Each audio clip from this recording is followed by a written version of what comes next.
The Infinite Mind Atlas YouTube channel. The Restaurant at the End of the Universe by Douglas Adams. There is a theory which states that if ever anyone discovers exactly what the universe is for and why it is here, it will instantly disappear and be replaced by something even more bizarre and inexplicable. There is another theory which states that this has already happened. The story so far. In the beginning the universe was created. This has made a lot of people very angry and been widely regarded as a bad move. Many races believe that it was created by some sort of god, though the Jatravarded people of Viltvotl 6 believe that the entire universe was in fact sneezed out of the nose of a being called the Great Green Arkelseizure. The Jatravardeds, who live in perpetual fear of the time they call the coming of the Great White Handkerchief, are small blue creatures with more than 50 arms each, who are therefore unique in being the only race in history to have invented the aerosol deodorant before the wheel. However, the Great Green Arkelseizure theory is not widely accepted outside Viltvotl 6, and so, the universe being the puzzling place it is, other explanations are constantly being sought. For instance, a race of hyper-intelligent pan-dimensional beings once built themselves a gigantic supercomputer called Deep Thought to calculate once and for all the answer to the ultimate question of life, the universe, and everything. For 7.5 million years, Deep Thought computed and calculated, and in the end announced that the answer was in fact 42, and so another even bigger computer had to be built to find out what the actual question was. And this computer, which was called the Earth, was so large that it was frequently mistaken for a planet, especially by the strange ape-like beings who roamed its surface, totally unaware that they were simply part of a gigantic computer program. And this is very odd, because without that fairly simple and obvious piece of knowledge, nothing that ever happened on the Earth could possibly make the slightest bit of sense. Sadly, however, just before the critical moment of readout, the Earth was unexpectedly demolished by the Vogons to make way, so they claimed, for a new hyperspace bypass, and so all hope of discovering a meaning for life was lost for ever. Or so it would seem. 2 of their strange, ape-like creatures survived. Arthur Dent escaped at the very last moment because an old friend of his, Ford Prefect, suddenly turned out to be from a small planet in the vicinity of Betelgeuse and not from Guildford as he had hitherto claimed, and, more to the point, he knew how to hitch rides on flying saucers. Tricia McMilan, or Trillian, had skipped the planet 6 months earlier with Zaphod Beeblebrox, the then president of the galaxy. 2 survivors. They are all that remains of the greatest experiment ever conducted to find the ultimate question and the ultimate answer of life, the universe, and everything. And, less than 500,000 miles from where their starship is drifting lazily through the inky blackness of space, a Vogon ship is moving slowly towards them. Like all Vogon ships, it looked as if it had been not so much designed as congealed. The unpleasant yellow lumps and edifices which protruded from it at unsightly angles would have disfigured the looks of most ships, but in this case that was sadly impossible. Uglier things have been spotted in the skies, but not by reliable witnesses. In fact, to see anything much uglier than a Vogon ship you would have to go inside and look at a Vogon. If you are wise, however, this is precisely what you will avoid doing, because the average Vogon will not think twice before doing something so pointlessly hideous to you that you will wish you had never been born, or, if you are a clearer-minded thinker, that the Vogon had never been born. In fact, the average Vogon probably wouldn't even think once. They are simple-minded, thick-willed, slug-brained creatures, and thinking is not really something they are cut out for. Anatomical analysis of the Vogon reveals that its brain was originally a badly deformed, misplaced, and dyspeptic liver. The fairest thing you can say about them, then, is that they know what they like, and what they like generally involves hurting people and, wherever possible, getting very angry. One thing they don't like is leaving a job unfinished, particularly this Vogon, and particularly, for various reasons, this job This Vogon was Captain Prostetnik Vogon Jeltz of the Galactic Hyperspace Planning Council, and he was it who had had the job of demolishing the so-called planet Earth. He heaved his monumentally vile body round in his ill-fitting, slimy seat and stared at the monitor screen on which the starship Heart of Gold was being systematically scanned. It mattered little to him that the Heart of Gold, with its infinite improbability drive, was the most beautiful and revolutionary ship ever built.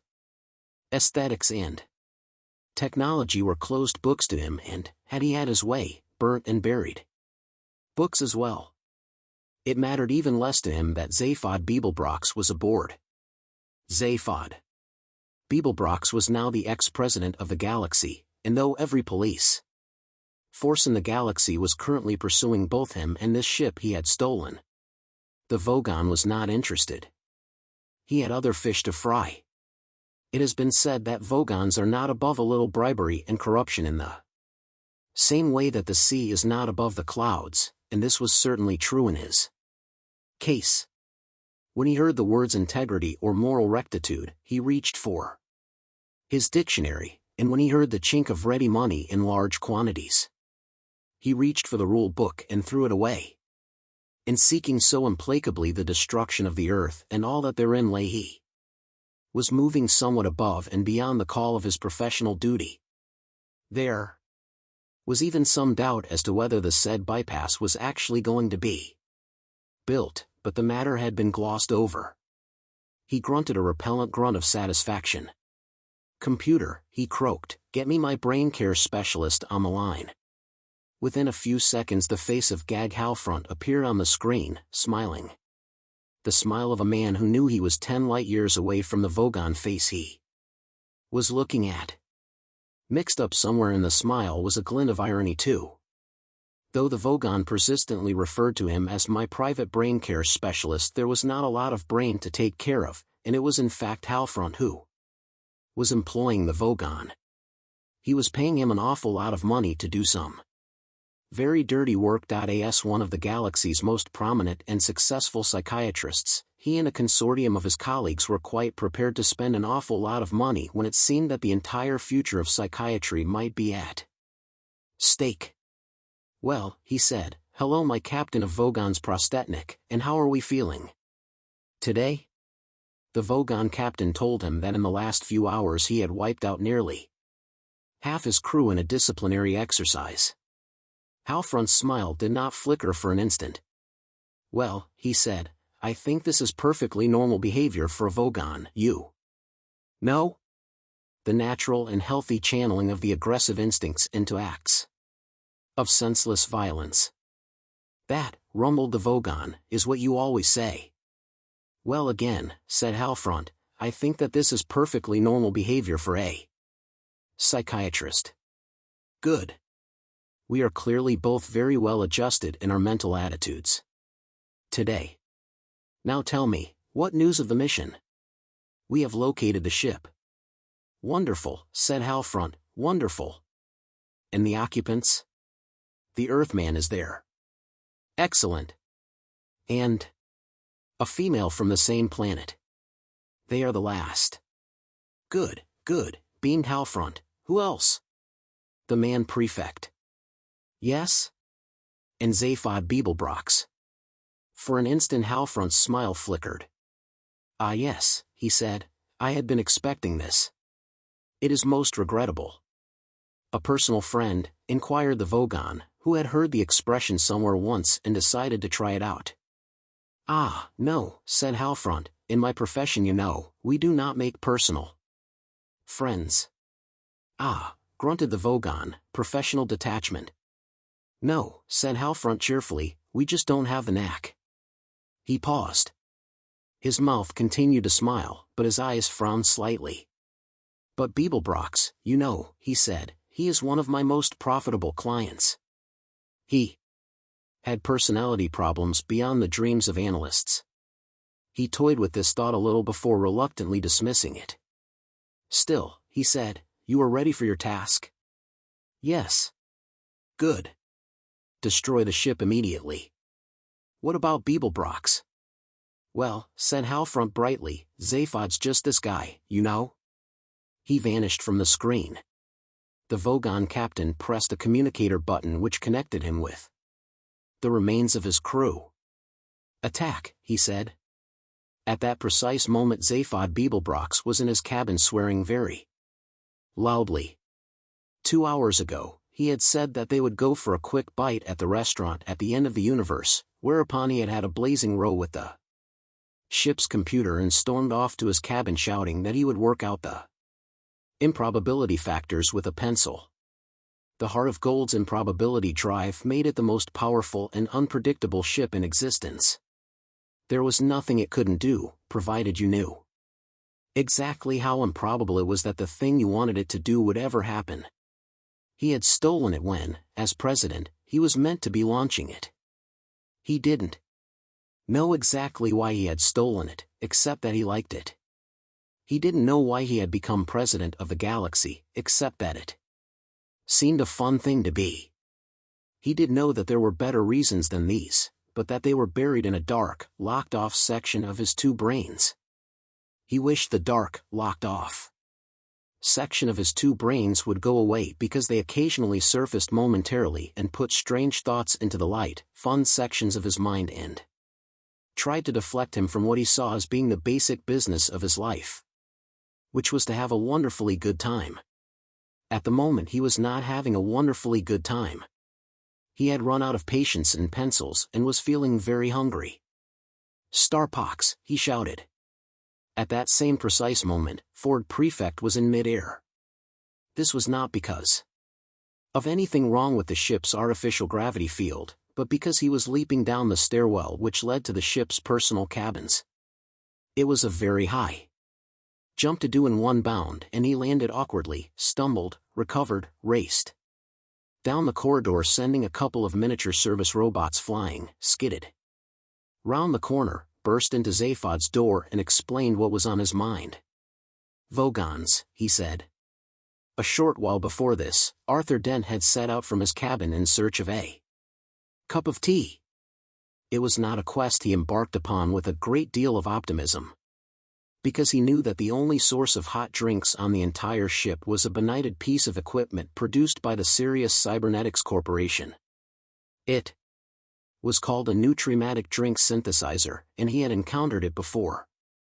It claimed to produce the widest possible range of drinks personally matched to the tastes and metabolism of whoever cared to use it.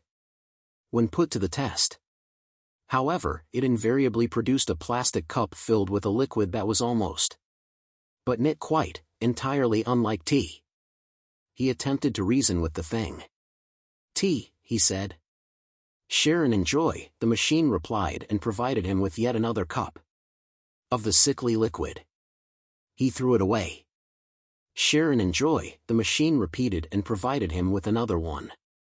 Share and enjoy is the company motto of the hugely successful Sirius Cybernetics Corporation Complaints Division, which now covers the major land masses of 3 medium-sized planets and is the only part of the corporation to have shown a consistent profit in recent years. The motto stands, or rather stood, in 3-mile-high illuminated letters near the Complaints Department spaceport on Edrax. Unfortunately, its weight was such that shortly after it was erected, the ground beneath the letters caved in, and they dropped for nearly half their length through the offices of many talented young complaints executives, now deceased. The protruding upper halves of the letters now appear, in the local language, to read "Go stick your head in a pig," and are no longer illuminated, except at times of special celebration. Arthur threw away a 6th cup of the liquid. "Listen, you machine," he said, "you claim you can synthesize any drink in existence, so why do you keep giving me the same undrinkable stuff?" "Nutrition and pleasurable sense data," burbled the machine. "Share and enjoy. It tastes filthy. If you have enjoyed the experience of this drink," continued the machine, "why not share it with your friends?" "Because," said Arthur tartly, "I want to keep them." "Will you try to comprehend what I'm telling you? That drink," "That drink," said the machine sweetly, "was individually tailored to meet your personal requirements for nutrition and pleasure. Ah, said Arthur, so I'm a masochist on diet, am I? Share and enjoy. Oh, shut up. Will that be all? Arthur decided to give up. Yes, he said. Then he decided he'd be damned if he'd give up. No, he said, look, it's very, very simple, all I want is a cup of tea. You are going to make one for me. Keep quiet and listen. And he sat. He told the Nutrimatic about India, he told it about China, he told it about Ceylon. He told it about broad leaves drying in the sun. He told it about silver teapots. He told it about summer afternoons on the lawn. He told it about putting in the milk before the tea so it wouldn't get scalded. He even told it, briefly, about the history of the East India Company. So that's it, is it? Said the Nutrimatic when he had finished. Yes, said Arthur, that is what I want. You want the taste of dried leaves boiled in water? Yes. With milk. Squirted out of a cow? Well, in a manner of speaking, I suppose. I'm going to need some help with this one, said the machine tersely. All the cheerful burbling had dropped out of its voice and it now meant business. Well, anything I can do, said Arthur. You've done quite enough, the Nutrimatic informed him. It summoned up the ship's computer. Hi there, said the ship's computer. The Nutrimatic explained about tea to the ship's computer.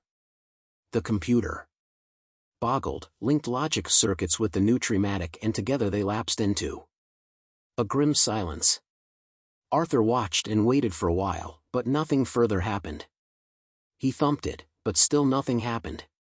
Eventually he gave up and wandered up to the bridge. In the empty wastes of space, the heart of gold hung still. Around it blazed the billion pinpricks of the galaxy.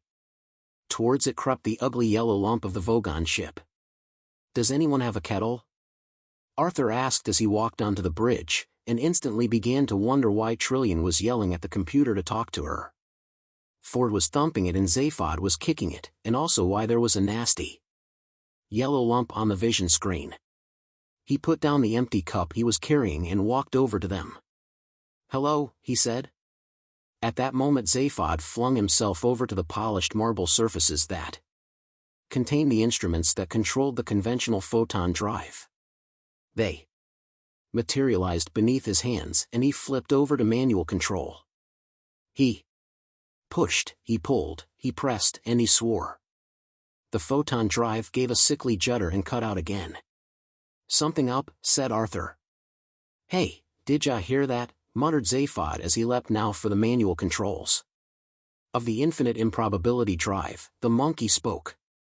The improbability drive gave two small whines and then also cut out.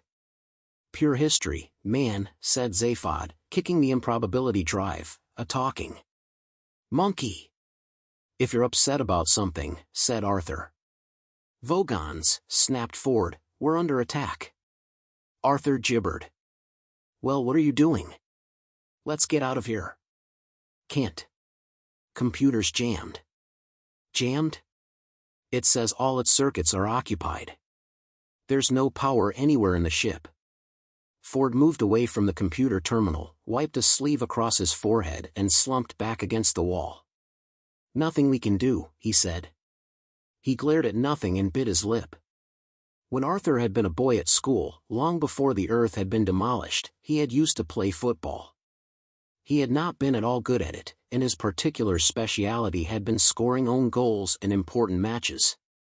Whenever this happened, he used to experience a peculiar tingling round the back of his neck that would slowly creep up across his cheeks and heat his brow.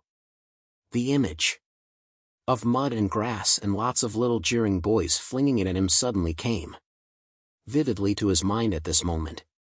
A peculiar tingling sensation at the back of his neck was creeping up across his cheeks and heating his brow. He started to speak, and stopped. He started to speak again and stopped again. Finally he managed to speak. Air, he said. He cleared his throat. Tell me, he continued, and said it so nervously that the others all turned to Stare at him. He glanced at the approaching yellow blob on the vision screen. Tell me, he said again, did the computer say what was occupying it? I just ask. Out of interest. Their eyes were riveted on him. And, well that's it really, just asking. Zaphod put out a hand and held Arthur by the scruff of the neck. What have you done to it, monkey man? He breathed. Well, said Arthur, nothing in fact. It's just that I think a short while ago it was trying to work out how to. Yes? Make me some tea. That's right guys, the computer sang out suddenly, just coping with that problem right now, and wow, it's a biggie. Be with you in a while. It lapsed back into a silence that was only matched for sheer intensity by the silence of the three people staring at Arthur Dent. As if to relieve the tension, the Vogons chose that moment to start firing. The ship shook, the ship thundered. Outside, the inch-thick force shield around it blistered, crackled and spat under the barrage of a dozen 30 MHz definite kill Fotrazon cannon, and looked as if it wouldn't be around for long. 4 minutes is how long Ford Prefect gave it, 3 minutes and 50 seconds, he said a short while later. 45 seconds, he added at the appropriate time. He flicked idly at some useless switches, then gave Arthur an unfriendly look. Dying for a cup of tea, he said. 3 minutes and 40 seconds. Will you stop counting, snarled Zaphod. Yes, said Ford Prefect, in 3 minutes and 35 seconds. Aboard the Vogon ship, Prostetnik Vogon Jeltz was puzzled. He had expected a chase, he had expected an exciting grapple with tractor beams, he had expected to have to use the specially installed subcyclic normality Assert-Itron to counter the Heart of Gold's infinite improbability drive, but the subcyclic normality Assert-Itron lay idle as the Heart of Gold just sat there and took it. A dozen 30 MHz definite kill Fotrazon cannon continued to blaze away at the Heart of Gold, and still it just sat there and took it. He tested every sensor at his disposal to see if there was any subtle trickery afoot, but no subtle trickery was to be found.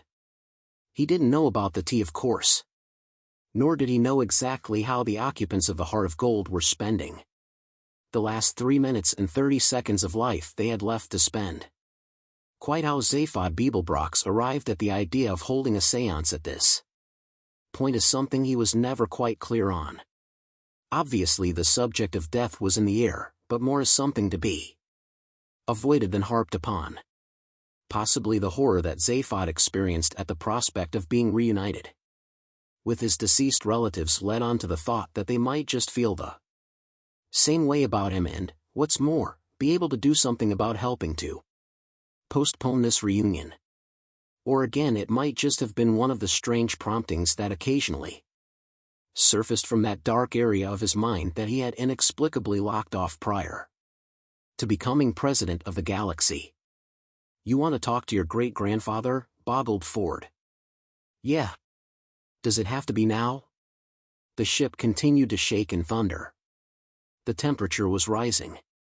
The light was getting dimmer, all the energy the computer didn't require for thinking about tea was being pumped into the rapidly fading force field. Yeah, insisted Zaphod. Listen Ford, I think he may be able to help us. Are you sure you mean think? Pick your words with care. Suggest something else we can do. Well. Okay, round the central console. Now. Come on. Trillian, monkey man, move. They clustered round the central console in confusion, sat down and, feeling exceptionally foolish, held hands. With his third hand Zaphod turned off the lights. Darkness gripped the ship. Outside, the thunderous roar of the definite kill cannon continued to rip at the force field. Concentrate, hissed Zaphod, on his name. What is it? Asked Arthur. Zaphod Beeblebrox IV. What? Zaphod Beeblebrox IV. Concentrate. The fourth? Yeah. Listen, I'm Zaphod Beeblebrox, my father was Zaphod Beeblebrox the Second, my grandfather Zaphod Beeblebrox III. What? There was an accident with a contraceptive and a time machine. Now concentrate. 3 minutes, said Ford Prefect. Why, said Arthur Dent, are we doing this? Shut up, suggested Zaphod Beeblebrox. Trillian said nothing. What, she thought, was there to say? The only light on the bridge came from 2 dim red triangles in a far corner. Where Marvin the paranoid android sat slumped, ignoring all and ignored by all. In a private and rather unpleasant world of his own. Round the central console 4 figures hunched in tight concentration trying to blot from their minds the terrifying shuddering of the ship and the fearful roar that echoed through it. They concentrated. Still they concentrated. And still they concentrated. The seconds ticked by. On Zaphod's brow stood beads of sweat, first of concentration, then of frustration and finally of embarrassment. At last he let out a cry of anger, snatched back his hands from Trillian and Ford, and stabbed at the light switch. Ah, I was beginning to think you'd never turn the lights on, said a voice.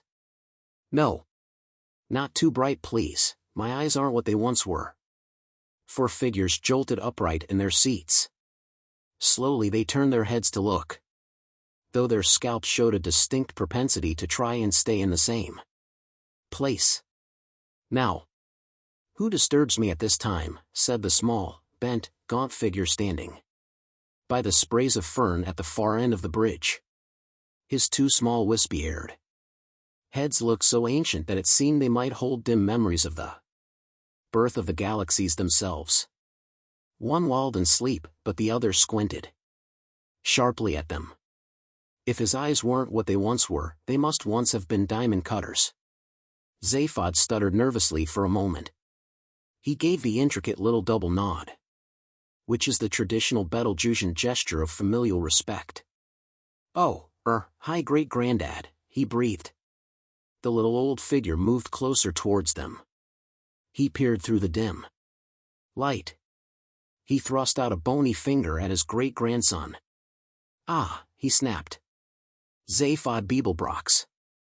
The last of our great line.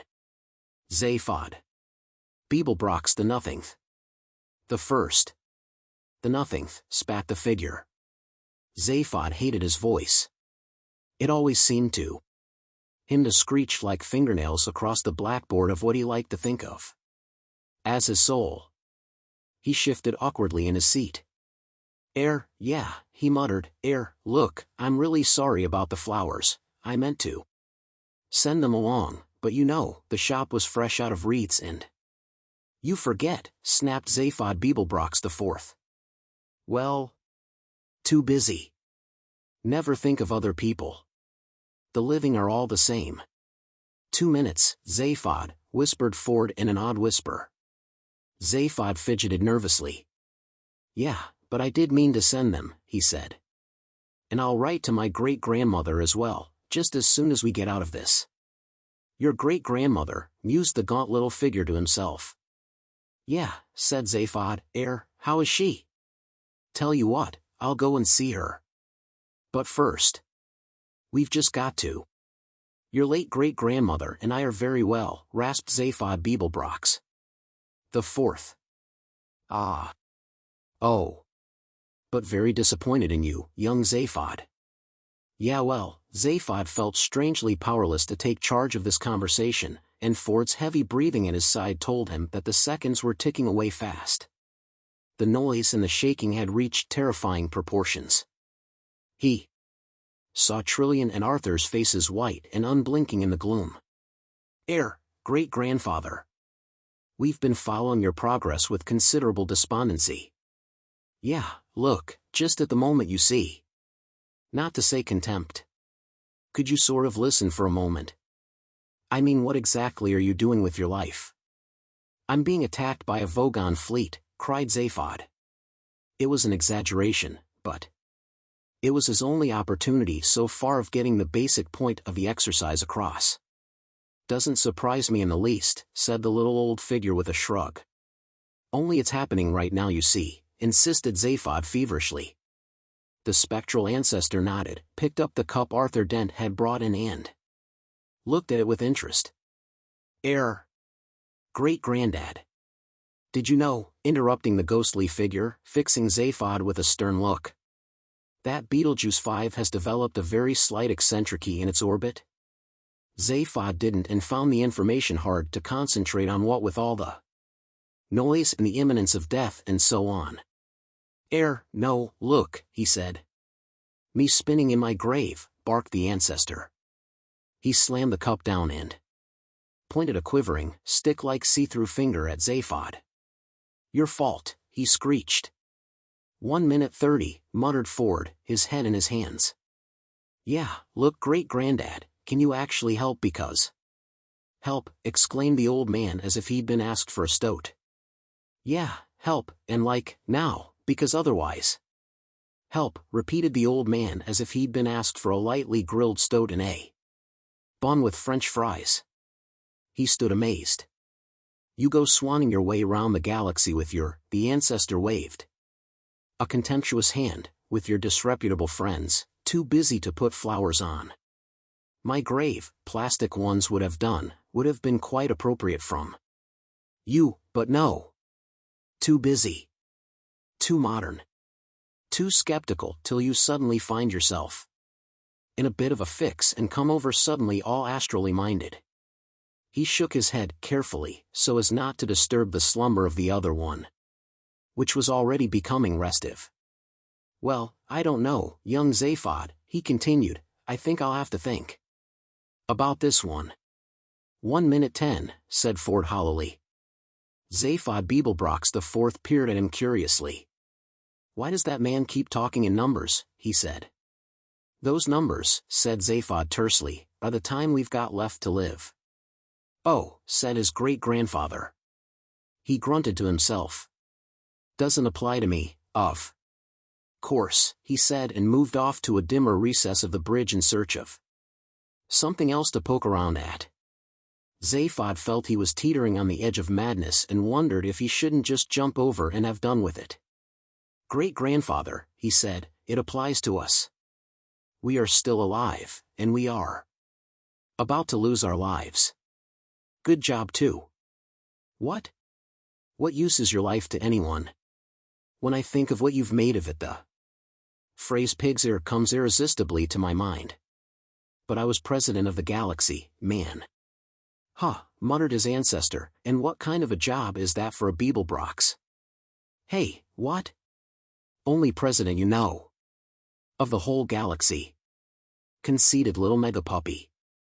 Zaphod blinked in bewilderment. Hey, what are you at, man? I mean great-grandfather. The hunched-up little figure stalked up to his great-grandson and tapped him sternly on the knee.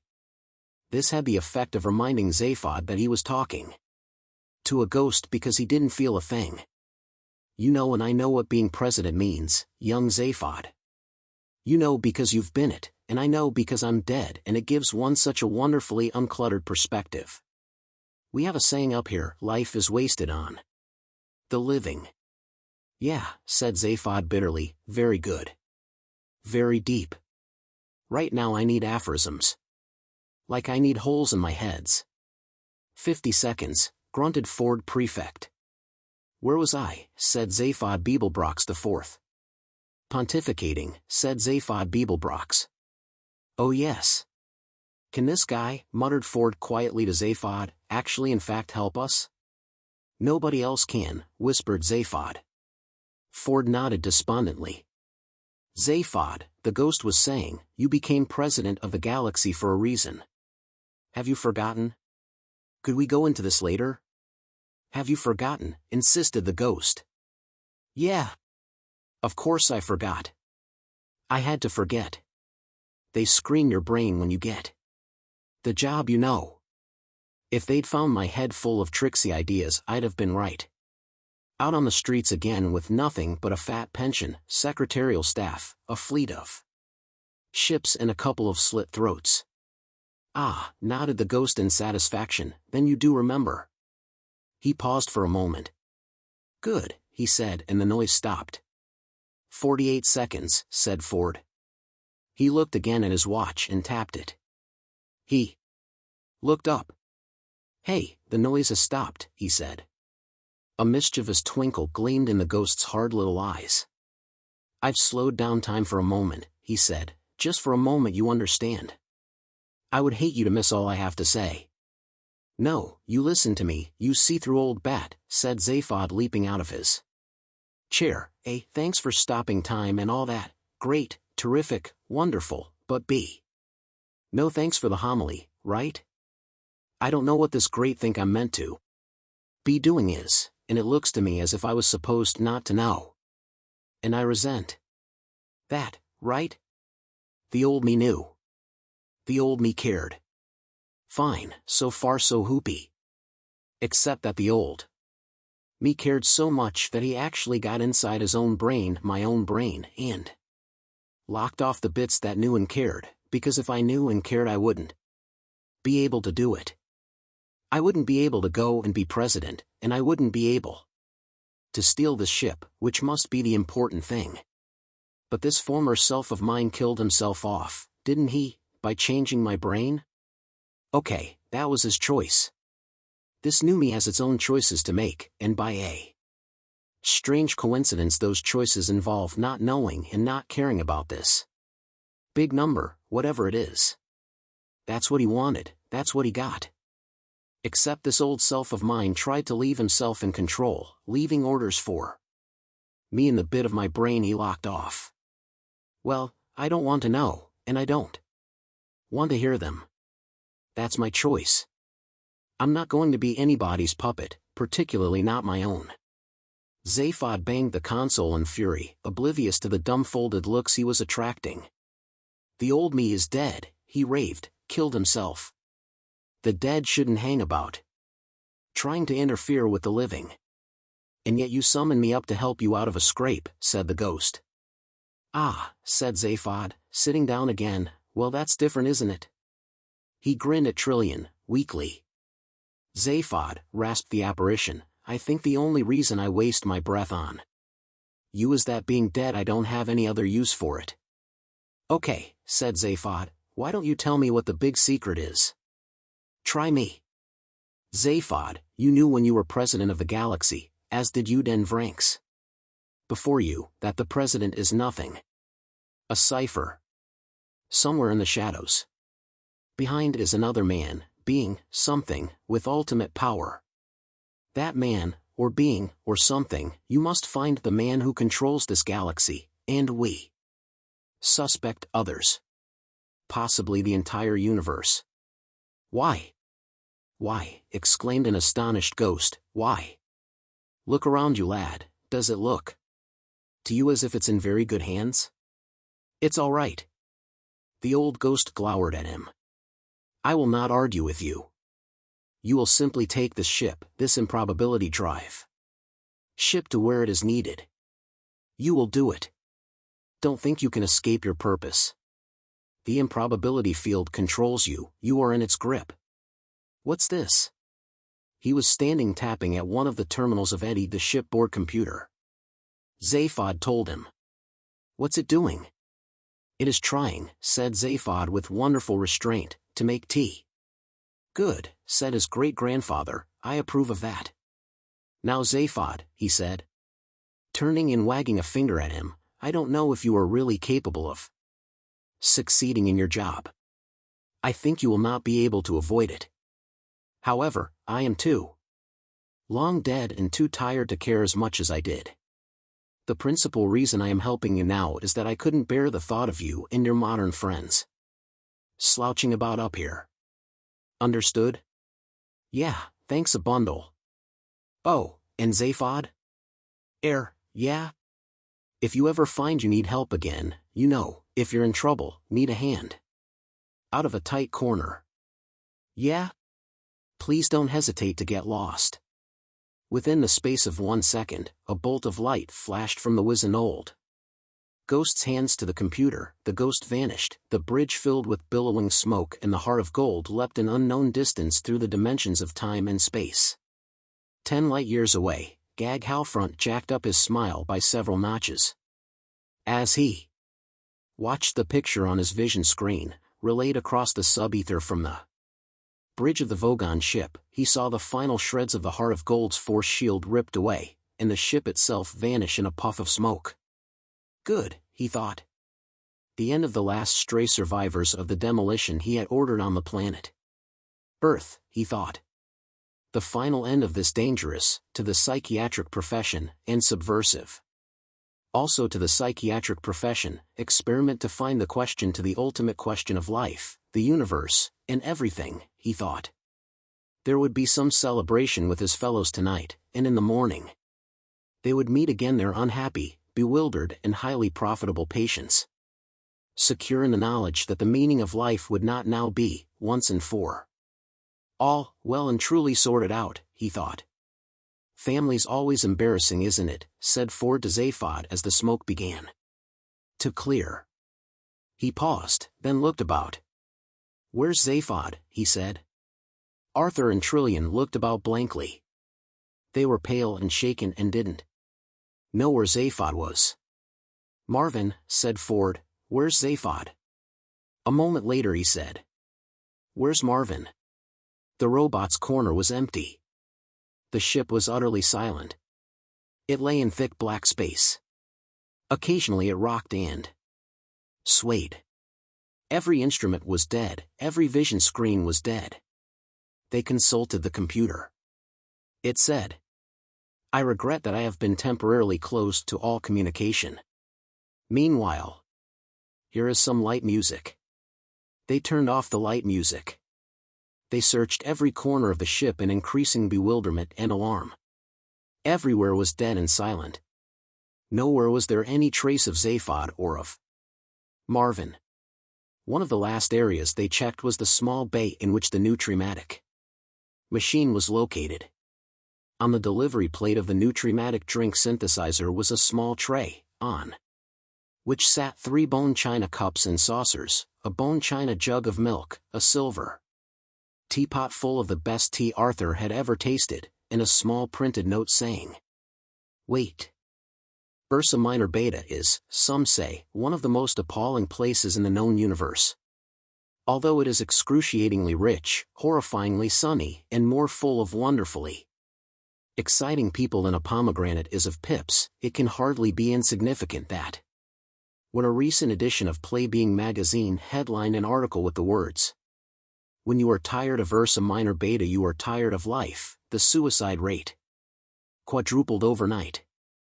Not that there are any nights on Ursa Minor Beta. It is a West Zone planet which by an inexplicable and somewhat suspicious freak of topography consists almost entirely of subtropical coastline. By an equally suspicious freak of temporal relastatics, it is nearly always Saturday afternoon, just before the beach bars close. No adequate explanation for this has been forthcoming from the dominant life forms on Ursa Minor Beta, who spend most of their time attempting to achieve spiritual enlightenment by running round swimming pools, and inviting investigation officials form the Galactic Geotemporal Control Board to have a nice diurnal anomaly. There is only one city on Ursa Minor Beta, and that is only called a city because the swimming pools are slightly thicker on the ground there than elsewhere. If you approach Light City by air, and there is no other way of approaching it, no roads, no port facilities, if you don't fly they don't want to see you in Light City. You will see why it has this name. Here the sun shines brightest of all, glittering on the swimming pools, shimmering on the white, palm-lined boulevards, glistening on the healthy bronzed specks moving up and down them, gleaming off the villas, the hazy airpads, the beach bars and so on. Most particularly it shines on a building, a tall beautiful building consisting of 2 30-story white towers connected by a bridge halfway up their length. The building is the home of a book, and was built here on the proceeds of an extraordinary copyright lawsuit fought between the book's editors and a breakfast cereal company. The book is a guidebook, a travel book. It is one of the most remarkable, certainly the most successful, books ever to come out of the great publishing corporations of Ursa Minor, more popular than Life Begins at 550, better selling than The Big Bang Theory. A personal view by Eccentrica Golumbits, the triple-breasted whore of eroticon. 6. And more controversial than Olan Kalufit's latest blockbusting title. Everything you never wanted to know about sex but have been forced to find out. And in many of the more relaxed civilizations on the outer eastern rim of the galaxy, it has long supplanted the great Encyclopedia Galactica as the standard repository of all knowledge and wisdom, for though it has many omissions and contains much that is apocryphal, or at least wildly inaccurate, it scores over the older and more pedestrian work in two important respects. First, it is slightly cheaper, and secondly it has the words "Don't Panic" printed in large friendly letters on its cover. It is of course that invaluable companion for all those who want to see the marvels of the known universe for less than $30 Altaron a day, the Hitch Hiker's Guide to the Galaxy. If you stood with your back to the main entrance lobby of the guide offices, assuming you had landed by now and freshened up with a quick dip and shower, and then walked east, you would pass along the leafy shade of Life Boulevard, be amazed by the pale golden color of the beaches stretching away to your left, astounded by the mindsurfers floating carelessly along 2 feet above the waves, as if it was nothing special, surprised and eventually slightly irritated by the giant palm trees that hum toneless nothings throughout the daylight hours, in other words continuously. If you then walked to the end of Life Boulevard you would enter the Lalamatine district of shops, bolinet trees and pavement cafes where the Betons come to relax after a hard afternoon's relaxation on the beach. The Lalamatine district is one of those very few areas which doesn't enjoy a perpetual Saturday afternoon, it enjoys instead the cool of a perpetual early Saturday evening. Behind it lie the nightclubs. If, on this particular day, afternoon, stretch of evening time, call it what you will, you had approached the second pavement cafe on the right, you would have seen the usual crowd of Betons chatting, drinking, looking very relaxed, and casually glancing at each other's watches to see how expensive they were. You would also have seen a couple of rather disheveled-looking hitchhikers from Algol who had recently arrived on an Arcturon megafreighter aboard which they had been roughing it for a few days. They were angry and bewildered to discover that here, within sight of the Hitch Hiker's Guide building itself, a simple glass of fruit juice cost the equivalent of over $60 Altaron. Sell out, one of them said, bitterly. If at that moment you had then looked at the next table but one, you would have seen Zaphod Beeblebrox sitting and looking very startled and confused. The reason for his confusion was that 5 seconds earlier he had been sitting on the bridge of the starship Heart of Gold. Absolute sellout, said the voice again. Zaphod looked nervously out of the corners of his eyes at the 2 disheveled hitchhikers at the next table. Where the hell was he? How had he got there? Where was his ship? His hand felt the arm of the chair on which he was sitting. And then the table in front of him. They seemed solid enough. He sat very still. How can they sit and write a guide for hitchhikers in a place like this? Continued the voice. I mean, look at it. Look at it. Zaphod was looking at it. Nice place, he thought. But where? And why? He fished in his pocket for his 2 pairs of sunglasses. In the same pocket he felt a hard, smooth, unidentified lump of very heavy metal. He pulled it out and looked at it. He blinked at it in surprise. Where had he got that? He returned it to his pocket and put on the sunglasses, annoyed to discover that the metal object had scratched one of the lenses. Nevertheless, he felt much more comfortable with them on. They were a double pair of Jujanta 200 superchromatic peril-sensitive sunglasses, which had been specially designed to help people develop a relaxed attitude to danger. At the first hint of trouble they turn totally black and thus prevent you from seeing anything that might alarm you. Apart from the scratch, the lenses were clear. He relaxed, but only a little bit. The angry hitchhiker continued to glare at his monstrously expensive fruit juice. Worst thing that ever happened to the guide, moving to Ursa Minor Beta, he grumbled, they've all gone soft. You know, I've even heard that they've created a whole electronically synthesized universe in one of their offices so they can go and research stories during the day and still go to parties in the evening. Not that day and evening mean much in this place. Ursa Minor Beta, thought Zaphod. At least he knew where he was now. He assumed that this must be his great-grandfather's doing, but why? Much to his annoyance, a thought popped into his mind. It was very clear and very distinct, and he had now come to recognize these thoughts for what they were. His instinct was to resist them. They were the preordained promptings from the dark and locked-off parts of his mind. He sat still and ignored the thought furiously. It nagged at him. He ignored it. It nagged at him. He ignored it. It nagged at him. He gave in to it. What the hell, he thought, go with the flow. He was too tired, confused and hungry to resist. He didn't even know what the thought meant. Hello? Yes? Megadodo Publications, home of the Hitch Hiker's Guide to the Galaxy, the most totally remarkable book in the whole of the known universe. Can I help you? Said the large pink-winged insect into one of the 70 phones lined up along the vast chrome expanse of the reception desk in the foyer of the Hitch Hiker's Guide to the Galaxy offices. It fluttered its wings and rolled its eyes. It glared at all the grubby people cluttering up the foyer, soiling the carpets and leaving dirty hand marks on the upholstery. It adored working for the Hitch Hiker's Guide to the Galaxy. It just wished there was some way of keeping all the hitchhikers away. Weren't they meant to be hanging round dirty spaceports or something? It was certain that it had read something somewhere in the book about the importance of hanging round dirty spaceports. Unfortunately, most of them seemed to come and hang around in this nice clean shiny foyer after hanging around in extremely dirty spaceports. And all they ever did was complain. It shivered its wings. What? It said into the phone. Yes, I passed on your message to Mr. Zarniwoop. But I'm afraid he's too cool to see you right now. He's on an intergalactic cruise. It waved a petulant tentacle at one of the grubby people who was angrily trying to engage its attention. The petulant tentacle directed the angry person to look at the notice on the wall to its left and not to interrupt an important phone call.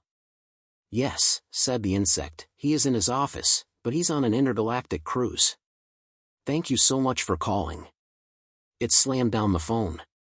Read the notice, it said to the angry man who was trying to complain about one of the more ludicrous and dangerous pieces of misinformation contained in the book.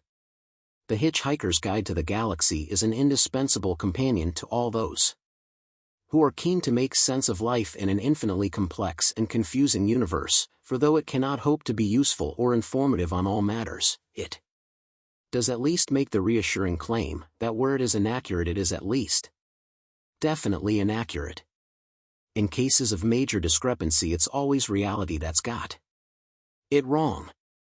This was the gist of the notice. It said the guide is definitive. Reality is frequently inaccurate. This has led to some interesting consequences. For instance, when the editors of the guide were sued by the families of those who had died as a result of taking the entry on the planet Trawl literally, it said ravenous bug bladder beasts often make a very good meal for visiting tourists instead of ravenous bug bladder. Beasts often make a very good meal of visiting tourists. They claim that the first version of the sentence was the more aesthetically pleasing. Summon a qualified poet to testify under oath that beauty was truth, truth beauty, and hope thereby to prove that the guilty party was life itself for failing to be either beautiful or true. The judges concurred, and in a moving speech held that life itself was in contempt of court, and duly confiscated it from all those there present. Before going off to enjoy a pleasant evening's ultragolf, Zaphod Beeblebrox entered the foyer. He strode up to the insect receptionist. Okay, he said, where's Zarniwoop? Get me Zarniwoop. Excuse me, sir, said the insect icily. It did not care to be addressed in this manner. Zarniwoop. Get him, right? Get him now. Well, sir, snapped the fragile little creature, if you could be a little cool about it. Look, said Zaphod, I'm up to here with cool, okay? I'm so amazingly cool you could keep a side of meat inside me for a month. I am so hip I have difficulty seeing over my pelvis. Now will you move before you blow it? Well, if you'd let me explain, sir, said the insect, tapping the most petulant of all the tentacles at its disposal. I'm afraid that isn't possible right now, as Mr. Zarniwoop is on an intergalactic cruise. Hell, thought Zaphod. When he's going to be back, he said. Back, sir? He's in his office. Zaphod paused while he tried to sort this particular thought out in his mind. He didn't succeed. This cat's on an intergalactic cruise, in his office. He leaned forward and gripped the tapping tentacle. Listen, Three Eyes, he said, don't you try to outweird me. I get stranger things than you free with my breakfast cereal. Well, just who do you think you are, honey? Flounced the insect, quivering its wings in rage. Zaphod Beeblebrox or something? Count the heads, said Zaphod in a low rasp. The insect blinked at him. It blinked at him again. You are Zaphod Beeblebrox, it squeaked. Yeah, said Zaphod, but don't shout it out or they'll all want one. The Zaphod Beeblebrox? No, just a Zaphod Beeblebrox. Didn't you hear I come in 6 packs? The insect rattled its tentacles together in agitation. But sir, it squealed, I just heard on the sub-ether radio report. It said that you were dead. Yeah, that's right, said Zaphod, I just haven't stopped moving yet. Now, where do I find Zarniwoop? Well, sir, his office is on the 15th floor, but he's on an intergalactic cruise. Yeah, how do I get to him? The newly installed Sirius Cybernetics Corporation vertical people transporters are in the far corner, sir. But sir, Zaphod was turning to go. He turned back. Yeah, he said. Can I ask you why you want to see Mr. Zarniwoop? Yeah, said Zaphod, who was unclear on this point himself. I told myself I had to. Come again, sir? Zaphod leaned forward, conspirationally. I just materialized out of thin air in one of your cafes, he said, as a result of an argument with the ghost of my great-grandfather. No sooner had I got there that my former self, the one that operated on my brain, popped into my head and said, Go see Zarniwoop. I have never heard of the cat. That is all I know. That and the fact that I've got to find the man who rules the universe. He winked. Mr. Beeblebrox, sir, said the insect in odd wonder, you're so weird you should be in movies. Yeah, said Zaphod, patting the thing on a glittering pink wing, and you, baby, should be in real life. The insect paused for a moment to recover from its agitation and then reached out a tentacle to answer a ringing phone. A metal hand restrained it. Excuse me, said the owner of the metal hand in a voice that would have made an insect of a more sentimental disposition collapse in tears. This was not such an insect, and it couldn't stand robots. Yes, sir, it snapped, can I help you? I doubt it, said Marvin. Well, in that case, if you'll just excuse me, 6 of the phones were now ringing. A million things awaited the insect's attention. No one can help me, intoned Marvin. Yes, sir, well. Not that anyone tried, of course. The restraining metal hand fell limply by Marvin's side. His head hung forward very slightly. Is that so? Said the insect tartly. Hardly worth anyone's while to help a menial robot, is it? I'm sorry, sir, if... I mean, where's the percentage in being kind or helpful to a robot if it doesn't have any gratitude circuits? And you don't have any, said the insect, who didn't seem to be able to drag itself out of this conversation. I've never had occasion to find out, Marvin informed it. Listen, you miserable heap of maladjusted metal. Aren't you going to ask me what I want? The insect paused. Its long thin tongue darted out and licked its eyes and darted back again. Is it worth it? It asked. Is anything, said Marvin immediately. What do you want? I'm looking for someone. Who? Hissed the insect. Zaphod Beeblebrox, said Marvin. He's over there. The insect shook with rage. It could hardly speak. Then why did you ask me? It screamed. I just wanted something to talk to, said Marvin. What? Pathetic, isn't it? With a grinding of gears, Marvin turned and trundled off. He caught up with Zaphod approaching the elevators. Zaphod span round in astonishment. Hey! Marvin, he said. Marvin! How did you get here? Marvin was forced to say something which came very hard to him. I don't know, he said. But one moment I was sitting in your ship feeling very depressed, and the next moment I was standing here feeling utterly miserable. An improbability field, I expect. Yeah, said Zaphod, I expect my great-grandfather sent you along to keep me company. Thanks a bundle, Granddad, he added to himself under his breath. So, how are you? He said aloud. Oh, fine, said Marvin, if you happen to like being me, which personally I don't. Yeah, said Zaphod as the elevator doors opened. Hello, said the elevator sweetly, I am to be your elevator for this trip to the floor of your choice.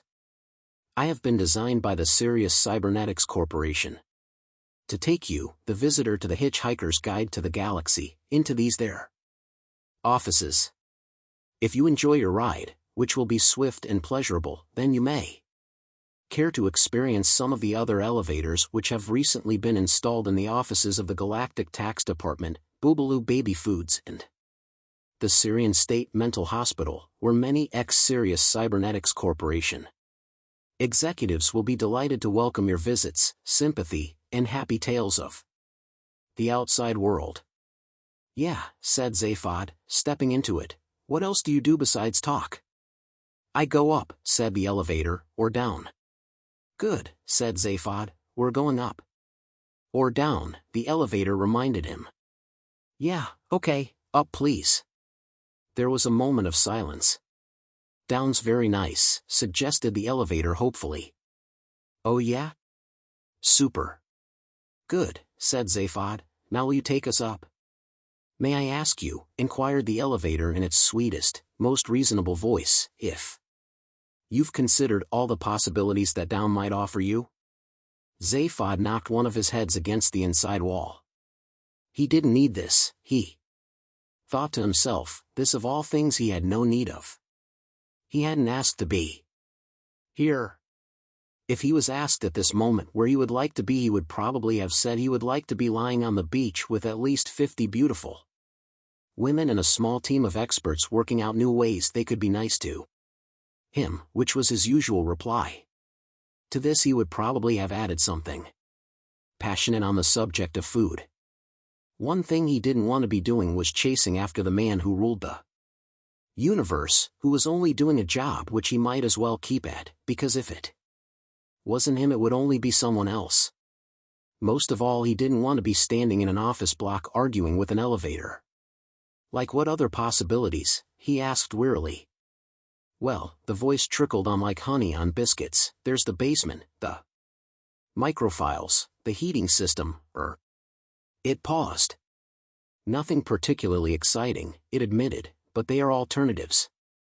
Holy Zarquan, muttered Zaphod, did I ask for an existentialist elevator? He beat his fists against the wall. What's the matter with the thing? He spat. It doesn't want to go up, said Marvin simply. I think it's afraid. Afraid? Cried Zaphod. Of what? Heights. An elevator that's afraid of heights? No, said the elevator miserably, of the future. The future, exclaimed Zaphod. What does the wretched thing want? A pension scheme? At that moment a commotion broke out in the reception hall behind them. From the walls around them came the sound of suddenly active machinery. We can all see into the future, whispered the elevator in what sounded like terror. It's part of our programming. Zaphod looked out of the elevator. An agitated crowd had gathered round the elevator area, pointing and shouting. Every elevator in the building was coming down, very fast. He ducked back in. "Marvin," he said, "just get this elevator go up, will you? We've got to get to Zarniwoop." "Why?" asked Marvin dolefully. "I don't know," said Zaphod, "but when I find him, he'd better have a very good reason for me wanting to see him." Modern elevators are strange and complex entities. The ancient electric winch and maximum capacity 8-person's jobs bear as much relation to a serious cybernetics corporation happy vertical people transporter as a packet of mixed nuts does to the entire west wing of the Syrian State Mental Hospital. This is because they operate on the curious principle of defocused temporal perception. In other words, they have the capacity to see dimly into the immediate future, which enables the elevator to be on the right floor to pick you up even before you knew you wanted it, thus eliminating all the tedious chatting, relaxing, and making friends that people were previously forced to do whilst waiting for elevators. Not unnaturally, many elevators imbued with intelligence and precognition became terribly frustrated with the mindless business of going up and down, experimented briefly with the notion of going sideways, as a sort of existential protest, demanded participation in the decision-making process and finally took to squatting in basements sulking. An impoverished hitchhiker visiting any planets in the Sirius star system these days can pick up easy money working as a counselor for neurotic elevators. At the 15th floor the elevator doors opened quickly. "15th, said the elevator, "and remember, I'm only doing this because I like your robot." Zaphod and Marvin bundled out of the elevator, which instantly snapped its doors shut and dropped as fast as its mechanism would take it. Zaphod looked around warily. The corridor was deserted and silent and gave no clue as to where Zarniwoop might be found. All the doors that led off the corridor were closed and unmarked. They were standing close to the bridge which led across from one tower of the building to the other. Through a large window the brilliant sun of Ursa Minor Beta threw blocks of light in which danced small specks of dust.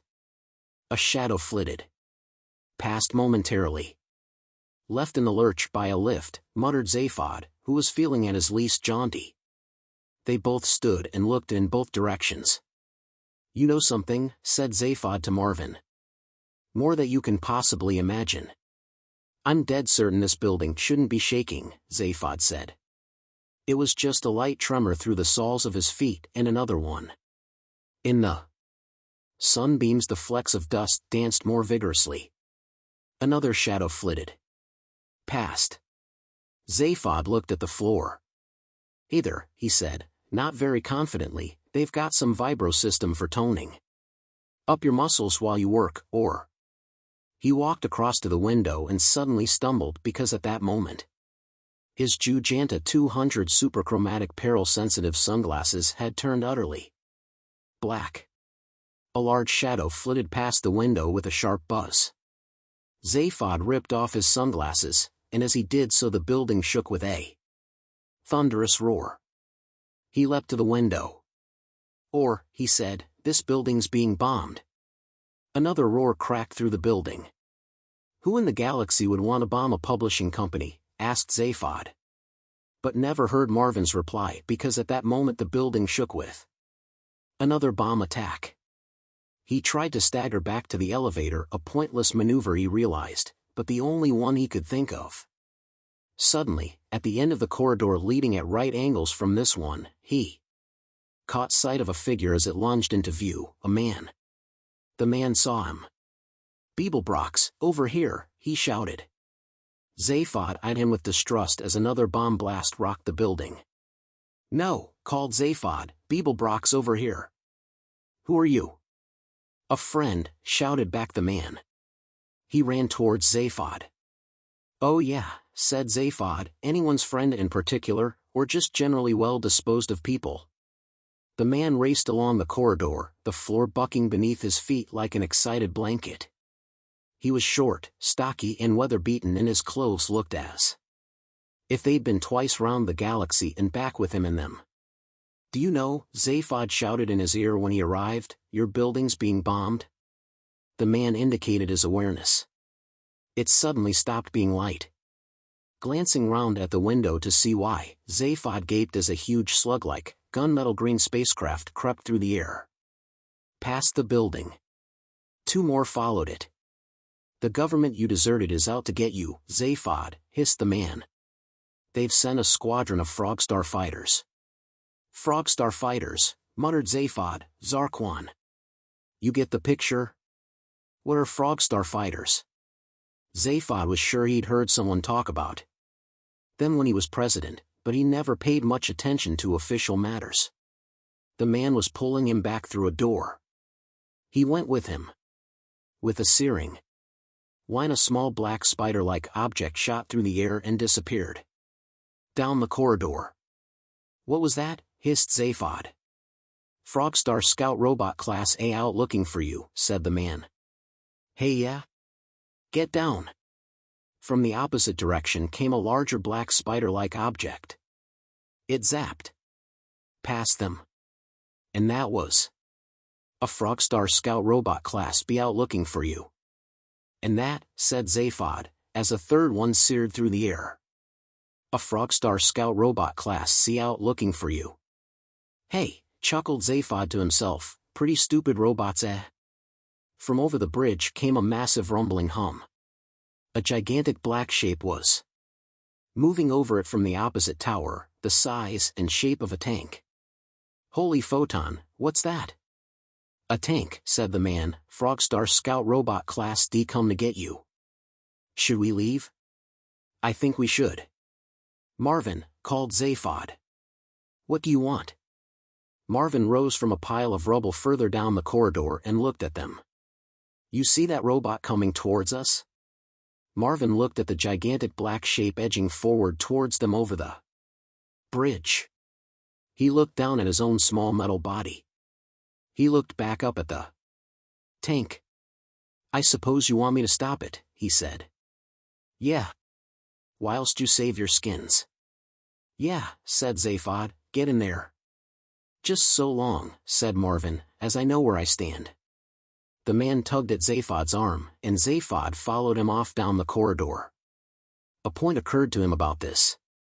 Where are we going? He said. Zarniwoop's office. Is this any time to keep an appointment? Come on.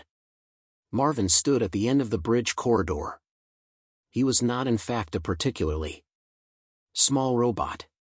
His silver body gleamed in the dusty sunbeams and shook with the continual barrage which the building was still undergoing. He did, however, look pitifully small as the gigantic black tank rolled to a halt in front of him.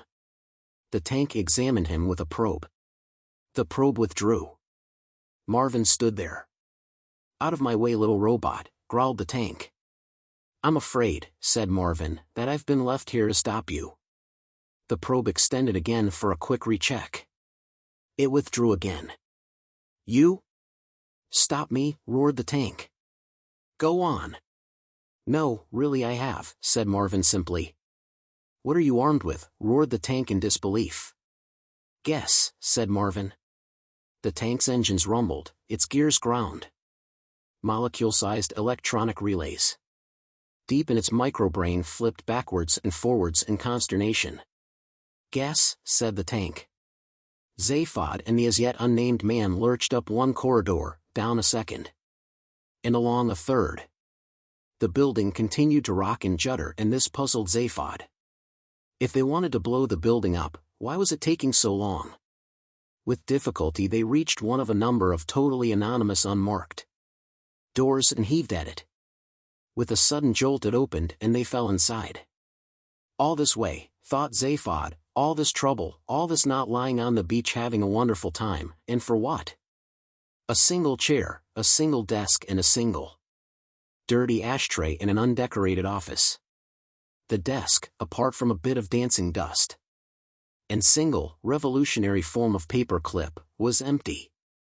Where, said Zaphod, is Zarniwoop, feeling that his already tenuous grasp of The point of this whole exercise was beginning to slip.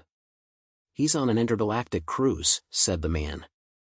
Zaphod tried to size the man up. Earnest type, he thought, not a barrel of laughs. He probably apportioned a fair whack of his time to running up and down heaving corridors, breaking down doors and making cryptic remarks in empty offices. "Let me introduce myself," the man said. "My name is Rusta, and this is my towel." "Hello Rusta," said Zaphod. "Hello, towel," he added as Rusta held out to him a rather nasty old flowery towel. Not knowing what to do with it, he shook it by the corner. Outside the window, one of the huge slug-like, gunmetal green spaceships growled past. "Yes, go on," said Marvin to the huge battle machine, "you'll never guess." Said the machine, vibrating with unaccustomed thought, "laser beams?" Marvin shook his head solemnly. "No," muttered the machine in its deep guttural rumble, "too obvious." "Antimatter ray," it hazarded. "Far too obvious," admonished Marvin. "Yes," grumbled the machine, somewhat abashed. How about an electron ram?" This was new to Marvin. "What's that?" he said. "One of these," said the machine with enthusiasm. From its turret emerged a sharp prong which spat a single lethal blaze of light. Behind Marvin a wall roared and collapsed as a heap of dust. The dust billowed briefly, then settled. "No," said Marvin, "not one of those." "Good though, isn't it?" "Very good," agreed Marvin. "I know," said the Frogstar battle machine, after another moment's consideration. "You must have one of those new xanthic restructured destabilized xenon emitters." "Nice, aren't they?" said Marvin. "That's what you've got," said the machine in considerable awe. "No," said Marvin. "Oh," said the machine, disappointed, "then it must be."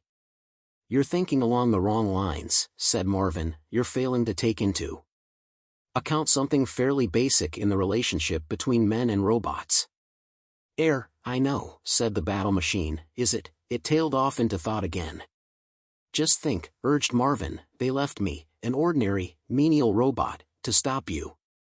A gigantic heavy-duty battle machine, whilst they ran off to save themselves. What do you think they would leave me with?"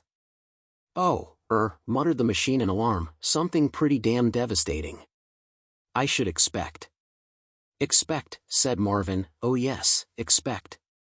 I'll tell you what they gave me to protect myself with, shall I add?" "Yes, all right," said the battle machine, bracing itself. "Nothing," said Marvin. There was a dangerous pause. "Nothing?" roared the battle machine. "Nothing at all," intoned Marvin dismally, "not an electronic sausage."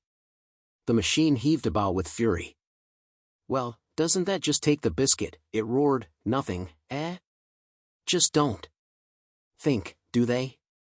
"And me," said Marvin in a soft low voice, "with this terrible pain in all the diodes down my left side.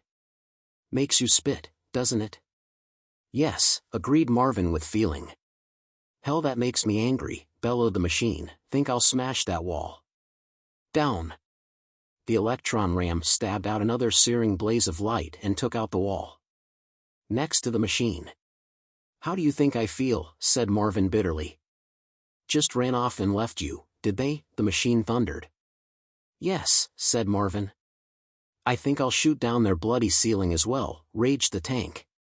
"It took out the ceiling of the bridge." "That's very impressive," murmured Marvin. "You ain't seeing nothing yet," promised the machine. "I can take out this floor too, no trouble." It took out the floor, too. Hell's bells, the machine roared as it plummeted 15 stories and smashed itself to bits on the ground below. "What a depressingly stupid machine," said Marvin and trudged away. "So, do we just sit here, or what?" said Zaphod angrily. "What do these guys out here want?" "You, Beeblebrox," said Rusta. "They're going to take you to the Frogstar, the most totally evil world in the galaxy." "Oh, yeah," said Zaphod. "They'll have to come and get me first." "They have come and got you," said Rusta. "Look out of the window." Zaphod looked, and gaped. The ground's going away, he gasped. Where are they taking the ground? They're taking the building, said Rusta. We're airborne. Clouds streaked past the office window. Out in the open air again, Zaphod could see the ring of dark green frog star. Fighters round the uprooted tower of the building. A network of force beams radiated in from them and held the tower in a firm grip. Zaphod shook his head in perplexity. What have I done to deserve this? He said. I walk into a building, they take it away. It's not what you've done they're worried about, said Rusta. It's what you're going to do. Well, don't I get a say in that? You did, years ago. You'd better hold on, we're in for a fast and bumpy journey. If I ever meet myself, said Zaphod, I'll hit myself so hard I won't know what's hit me.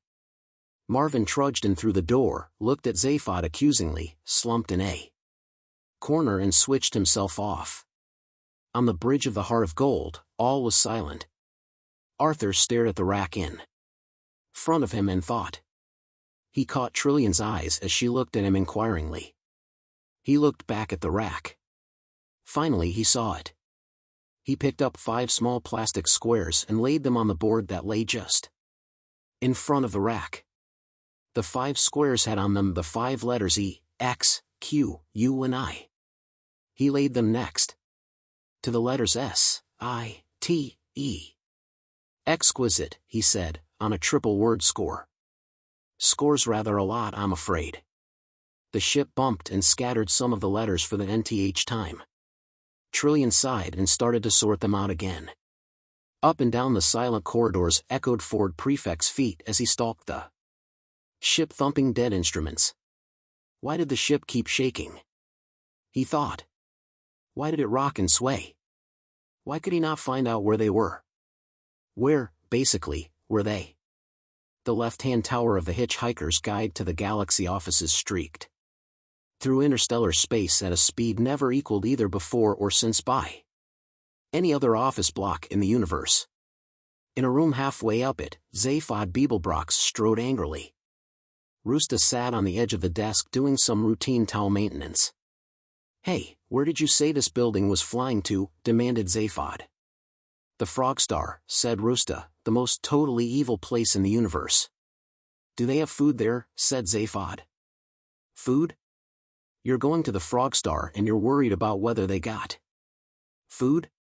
Without food I may not make it to the Frog Star. Out of the window, they could see nothing but the flickering light of the force beams, and vague green streaks which were presumably the distorted shapes of the Frog Star fighters. At this speed, space itself was invisible and indeed unreal. Here, suck this, said Rusta, offering Zaphod his towel. Zaphod stared at him as if he expected a cuckoo to leap out of his forehead on a small spring. It's soaked in nutrients, explained Rusta. What are you, a messy eater or something? Said Zaphod. The yellow stripes are high in protein, the green ones have vitamin B and C complexes, the little pink flowers contain wheat germ extracts. Zaphod took and looked at it in amazement. What are the brown stains? He asked. Barbecue sauce, said Rusta, for when I get sick of wheat germ. Zaphod sniffed it doubtfully. Even more doubtfully, he sucked a corner. He spat it out again. Ugh, he stated. Yes, said Rusta, when I've had to suck that end I usually need to suck the other end a bit too. Why? Asked Zaphod suspiciously. What's in that? Antidepressants, said Rusta. I've gone right off this towel, you know, said Zaphod handing it back. Rusta took it back from him, swung himself off the desk, walked round it, sat in the chair and put his feet up.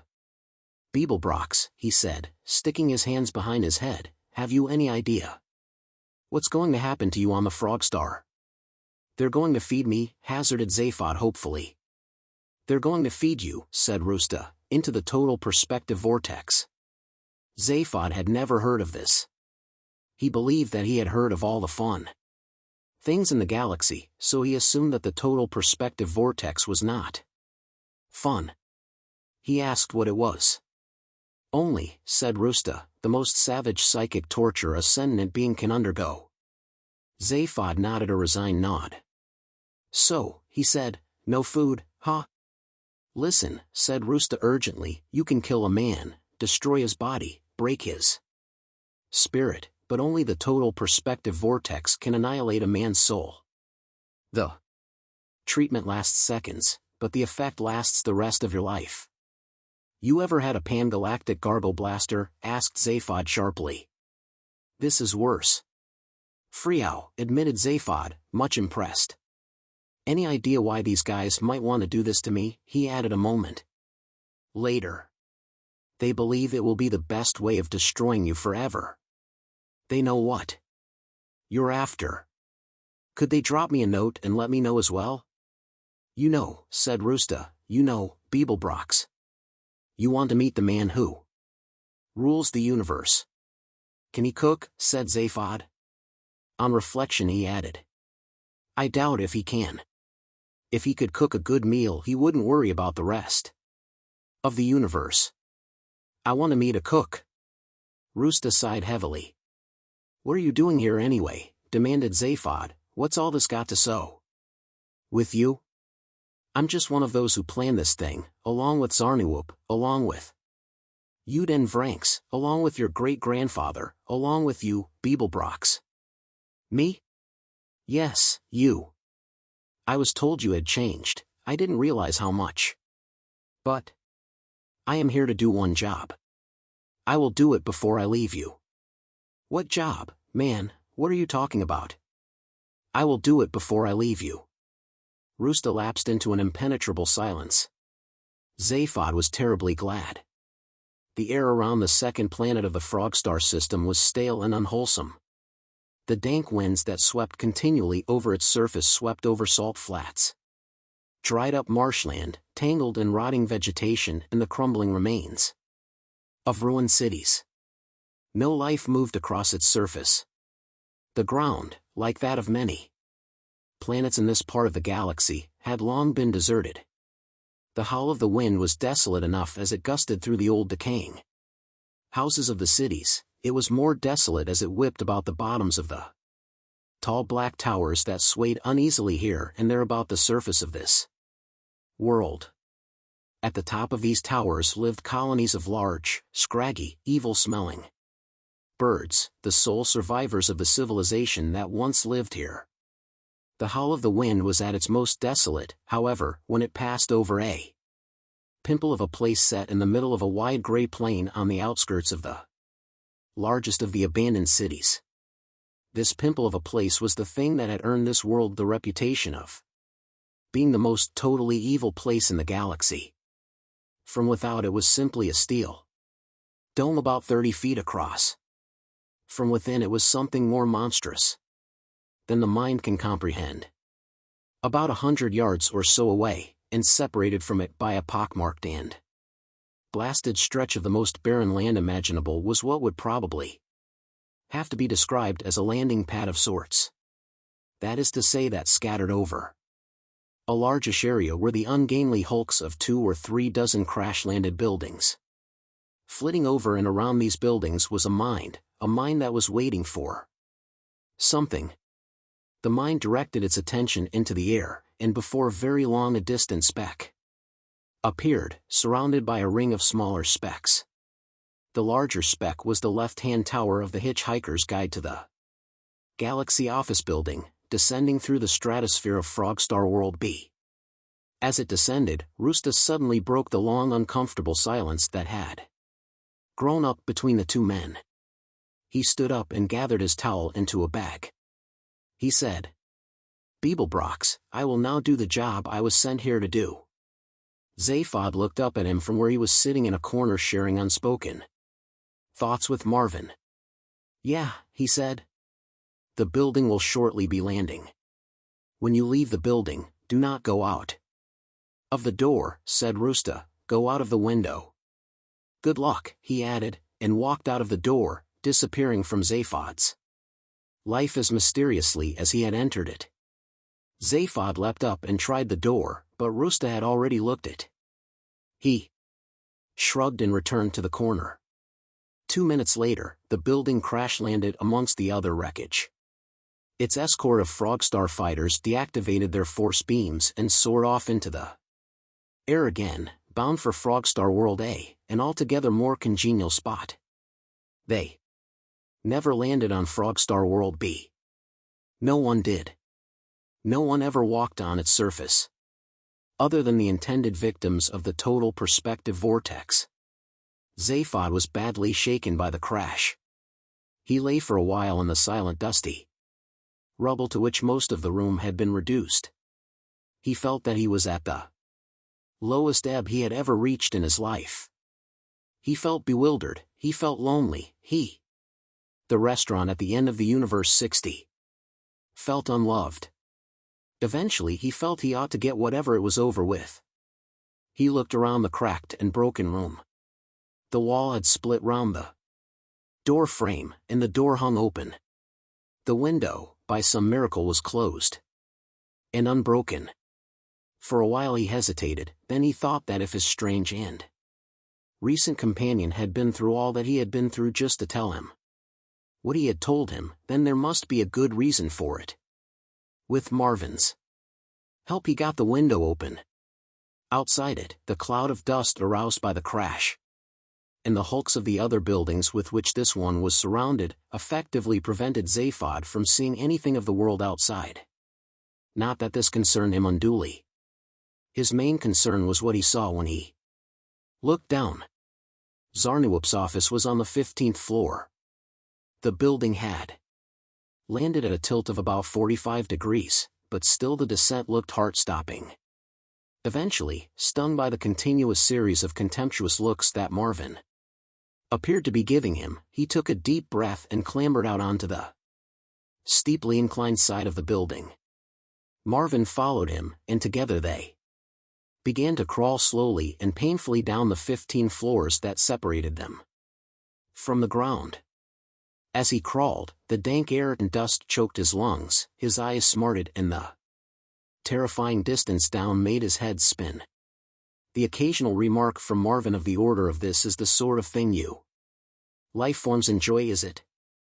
I ask merely for information," did little to improve his state of mind.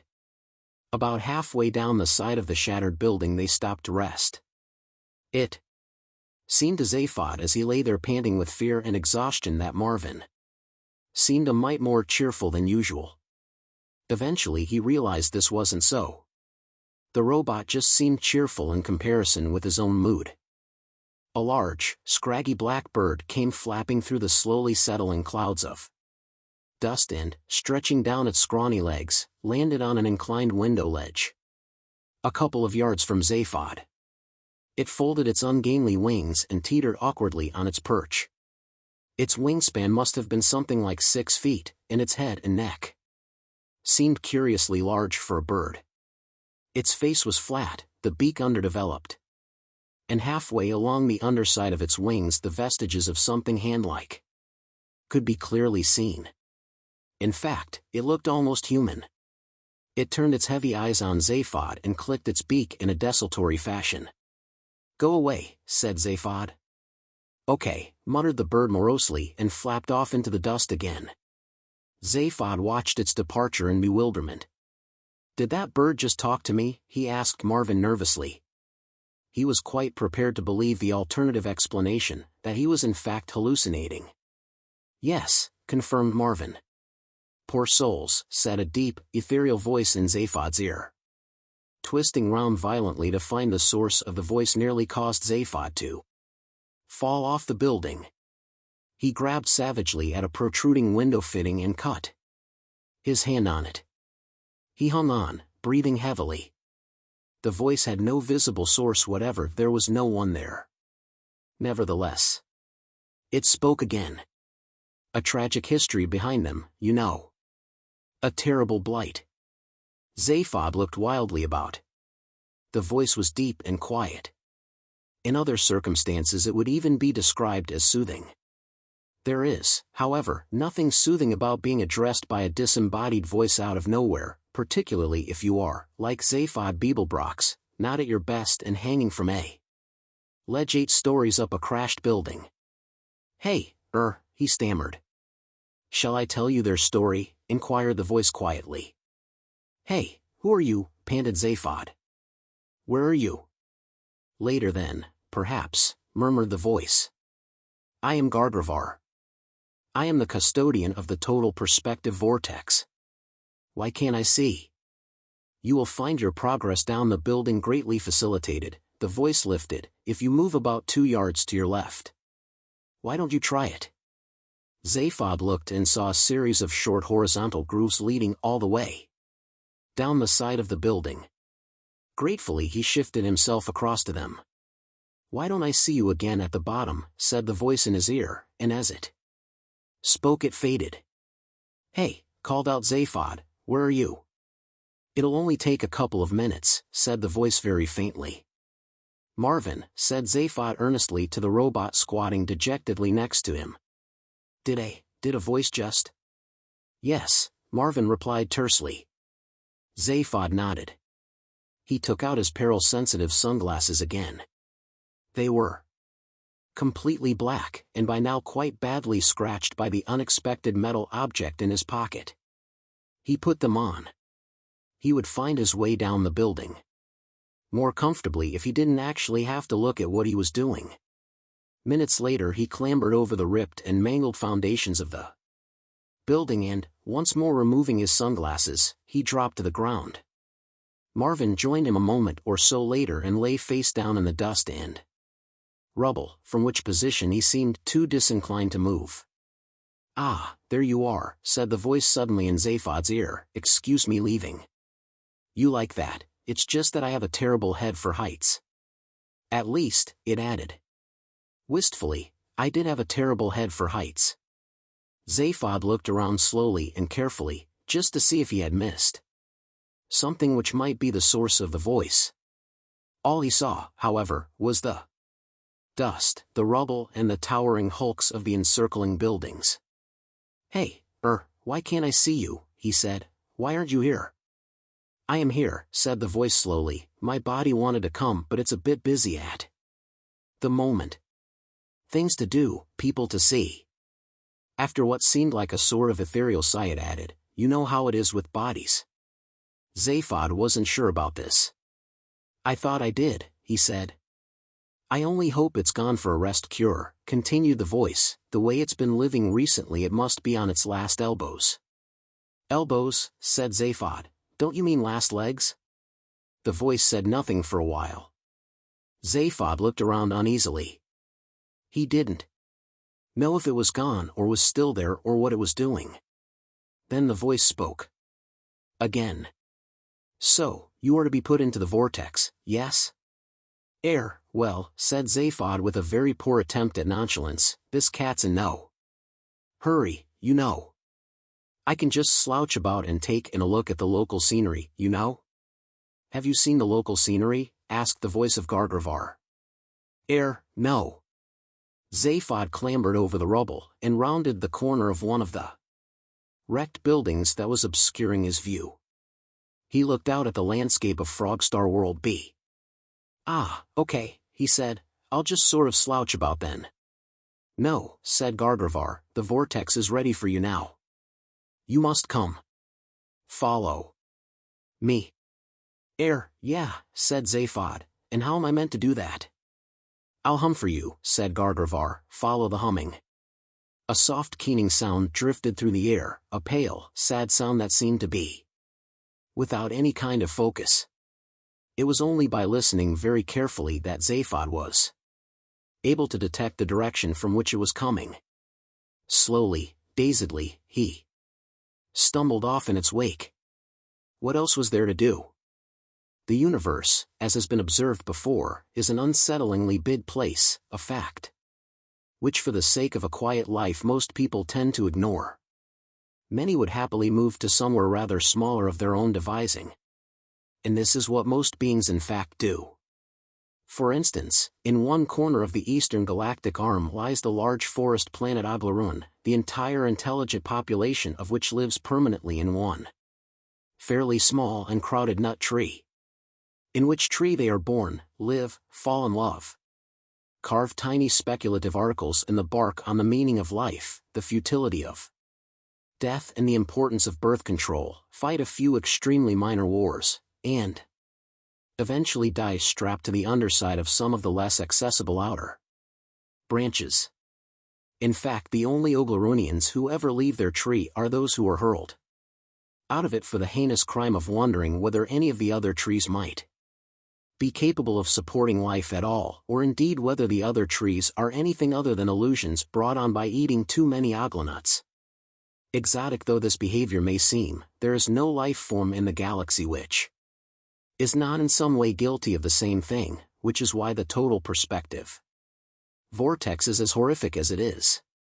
For when you are put into the vortex, you are given just one momentary glimpse of the entire unimaginable infinity of creation, and somewhere in it a tiny little marker, a microscopic dot on a microscopic dot, which says you are here. The gray plain stretched before Zaphod, a ruined, shattered plain. The wind whipped wildly over it. Visible in the middle was the steel pimple of the dome. This, gathered Zaphod, was where he was going. This was the total perspective vortex. As he stood and gazed bleakly at it, a sudden inhuman wail of terror emanated from it as of a man having his soul burnt from his body. It screamed above the wind and died away. Zaphod started with fear and his blood seemed to turn to liquid helium. "Hey, what was that?" he muttered voicelessly.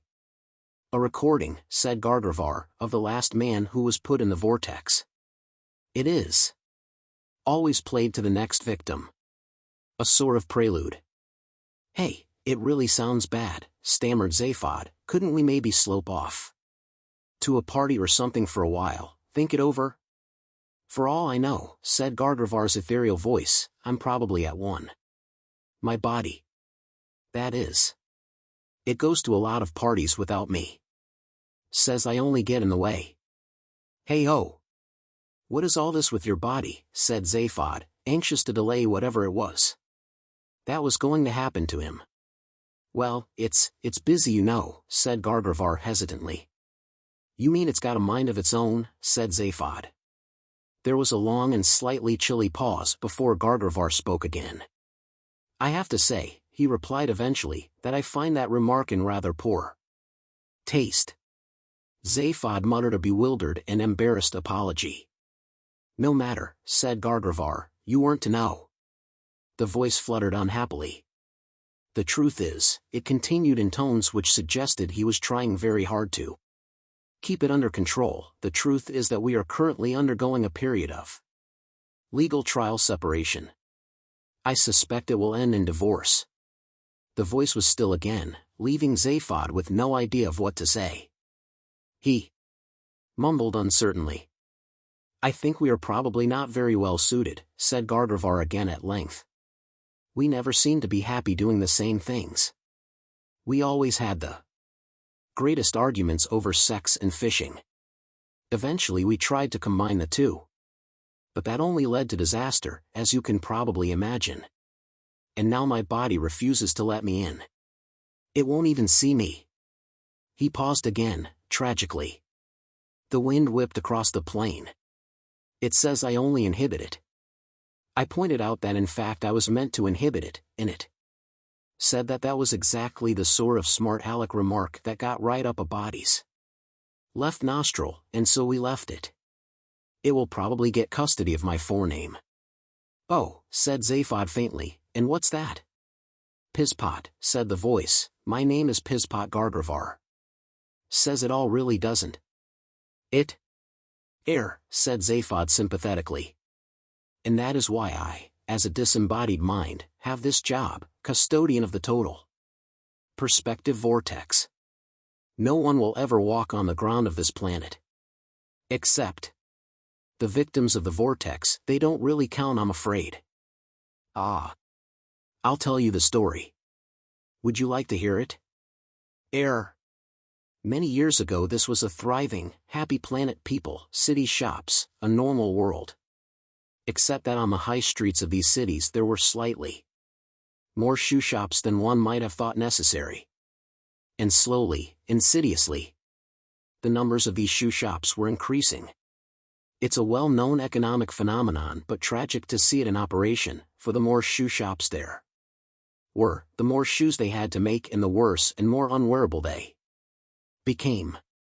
And the worse they were to wear, the more people had to buy to keep themselves shod, and the more the shops proliferated, until the whole economy of the place passed what I believe is termed the shoe event horizon, and it became no longer economically possible to build anything other than shoe shops. Result: collapse, ruin, and famine. Most of the population died out. Those few who had the right kind of genetic instability mutated into birds. You've seen one of them who cursed their feet, cursed the ground, and vowed that none should walk on it again. Unhappy lot. Come, I must take you to the vortex. Zaphod shook his head in bemusement and stumbled forward across the plain. And you, he said, you come from this hellhole pit, do you? No, no, said Gargravar, taken aback, I come from the Frogstar world. See. Beautiful place. Wonderful fishing. I flit back there in the evenings. Though all I can do now is watch. The total perspective vortex is the only thing on this planet with any function. It was built here because no one else wanted it on their doorstep. At that moment another dismal scream rent the air and Zaphod shuddered. What can do that to a guy? He breathed. The universe, said Gargravar simply, the whole infinite universe. The infinite suns, the infinite distances between them, and yourself an invisible dot on an invisible dot, infinitely small. Hey, I'm Zaphod Beeblebrox, man, you know, muttered Zaphod, trying to flap the last remnants of his ego. Gargravar made no reply, but merely resumed his mournful humming till they reached the tarnished steel dome in the middle of the plain. As they reached it, a door hummed open in the side, revealing a small darkened chamber within. Enter, said Gargravar. Zaphod started with fear. Hey, what, now, he said. Now. Zaphod peered nervously inside. The chamber was very small. It was steel-lined. And there was hardly space in it for more than one man. It doesn't look like any kind of vortex to me, said Zaphod. It isn't, said Gargravar, it's just the elevator. Enter. With infinite trepidation Zaphod stepped into it. He was aware of Gargravar being in the elevator with him, though the disembodied man was not for the moment speaking. The elevator began its descent. I must get myself into the right frame of mind for this, muttered Zaphod. There is no right frame of mind, said Gargravar sternly. You really know how to make a guy feel inadequate. I don't. The vortex does. At the bottom of the shaft, the rear of the elevator opened up and Zaphod stumbled out into a smallish, functional, steel-lined chamber. At the far side of it stood a single upright steel box, just large enough for a man to stand in. It was that simple. It connected to a small pile of components and instruments via a single thick wire. Is that it? Said Zaphod in surprise. That is it. Didn't look too bad, thought Zaphod. And I get in there, do I? Said Zaphod. You get in there, said Gargravar, and I'm afraid you must do it now. Okay, said Zaphod. He opened the door of the box and stepped in. Inside the box he waited. After 5 seconds there was a click, and the entire universe was there in the box. With him. The total perspective vortex derives its picture of the whole universe on the principle of extrapolated matter analyses. To explain, since every piece of matter in the universe is in some way affected by every other piece of matter in the universe, it is in theory possible to extrapolate the whole of creation, every sun, every planet, their orbits, their composition and their economic and social history from, say, one small piece of fairy cake. The man who invented the total perspective vortex did so basically in order to annoy his wife. Trintragula, for that was his name, was a dreamer, a thinker, a speculative philosopher, or, as his wife would have it, an idiot. And she would nag him incessantly about the utterly inordinate amount of time He spent staring out into space, or mulling over the mechanics of safety pins, or doing spectrographic analyses of pieces of fairy cake. Have some sense of proportion, she would say, sometimes as often as 38 times in a single day. And so he built the total perspective vortex just to show her. And into one end he plugged the whole of reality as extrapolated from a piece of fairy cake, and into the other end he plugged his wife, so that when he turned it on she saw in one instant the whole infinity of creation and herself in relation to it. To Trintradula's horror, the shock completely annihilated her brain, but to his satisfaction he realized that he had proved conclusively that if life is going to exist in a universe of this size, then the one thing it cannot afford to have is a sense of proportion. The door of the vortex swung open. From his disembodied mind Gargravar watched dejectedly. He had rather liked Zaphod Beeblebrox in a strange sort of way.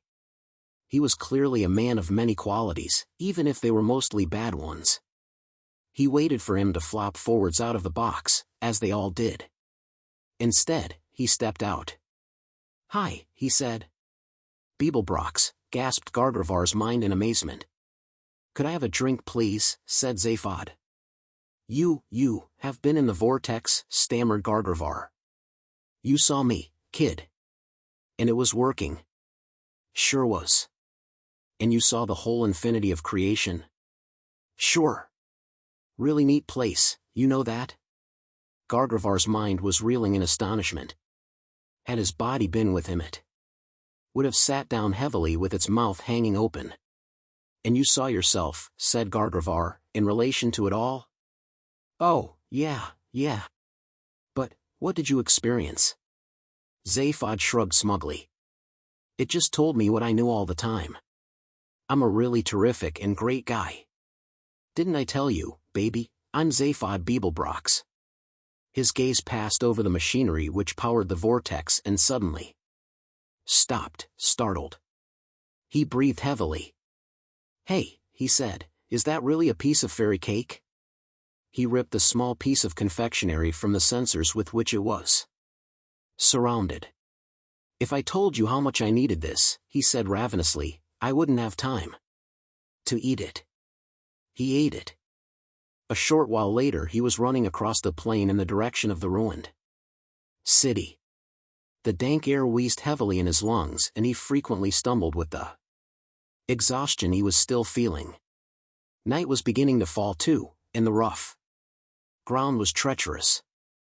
The elation of his recent experience was still with him though. The whole universe. He had seen the whole universe stretching to infinity around him. Everything. And with it had come the clear and extraordinary knowledge that he was the most important thing in it. Having a conceited ego is one thing. Actually, being told by a machine is another. He didn't have time to reflect on this matter. Gargravar had told him that he would have to alert his masters as to what had happened, but that he was prepared to leave a decent interval before doing so. Enough time for Zaphod to make a break and find somewhere to hide. What he was going to do he didn't know, but feeling that he was the most important person in the universe gave him the confidence to believe that something would turn up. Nothing else on this blighted planet could give him much grounds for optimism. He ran on, and soon reached the outskirts of the abandoned city. He walked along cracked and gaping roads riddled with scrawny weeds, the holes filled with rotting shoes. The buildings he passed were so crumbled and decrepit he thought it unsafe to enter any of them. Where could he hide? He hurried on. After a while the remains of a wide sweeping road led off from the one down which he was walking, and at its end lay a vast low building, surrounded with sundry smaller ones, the whole surrounded by the remains of a perimeter barrier. The large main building still seemed reasonably solid, and Zaphod turned off to see if it might provide him with anything. He approached the building. Along one side of it, the front it would seem since it faced a wide concreted apron area, were 3 gigantic doors, maybe 60 feet high. The far one of these was open, and towards this, Zaphod ran. Inside, all was gloom, dust and confusion. Giant cobwebs lay over everything. Part of the infrastructure of the building had collapsed, part of the rear wall had caved in, and a thick choking dust lay inches over the floor. Through the heavy gloom huge shapes loomed, covered with debris. The shapes were sometimes cylindrical, sometimes bulbous, sometimes like eggs, or rather cracked eggs. Most of them were split open or falling apart, some were mere skeletons. They were all spacecraft, all derelict. Zaphod wandered in frustration among the hulks. There was nothing here that remotely approached the serviceable. Even the mere vibration of his footsteps caused one precarious wreck to collapse further into itself. Towards the rear of the building lay one old ship, slightly larger than the others, and buried beneath even deeper piles of dust and cobwebs. Its outline, however, seemed unbroken. Zaphod approached it with interest, and as he did so, he tripped over an old feed line. He tried to toss the feed line aside, and to his surprise discovered that it was still connected to the ship. To his utter astonishment he realized that the feed line was also humming slightly. He stared at the ship in disbelief, and then back down at the feed line in his hands. He tore off his jacket and threw it aside. Crawling along on his hands and knees, he followed the feed line to the point where it connected with the ship. The connection was sound, and the slight humming vibration was more distinct. His heart was beating fast. He wiped away some grime and laid an ear against the ship's side. He could only hear a faint, indeterminate noise. He rummaged feverishly amongst the debris lying on the floor all about him and found a short length of tubing and a non-biodegradable plastic cup. Out of this, he fashioned a crude stethoscope and placed it against the side of the ship. What he heard made his brains turn somersaults. The voice said, "Transstellar Cruise Lines would like to apologize to passengers for the continuing delay to this flight.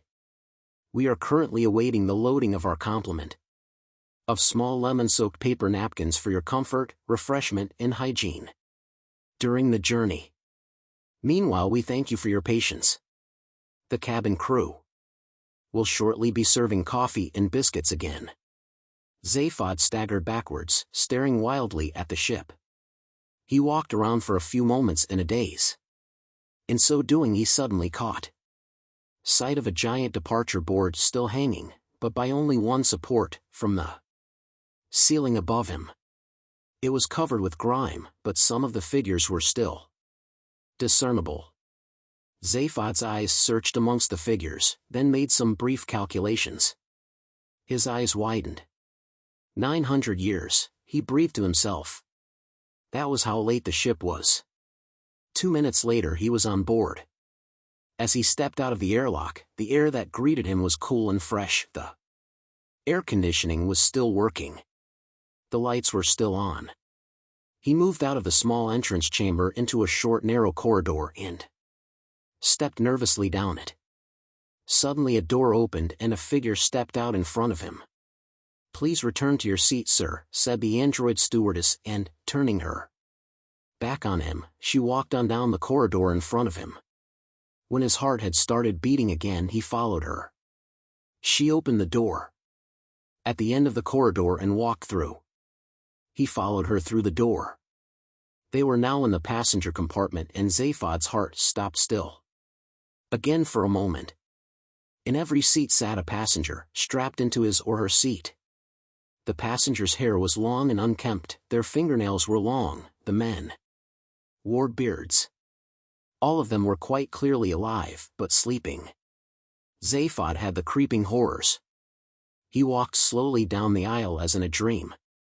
By the time he was halfway down the aisle, the stewardess had reached the other end. She turned and spoke. "Good afternoon, ladies and gentlemen," she said sweetly, "thank you for bearing with us during this slight delay. We will be taking off as soon as we possibly can. If you would like to wake up now, I will serve you coffee and biscuits." There was a slight hum. At that moment, all the passengers awoke. They awoke screaming and clawing at their straps and life support systems that held them tightly in their seats. They screamed and bawled and hollered till Zaphod thought his ears would shatter. They struggled and writhed as the stewardess patiently moved up the aisle, placing a small cup of coffee and a packet of biscuits in front of each one of them. Then one of them rose from his seat. He turned and looked at Zaphod. Zaphod's skin was crawling all over his body as if it was trying to get off. He turned and ran from the bedlam. He plunged through the door and back into the corridor. The man pursued him. He raced in a frenzy to the end of the corridor, through the entrance chamber, and beyond. He arrived on the flight deck, slammed and bolted the door behind him. He leant back against the door, breathing hard. Within seconds, a hand started beating on the door. From somewhere on the flight deck, a metallic voice addressed him. "Passengers are not allowed on the flight deck. Please return to your seat, and wait for the ship to take off. Coffee and biscuits are being served. This is your autopilot speaking. Please return to your seat." Zaphod said nothing. He breathed hard. Behind him, the hand continued to knock on the door. "Please return to your seat," repeated the autopilot. "Passengers are not allowed on the flight deck." "I'm not a passenger," panted Zaphod. "Please return to your seat." "I am not a passenger," shouted Zaphod again. "Please return to your seat." "I am not a, hello, can you hear me? Please return to your seat." "You're the autopilot," said Zaphod. "Yes," said the voice from the flight console. "You're in charge of this ship?" "Yes," said the voice again, "there has been a delay. Passengers are to be kept temporarily in suspended animation, for their comfort and convenience. Coffee and biscuits are being served every year, after which passengers are returned to suspended animation for their continued comfort and convenience. Departure will take place when the flight stores are complete. We apologize for the delay." Zaphod moved away from the door, on which the pounding had now ceased. He approached the flight console. "Delay?" he cried. "Have you seen the world outside the ship? It's a wasteland. A desert. Civilization's been and gone, man. There are no lemon-soaked paper napkins on the way from anywhere. The statistical likelihood," continued the autopilot primly, "is that other civilizations will arise. There will one day be lemon-soaked paper napkins. Till then, there will be a short delay. Please return to your seat." But at that moment the door opened. Zaphod span round to see the man who had pursued him standing there. He carried a large briefcase. He was smartly dressed, and his hair was short. He had no beard and no long fingernails. "Zaphod Beeblebrox," he said, "my name is Zarniwoop. I believe you wanted to see me." Zaphod Beeblebrox wittered. His mouth said foolish things. He dropped into a chair. Oh man, where did you spring from?" he said. "I've been waiting here for you," he said in a businesslike tone. He put the briefcase down and sat in another chair. "I am glad you followed instructions," he said. "I was a bit nervous that you might have left my office by the door rather than the window. Then you would have been in trouble." Zaphod shook his head at him and burbled. "When you entered the door of my office, you entered my electronically synthesized universe," he explained. "If you had left by the door you would have been back in the real one. The artificial one works from here." He patted the briefcase smugly. Zaphod glared at him with resentment and loathing. "What's the difference?" he muttered. "Nothing," said Zarniwoop, "they are identical. Oh, except that I think the Frogstar fighters are gray in the real universe." "What's going on?" spat Zaphod. "Simple," said Zarniwoop. His self-assurance and smugness made Zaphod seethe.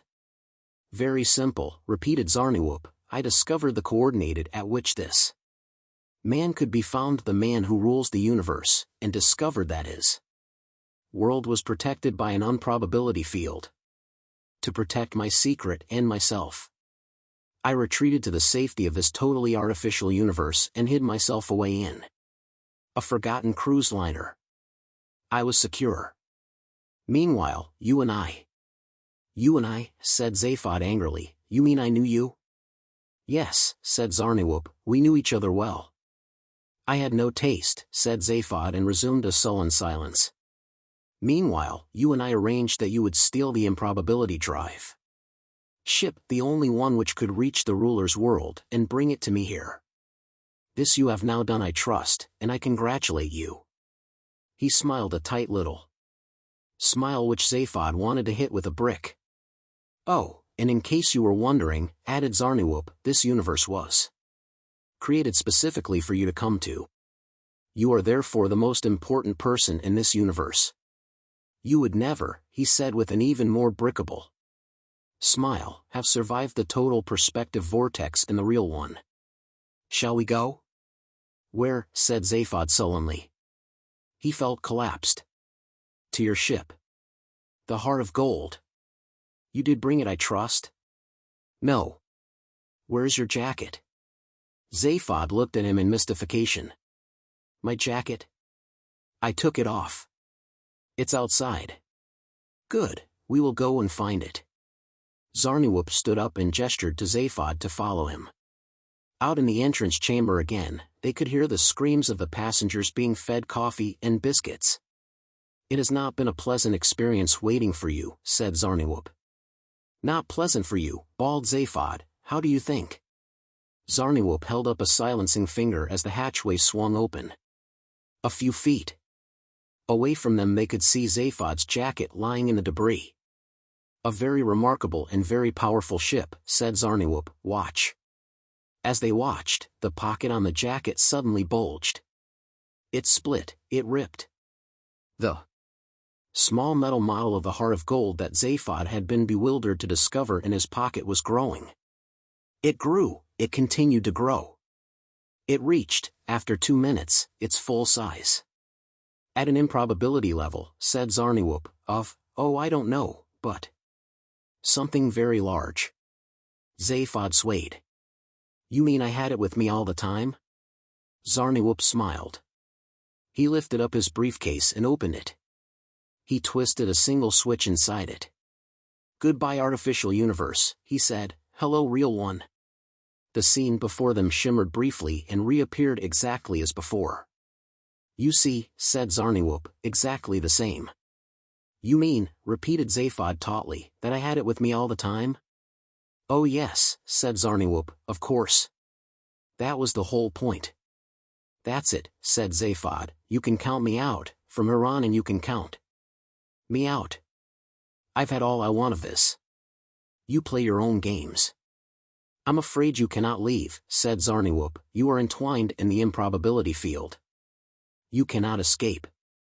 He smiled the smile that Zaphod had wanted to hit, and this time Zaphod hit it. Ford Prefect bounded up to the bridge of the Heart of Gold. Trillian. Arthur, he shouted, it's working. The ships reactivated. Trillian and Arthur were asleep on the floor. Come on you guys, we're going off, we're off, he said, kicking them awake. Hi there guys, twittered the computer, it's really great to be back with you. Again, I can tell you, and I just want to say that. Shut up, said Ford, tell us where the hell we are. Frogstar World B, and man it's a dump, said Zaphod running onto the bridge. Hi, guys, you must be so amazingly glad to see me you don't even find words to tell me what a cool fruit I am. What a what, said Arthur blearily, picking himself up from the floor and not taking any of this in. I know how you feel, said Zaphod, I'm so great even I get tongue-tied talking to myself. Hey, it's good to see you Trillian, Ford, Monkey Man. Hey, computer.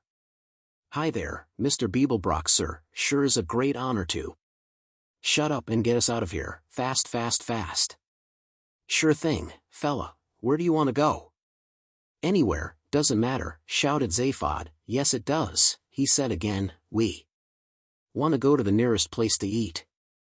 Sure thing, said the computer happily, and a massive explosion rocket the Bridge. When Zarniwoop entered a minute or so later with a black eye, he regarded the 4 wisps of smoke with interest.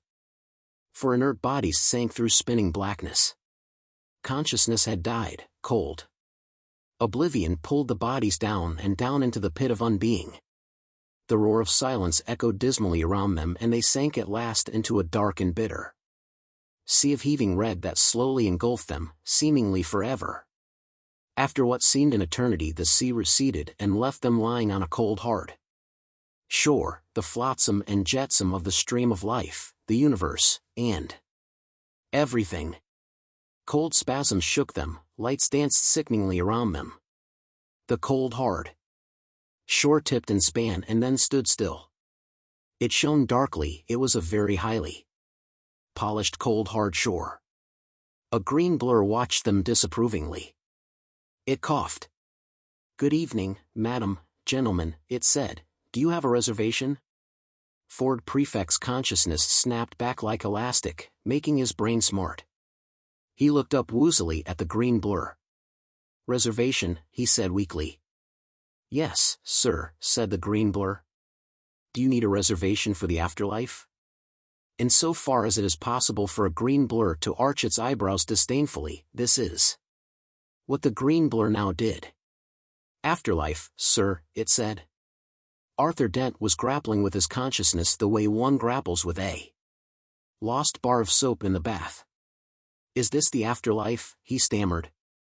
"Well, I assume so," said Ford Prefect, trying to work out which way was up. He tested the theory that it must lie in the opposite direction from the cold hard shore on which he was lying, and staggered to what he hoped were his feet. "I mean," he said, swaying gently, "there's no way we could have survived that blast, is there?" "No," muttered Arthur. He had raised himself onto his elbows, but it didn't seem to improve things. He slumped down again. "No," said Trillian, standing up, "no way at all." A dull horse-gurgling sound came from the floor. It was Zaphod Beeblebrox attempting to speak. "I certainly didn't survive," he gurgled. "I was a total goner. Wham bang, and that was it." "Yeah, thanks to you," said Ford, "we didn't stand a chance. We must have been blown to bits. Arms, legs everywhere." "Yeah," said Zaphod, struggling noisily to his feet. "If the lady and gentleman would like to order drinks," said the green blur, hovering impatiently beside them. "Kerpow, splat," continued Zaphod, instantaneously zonked into our component molecules. "Hey, Ford," he said, identifying one of the slowly solidifying blurs around him, "did you get that thing of your whole life flashing before you?" "You got that too?" said Ford. "Your whole life?" "Yeah," said Zaphod, "at least I assume it was mine. I spent a lot of time out of my skulls, you know." He looked around him at the various shapes that were at last becoming proper shapes instead of vague and wobbling shapeless shapes. "So," he said. "So what?" said Ford. "So here we are," said Zaphod hesitantly, "lying dead." "Standing," Trillian corrected him. Standing dead," continued Zaphod, "in this desolate restaurant," said Arthur Dent, who had got to his feet and could now, much to his surprise, see clearly. That is to say, the thing that surprised him was not that he could see, but what he could see. "Here we are," continued Zaphod doggedly, "standing dead in this desolate 5-star, said Trillian. "Restaurant," concluded Zaphod. "Odd, isn't it?" said Ford. Yeah. "Nice chandeliers though," said Trillian. They looked about themselves in bemusement. "It's not so much an afterlife," said Arthur, "more a sort of après-vie." The chandeliers were in fact a little on the flashy side, and the low vaulted ceiling from which they hung would not, in an ideal universe, have been painted in that particular shade of deep turquoise, and even if it had been, it wouldn't have been highlighted by concealed mood lighting. This is not, however, an ideal universe, as was further evidenced by the eye-crossing patterns of the inlaid marble floor, in the way in which the fronting for the 80-yard-long marble-topped bar had been made. The fronting for the 80-yard-long marble-topped bar had been made by stitching together nearly 20,000 Antarian mosaic lizard skins, despite the fact that the 20,000 lizards concerned had needed them to keep their insides in. A few smartly dressed creatures were lounging casually at the bar or relaxing in the richly colored body-hugging seats that were deployed here and there about the bar area.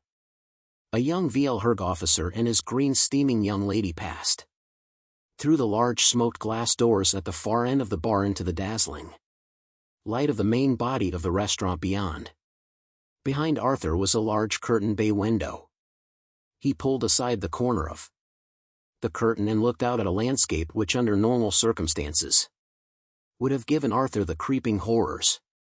These were not, however, normal circumstances, for the thing that froze his blood and made his skin try to crawl up his back and off the top of his head was the sky. The sky was. An attendant flunky politely drew the curtain back into place. "All in good time, sir," he said. Zaphod's eyes flashed. "Hey, hang about you dead guys," he said. "I think we're missing some ultra-important thing here, you know. Something somebody said and we missed it." Arthur was profoundly relieved to turn his attention from what he had just seen. He said, "I said it was a source of après." "Yeah, and don't you wish you hadn't," said Zaphod, Ford. "I said it was odd." "Yeah, shrewd but dull, perhaps it was." "Perhaps," interrupted the green blur who had by this time resolved into the shape of a small wizened dark-suited green waiter, "perhaps you would care to discuss the matter over drinks." "Drinks," cried Zaphod, "that was it. See what you miss if you don't stay alert." "Indeed, sir," said the waiter patiently. "If the lady and gentleman would care to order drinks before dinner." "Dinner?" Zaphod exclaimed with passion. "Listen, little green person, my stomach could take you home and cuddle you all night for the mere idea." "And the universe," concluded the waiter, determined not to be deflected on his home stretch, "will explode later for your pleasure." Ford's head swiveled towards him. He spoke with feeling. "Wow," he said, "what sort of drinks do you serve in this place?" The waiter laughed a polite little waiter's laugh. "Ah," he said, "I think sir has perhaps misunderstood me." "Oh, I hope not," breathed Ford. The waiter coughed a polite little waiter's cough. "It is not unusual for our customers to be a little disoriented by the time journey," he said, "so if I might suggest—" "Time journey," said Zaphod. "Time journey," said Ford. "Time journey," said Trillian. "You mean this isn't the afterlife," said Arthur. The waiter smiled a polite little waiter's smile. He had almost exhausted his polite little waiter repertoire and would soon be slipping into his role of a rather tight-lipped and sarcastic little waiter. "Afterlife, sir," he said. "No, sir." "And we're not dead," said Arthur. The waiter tightened his lips. "Aha, ha," he said, "sir is most evidently alive, otherwise I would not attempt to serve sir." In an extraordinary gesture which is pointless attempting to describe, Zaphod Beeblebrox slapped both his foreheads with two of his arms and one of his thighs with the other. "Hey guys," he said, "this is crazy. We finally did it. We finally got to where we're going. This is Milliways." "Yes sir," said the waiter, laying on the patients with a trowel, "this is Milliways. The restaurant at the end of the universe." "End of what?" said Arthur. "The universe," repeated the waiter, very clearly and unnecessarily distinctly. "When did that end?" said Arthur. "In just a few minutes, sir," said the waiter. He took a deep breath. He didn't need to do this since his body was supplied with the peculiar assortment of gases it required for survival from a small intravenous device strapped to his leg. There are times, however, when whatever your metabolism you have to take a deep breath. "Now, if you would care to order drinks at last," he said, "I will then show you to your table." Zaphod grinned two manic grins, sauntered over to the bar and bought most of it. The restaurant at the end of the universe is one of the most extraordinary ventures in the entire history of catering. It has been built on the fragmented remains of, it will be built on the fragmented, that is to say it will have been built by this time, and indeed has been. One of the major problems encountered in time travel is not that of accidentally becoming your own father or mother. There is no problem involved in becoming your own father or mother that a broad-minded and well-adjusted family can't cope with. There is also no problem about changing the course of history. The course of history does not change because it all fits together like a jigsaw. All the important changes have happened before the things they were supposed to change, and it all sorts itself out in the end. The major problem is quite simply one of grammar, and the main work to consult in this matter is Dr. Dan Streetmentioner's Time Traveler's Handbook of 1001 Tense Formations. It will tell you, for instance, how to describe something that was about to happen to you in the past before you avoided it by time jumping forward 2 days in order to avoid it. The event will be described differently according to whether you are talking about it from the standpoint of your own natural time, from a time in the further future, or a time in the further past, and is further complicated by the possibility of conducting conversations whilst you are actually traveling from one time to another with the intention of becoming your own father or mother. Most readers get as far as the future semi-conditionally modified sub-inverted plagal past subjunctive intentional before giving up, and in fact in later editions of the book all the pages beyond this point have been left blank to save on printing costs. The Hitch Hiker's Guide to the Galaxy skips lightly over this tangle of academic abstraction, pausing only to note that the term future perfect has been abandoned since it was discovered not to be. To resume, the restaurant at the end of the universe is one of the most extraordinary ventures in the entire history of catering. It is built on the fragmented remains of an eventually ruined planet which is Wyall Haven B, enclosed in a vast time bubble and projected forward in time to the precise moment of the end of the universe. This is, many would say, impossible. In it, guests will and on take their places at table and eat, will and on eat sumptuous meals whilst watching, willing watchin', the whole of creation explode around them. This is, many would say, equally impossible. You can arrive, Mayan Arivan on when, for any sitting you like without prior, late. For when, reservation because you can book retrospectively, as it were when you return to your own time. You can have on book havenda for when presooning returning one to retro home. This is, many would now insist, absolutely impossible. At the restaurant you can meet and dine with, Mayan Mitan Khan with din and on. When, a fascinating cross-section of the entire population of space and time. This, it can be explained patiently, is also impossible. You can visit it as many times as you like, Mayan on visit re-on visiting, and so on. For further tense corrections consult Dr. Streetmentioner's book, and be sure of never meeting yourself, because of the embarrassment this usually causes. This, even if the rest were true, which it isn't, is patently impossible, say the doubters. All you have to do is deposit 1 penny in a savings account in your own era, and when you arrive at the end of time the operation of compound interest means that the fabulous cost of your meal has been paid for. This, many claim, is not merely impossible but clearly insane, which is why the advertising executives of the star system of Bastablin came up with this slogan. If you've done 6 impossible things this morning, why not round it off with breakfast at Milliway's, the restaurant at the end of the universe? At the bar, Zaphod was rapidly becoming as tired as a newt.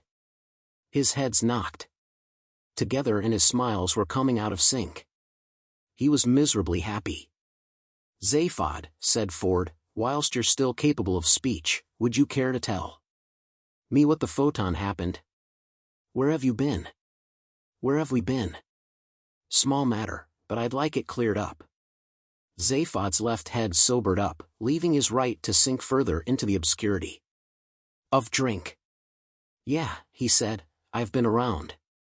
They want me to find the man who rules the universe, but I don't care to meet him. I believe the man can't cook. His left head watched his right head saying this and then nodded. True, it said, have another drink. Ford had another Pan-Galactic Gargle Blaster, the drink which has been described as the alcoholic equivalent of a mugging, expensive and bad for the head.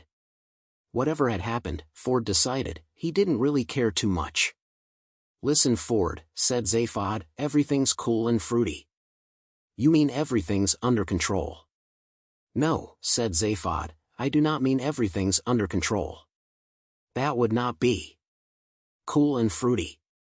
If you want to know what happened, let's just say I had the whole situation in my pocket. Okay? Ford shrugged. Zaphod giggled into his drink. It frothed up over the side of the glass and started to eat its way into the marble bar top. A wild-skinned sky gypsy approached them and played electric violin at them until Zaphod gave him a lot of money and he agreed to go away again. The gypsy approached Arthur and Trillian sitting in another part of the bar. I don't know what this place is, said Arthur, but I think it gives me the creeps. Have another drink, said Trillian, enjoy yourself. Which, said Arthur, the two are mutually exclusive. Poor Arthur, you're not really cut out for this life, are you? You call this life? You're beginning to sound like Marvin. Marvin's the clearest thinker I know. How do you think we make this violinist go away? The waiter approached. Your table is ready, he said. Seen from the outside, which it never is, the restaurant resembles a giant glittering starfish beached on a forgotten rock. Each of its arms houses the bars, the kitchens, the force field generators which protect the entire structure and the decayed planet on which it sits, and the time turbines which slowly rock the whole affair backwards and forwards across the crucial moment. In the center sits the gigantic golden dome, almost a complete globe, and it was into this area that Zaphod, Ford, Arthur and Trillian now passed. At least 5 tons of glitter alone had gone into it before them, and covered every available surface. The other surfaces were not available because they were already encrusted with jewels, precious seashells from Santroginus, gold leaf, mosaic tiles, lizard skins and a million unidentifiable embellishments and decorations. Glass glittered, silver shone, gold gleamed, Arthur Dent goggled. Wowie, said Zaphod, Zappo. Incredible, breathed Arthur, the people. The things. The things, said Ford Prefect quietly, are also people. The people, resumed Arthur, the other people. The lights, said Trillian. The tables, said Arthur. The clothes, said Trillian. The waiter thought they sounded like a couple of bailiffs.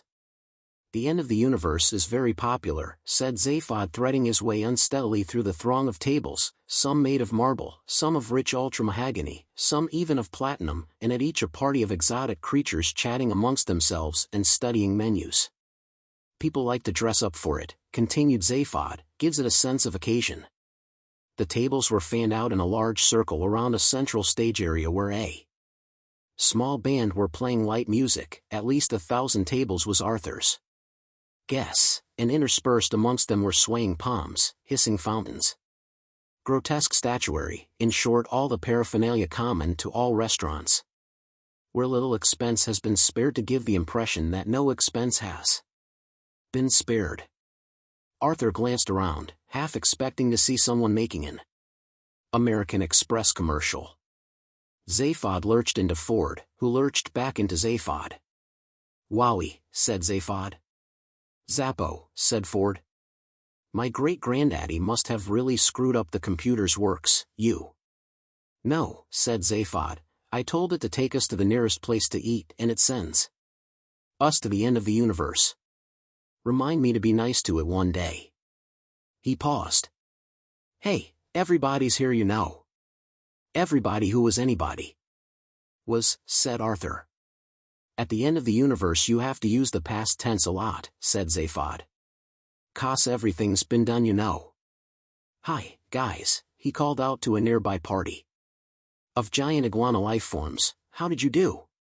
Is that Zaphod Beeblebrox? Asked one iguana of another iguana. I think so, replied the second iguana. Well, doesn't that just take the biscuit, said the first iguana. Funny old thing, life, said the second iguana. It's what you make of it, said the first, and they lapsed back into silence. They were waiting for the greatest show in the universe. Hey, Zaphod, said Ford, grabbing for his arm and, on account of the third pan. Galactic Gargle Blaster, missing. He pointed a swaying finger. There's an old mate of mine, he said, hot black Desiato. See the man at the platinum table with the platinum suit on? Zaphod tried to follow Ford's finger with his eyes, but it made him feel dizzy. Finally he saw. Oh yeah, he said, then recognition came a moment later. Hey, he said, did that guy ever make it mega big? Wow, bigger than the biggest thing ever. Other than me. Who's he supposed to be? Asked Trillian. Hot black Desiato, said Zaphod in astonishment. You don't know? You never heard of Disaster Area? No, said Trillian, who hadn't? The biggest, said Ford, loudest. Richest, suggested Zaphod.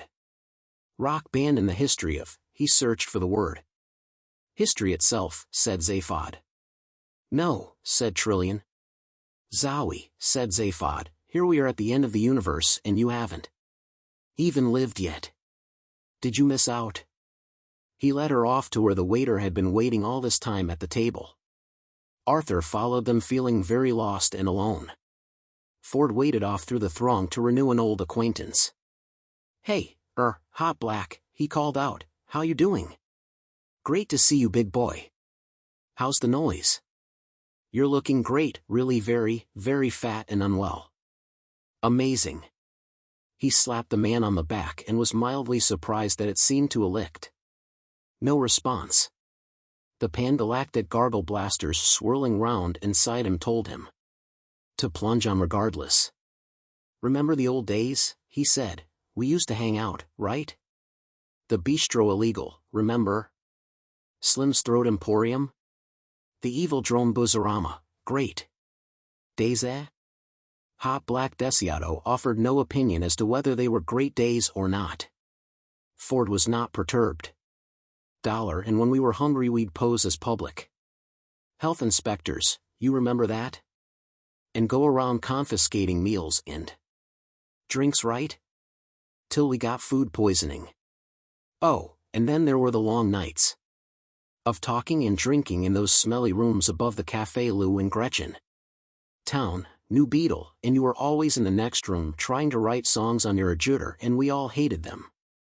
And you said you didn't care, and we said we did because we hated them so much. Ford's eyes were beginning to mist over.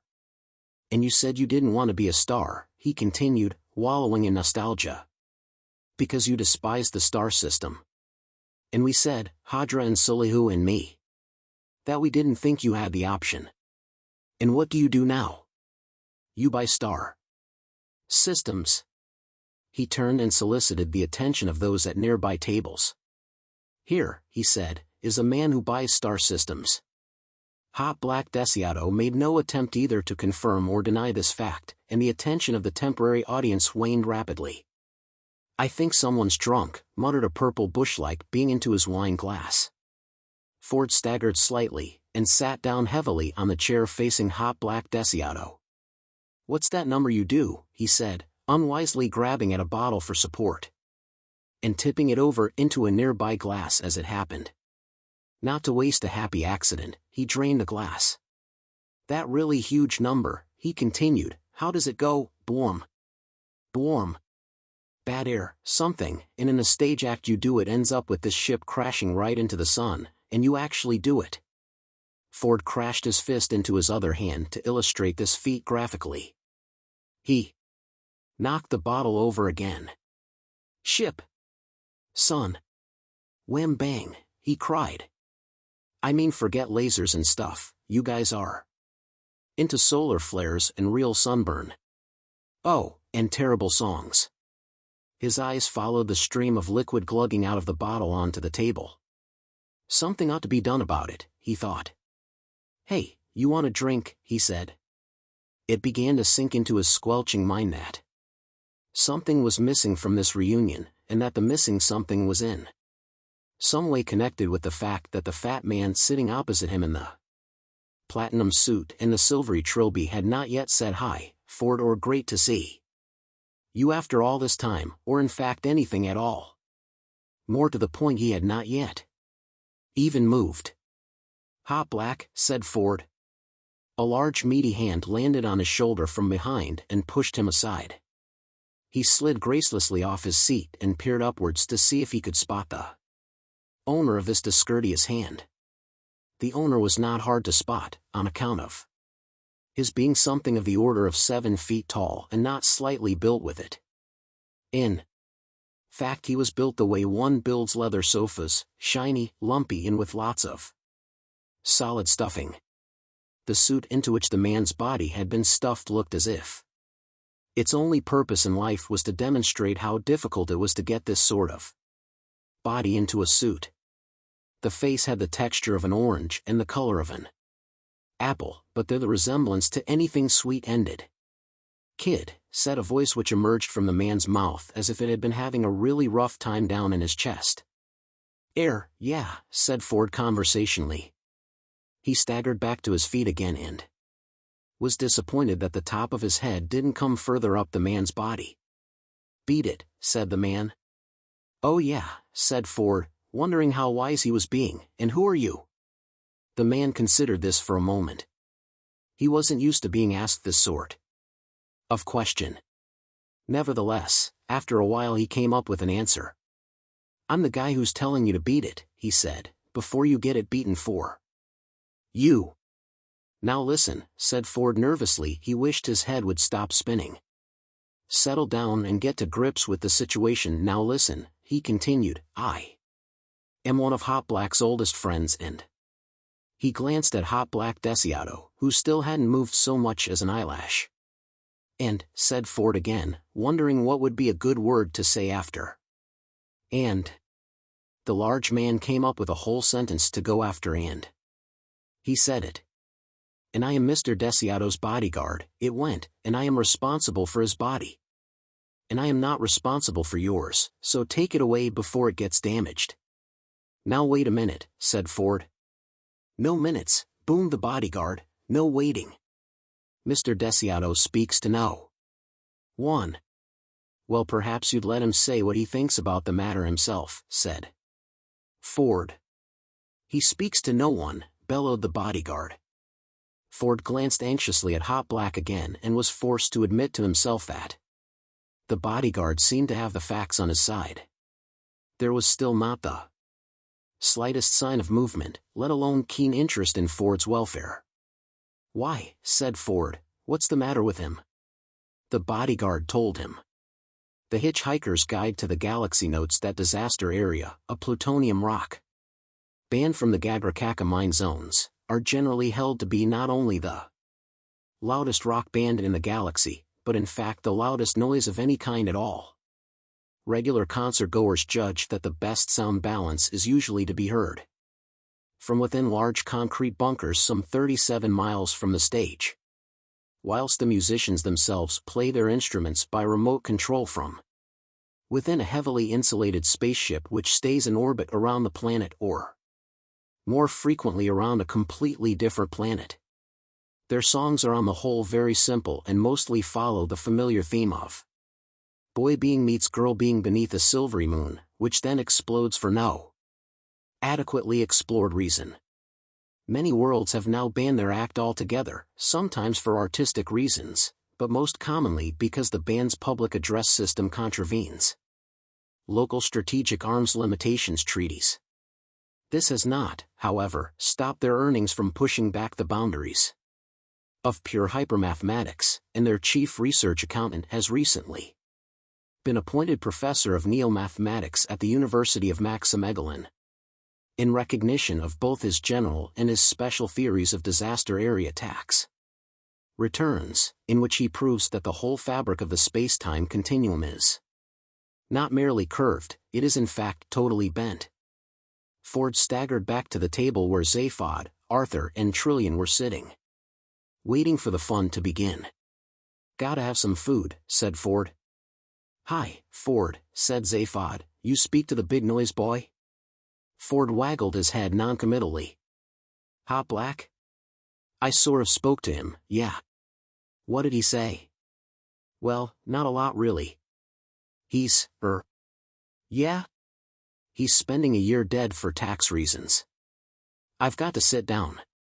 He sat down. The waiter approached. "Would you like to see the menu," he said, "or would you like to meet the dish of the day?" "Huh," said Ford. "Huh," said Arthur. "Huh," said Trillian. "That's cool," said Zaphod, "we'll meet the meat." In a small room in one of the arms of the restaurant complex, a tall, thin, gangling figure pulled aside a curtain and Oblivion looked him in the face. It was not a pretty face, perhaps because Oblivion had looked him in it so many times. It was too long for a start, the eyes too sunken and too hooded, the cheeks too hollow, his lips were too thin and too long, and when they parted his teeth looked too much like a recently polished bay window. The hands that held the curtain were long and thin too, they were also cold. They lay lightly along the folds of the curtain and gave the impression that if he didn't watch them like a hawk they would crawl away of their own accord and do something unspeakable. In a corner, he let the curtain drop and the terrible light that had played on his features went off to play somewhere more healthy. He prowled around his small chamber, like a mantis contemplating an evening's praying, finally settling on a rickety chair by a trestle table, where he leafed through a few sheets of jokes. A bell rang. He pushed the thin sheaf of papers aside and stood up. His hands brushed limply over some of the 1,000,000 rainbow-colored sequins with which his jacket was festooned, and he was gone through the door. In the restaurant the lights dimmed, the band quickened its pace, a single spotlight stabbed down into the darkness of the stairway that led up to the center of the stage. Up the stairs bounded a tall, brilliantly colored figure. He burst onto the stage, tripped lightly up to the microphone, removed it from its stand with one swoop of his long thin hand and stood for a moment bowing left and right to the audience, acknowledging their applause and displaying to them his bay window. He waved to his particular friends in the audience even though there weren't any there, and waited for the applause to die down. He held up his hand and smiled a smile that stretched not merely from ear to ear, but seemed to extend some way beyond the mere confines of his face. "Thank you, ladies and gentlemen," he cried, "thank you very much. Thank you so much." He eyed them with a twinkling eye. "Ladies and gentlemen," he said, "the universe as we know it has now been in existence for over 170,000 million billion years and will be ending in a little over half an hour. So, welcome one and all to Milliways, the restaurant at the end of the universe." With a gesture he deftly conjured another round of spontaneous applause. With another gesture he cut it. "I am your host for tonight," he said. "My name is Max Quartleplane." Everybody knew this, his act was famous throughout the known galaxy, but he said it for the fresh applause it generated, which he acknowledged with a disclaiming smile and wave. "And I've just come straight from the very other end of time, where I've been hosting a show at the Big Bang Burger Bar, where I can tell you we had a very exciting evening, ladies and gentlemen, and I will be with you right through this historic occasion, the end of history itself." Another burst of applause died away quickly as the lights dimmed down further. On every table candles ignited themselves spontaneously, eliciting a slight gasp from all the diners and wreathing them in 1,000 tiny flickering lights and a million intimate shadows. A tremor of excitement thrilled through the darkened restaurant as the vast golden dome above them began very slowly to dim, to darken, to fade. Max's voice was hushed as he continued.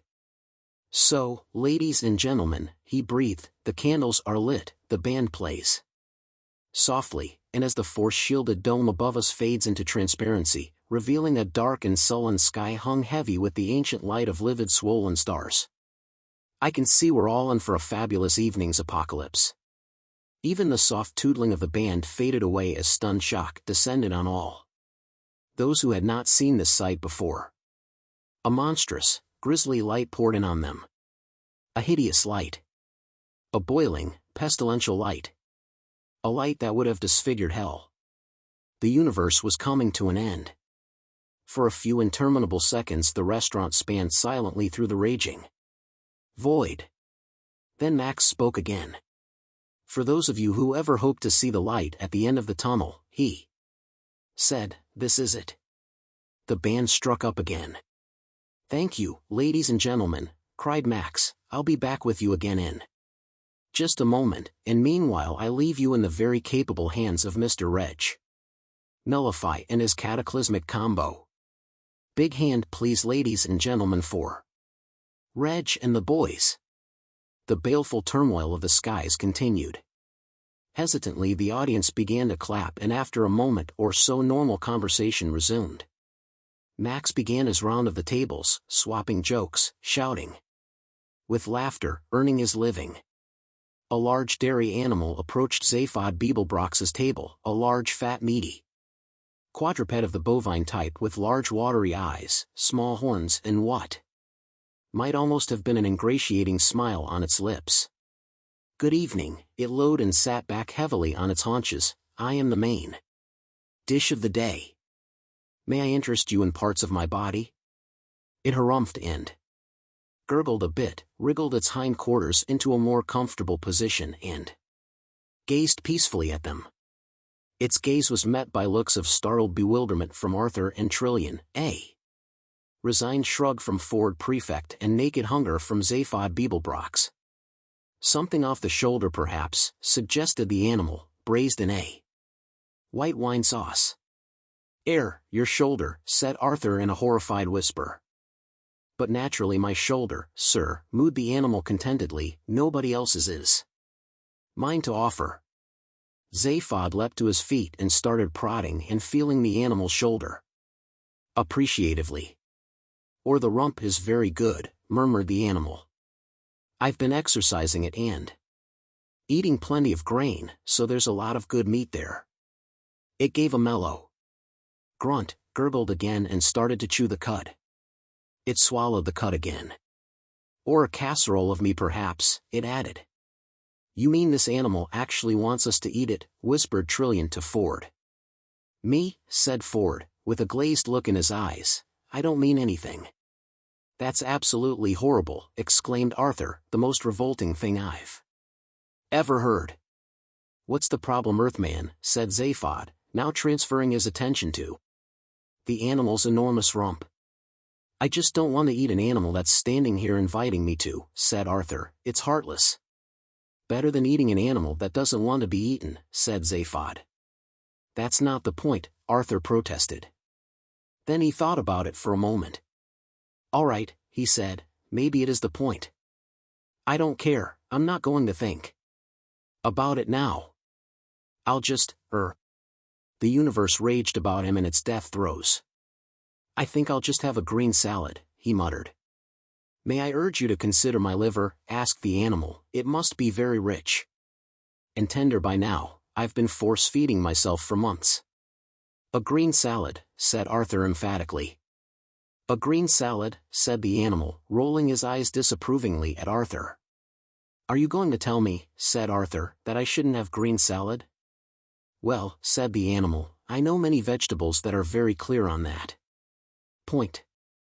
Which is why it was eventually decided to cut through the whole tangled problem and breed an animal that actually wanted to be eaten and was capable of saying so clearly and distinctly. And here I am. It managed a very slight bow. Glass of water please, said Arthur. Look, said Zaphod, we want to eat, we don't want to make a meal of the issues. For rare steaks please, and hurry.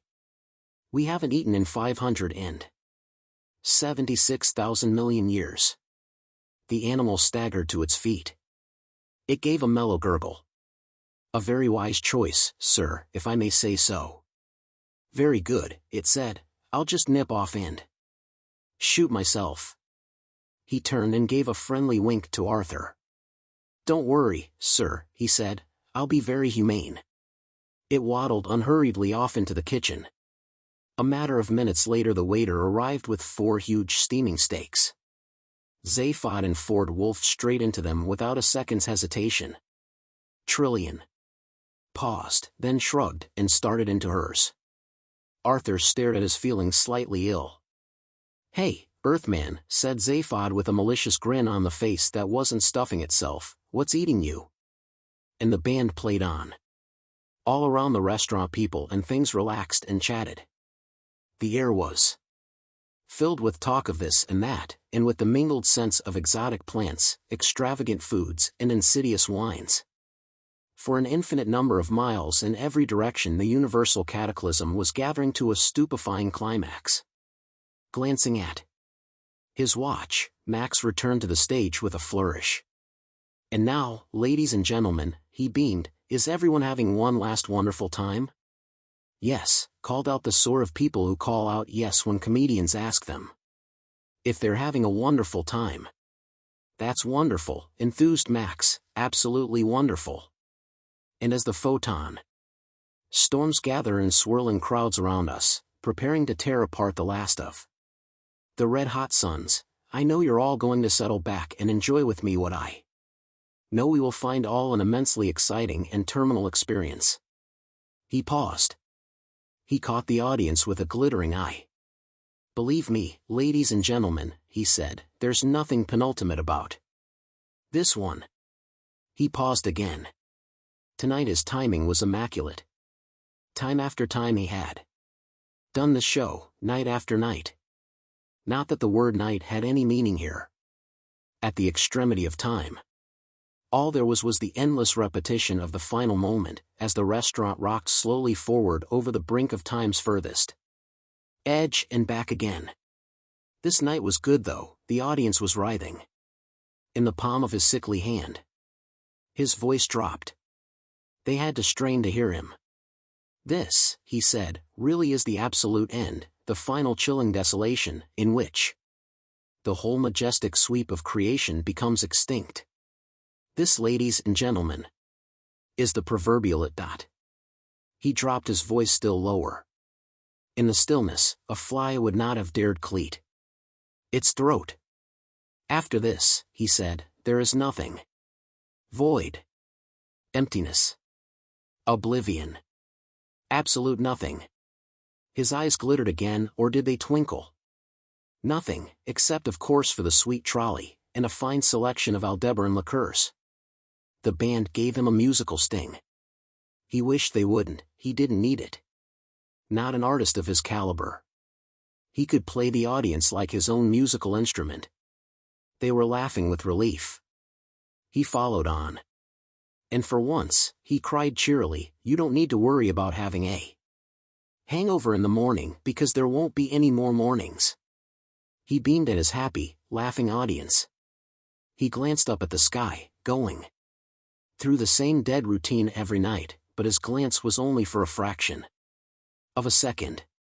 He trusted it to do its job, as one professional trusts another. "And now," he said, strutting about the stage, at the risk of putting a damper on the wonderful sense of doom and futility here this evening, "I would like to welcome a few parties." He pulled a card from his pocket. "Do we have," he put up a hand to hold back the cheers, "do we have a party here from the Zanselquischer Flammarian Bridge Club from beyond the Vortvoid of Kvarn? Are they here?" A rousing cheer came from the back, but he pretended not to hear. He peered around trying to find them. "Are they here?" he asked again, to elicit a louder cheer. He got it, as he always did. "Ah, there they are. Well, last bids lads, and no cheating, remember this is a very solemn moment." He lapped up the laughter. "And do we have, a party of minor deities from the halls of Asgard?" Away to his right came a rumble of thunder. Lightning arced across the stage. A small group of hairy men with helmets sat looking very pleased with themselves, and raised their glasses to him. Has-beens, he thought to himself. Careful with that hammer, sir, he said. They did their trick with the lightning again. Max gave them a very thin-lipped smile. And thirdly, he said, thirdly a party of young conservatives from Sirius B, are they here? A party of smartly dressed young dogs stopped throwing rolls at each other and started throwing rolls at the stage. They yapped and barked unintelligibly. Yes, said Max, well this is all your fault, you realize that? And finally, said Max, quieting the audience down and putting on his solemn face, finally I believe we have with us here tonight, a party of believers, very devout believers, from the church of the second coming of the great prophet Zarquan. There were about 20 of them, sitting right out on the edge of the floor, ascetically dressed, sipping mineral water nervously, and staying apart from the festivities. They blinked resentfully as the spotlight was turned on them. There they are, said Max, sitting there, patiently. He said he'd come again. And he's kept you waiting a long time, so let's hope he's hurrying, fellas, because he's only got 8 minutes left. The party of Zarquan's followers sat rigid, refusing to be buffeted by the waves of uncharitable laughter which swept over them. Max restrained his audience. No, but seriously though folks, seriously though, no offense meant. No, I know.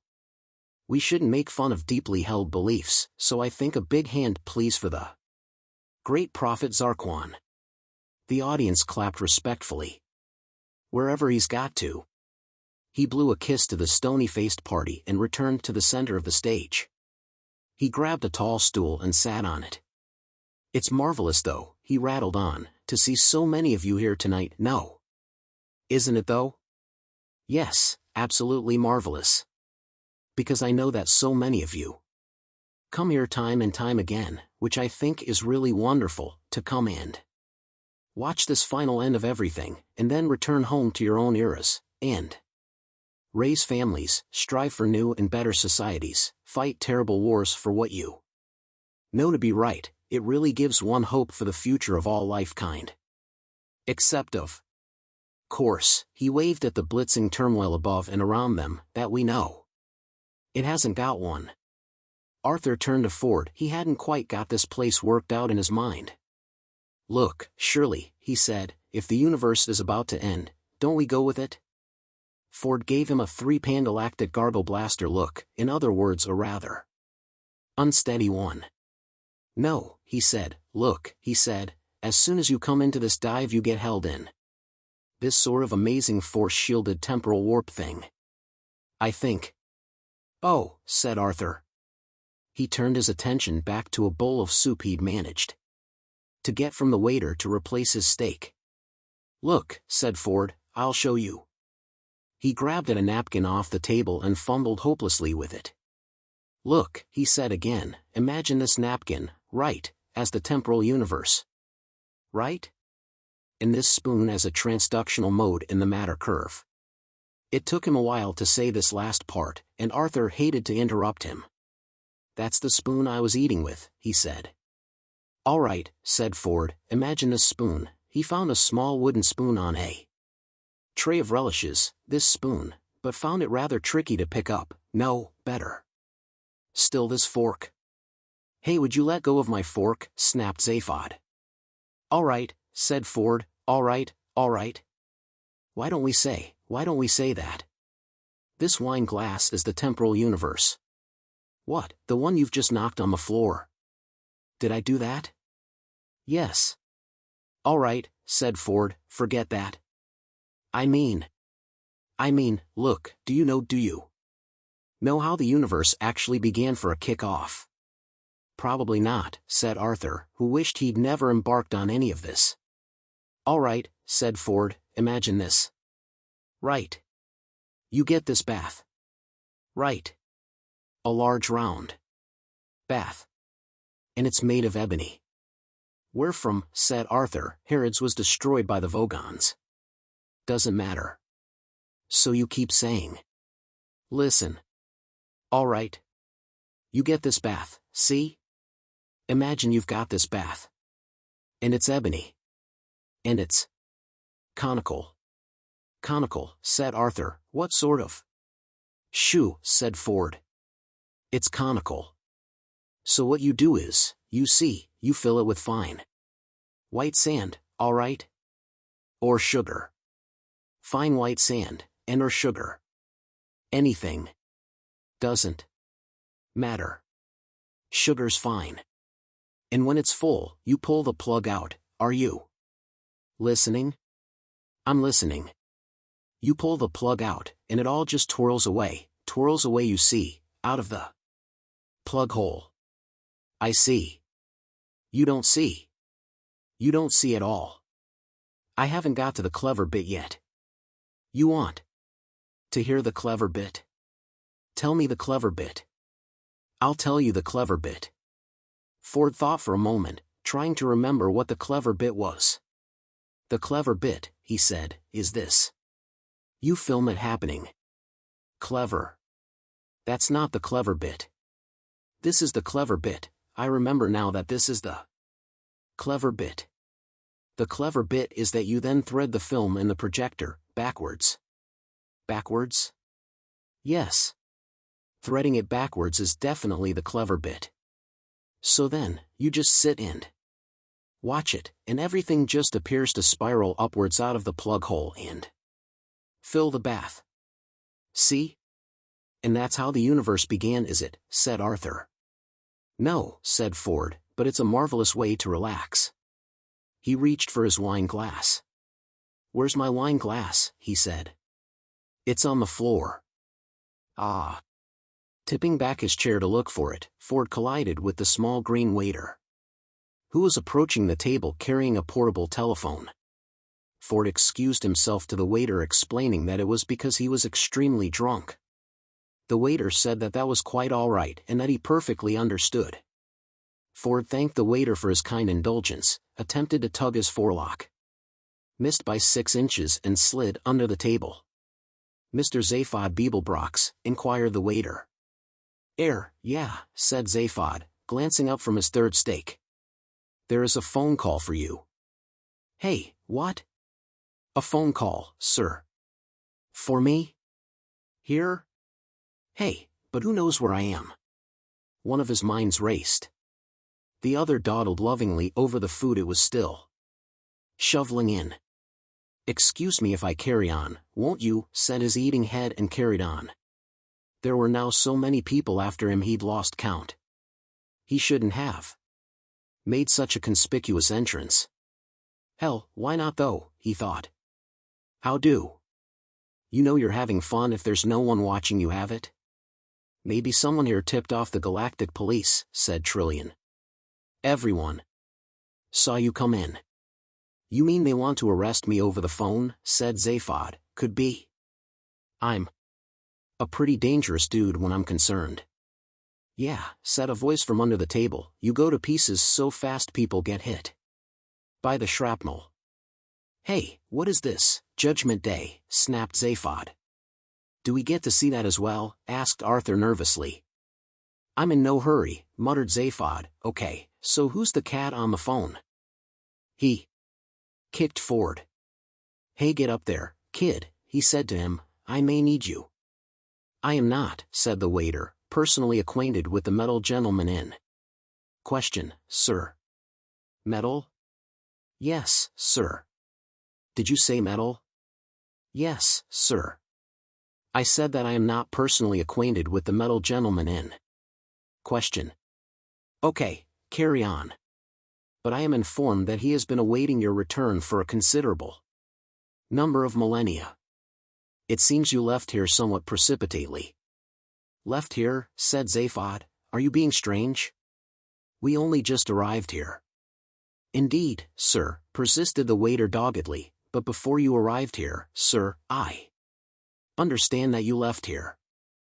Zaphod tried this in one brain, then in the other. You're saying, he said, that before we arrived here, we left here? This is going to be a long night, thought the waiter. Precisely, sir, he said. Put your analyst on danger money, baby, advised Zaphod. No, wait a minute, said Ford, emerging above table level again. Where exactly? Is here? To be absolutely exact, sir, it is Frogstar World B. But we just left there, protested Zaphod. We left there and came to the restaurant at the end of the universe. Yes, sir, said the waiter, feeling that he was now into the home stretch and running well. The one was constructed on the ruins of the other. Oh, said Arthur brightly, you mean we've traveled in time but not in space. Listen, you semi-evolved simian, cut in Zaphod, go climb a tree, will you? Arthur bristled. Go bang your heads together, Four Eyes, he advised Zaphod. No, no, the waiter said to Zaphod, your monkey has got it right, sir. Arthur stuttered in fury and said nothing apposite, or indeed coherent. You jumped forward. I believe 576,000 million years whilst staying in exactly the same place, explained the waiter. He smiled. He had a wonderful feeling that he had finally won through against what had seemed to be insuperable odds. That's it, said Zaphod, I got it. I told the computer to send us to the nearest place to eat. That's exactly what it did. Give or take 576,000 million years, we never moved. Neat. They all agreed this was very neat. But who, said Zaphod, is the cat on the phone? Whatever happened to Marvin, said Trillian. Zaphod clapped his hands to his heads. The paranoid android. I left him moping about on Frogstar B. When was this? Well, 576,000 million years ago, I suppose. Said Zaphod, hey, hand me the wrap rod, plate captain. The little waiter's eyebrows wandered about his forehead in confusion. I beg your pardon, sir, he said. The phone, waiter, said Zaphod, grabbing it off him. You guys are so unhip, it's a wonder your bums don't fall off. Indeed, sir. Hey, Marvin, is that you? Said Zaphod into the phone. How you doing, kid? There was a long pause before a thin low voice came up the line. I think you ought to know I'm feeling very depressed, it said. Zaphod cupped his hands over the phone. It's Marvin, he said. Hey, Marvin, he said into the phone again, we're having a great time. Food, wine, a little personal abuse, and the universe going fum. Where can we find you? Again the pause. You don't have to pretend to be interested in me, you know, said Marvin at last. I know perfectly well I'm only a menial robot. Okay, said Zaphod, but where are you? Reverse primary thrust, Marvin, that's what they say to me, open airlock. Number 3, Marvin. Marvin, can you pick up that piece of paper? Can I pick up that piece of paper? Here I am, brain the size of a planet, and they ask me to. Yeah, sympathized Zaphod hardly at all. But I'm quite used to being humiliated, droned Marvin. I can even go and stick my head in a bucket of water if you like. Would you like me to go and stick my head in a bucket of water? I've got one ready. Wait a minute. Hey, Marvin, interrupted Zaphod, but it was too late. Sad little clunks and gurgles came up the line. What's he saying? Asked Trillian. Nothing, said Zaphod, he just phoned up to wash his head at us. There, said Marvin, coming back on the line and bubbling a bit, I hope that gave satisfaction. Yeah, said Zaphod, now will you please tell us where you are?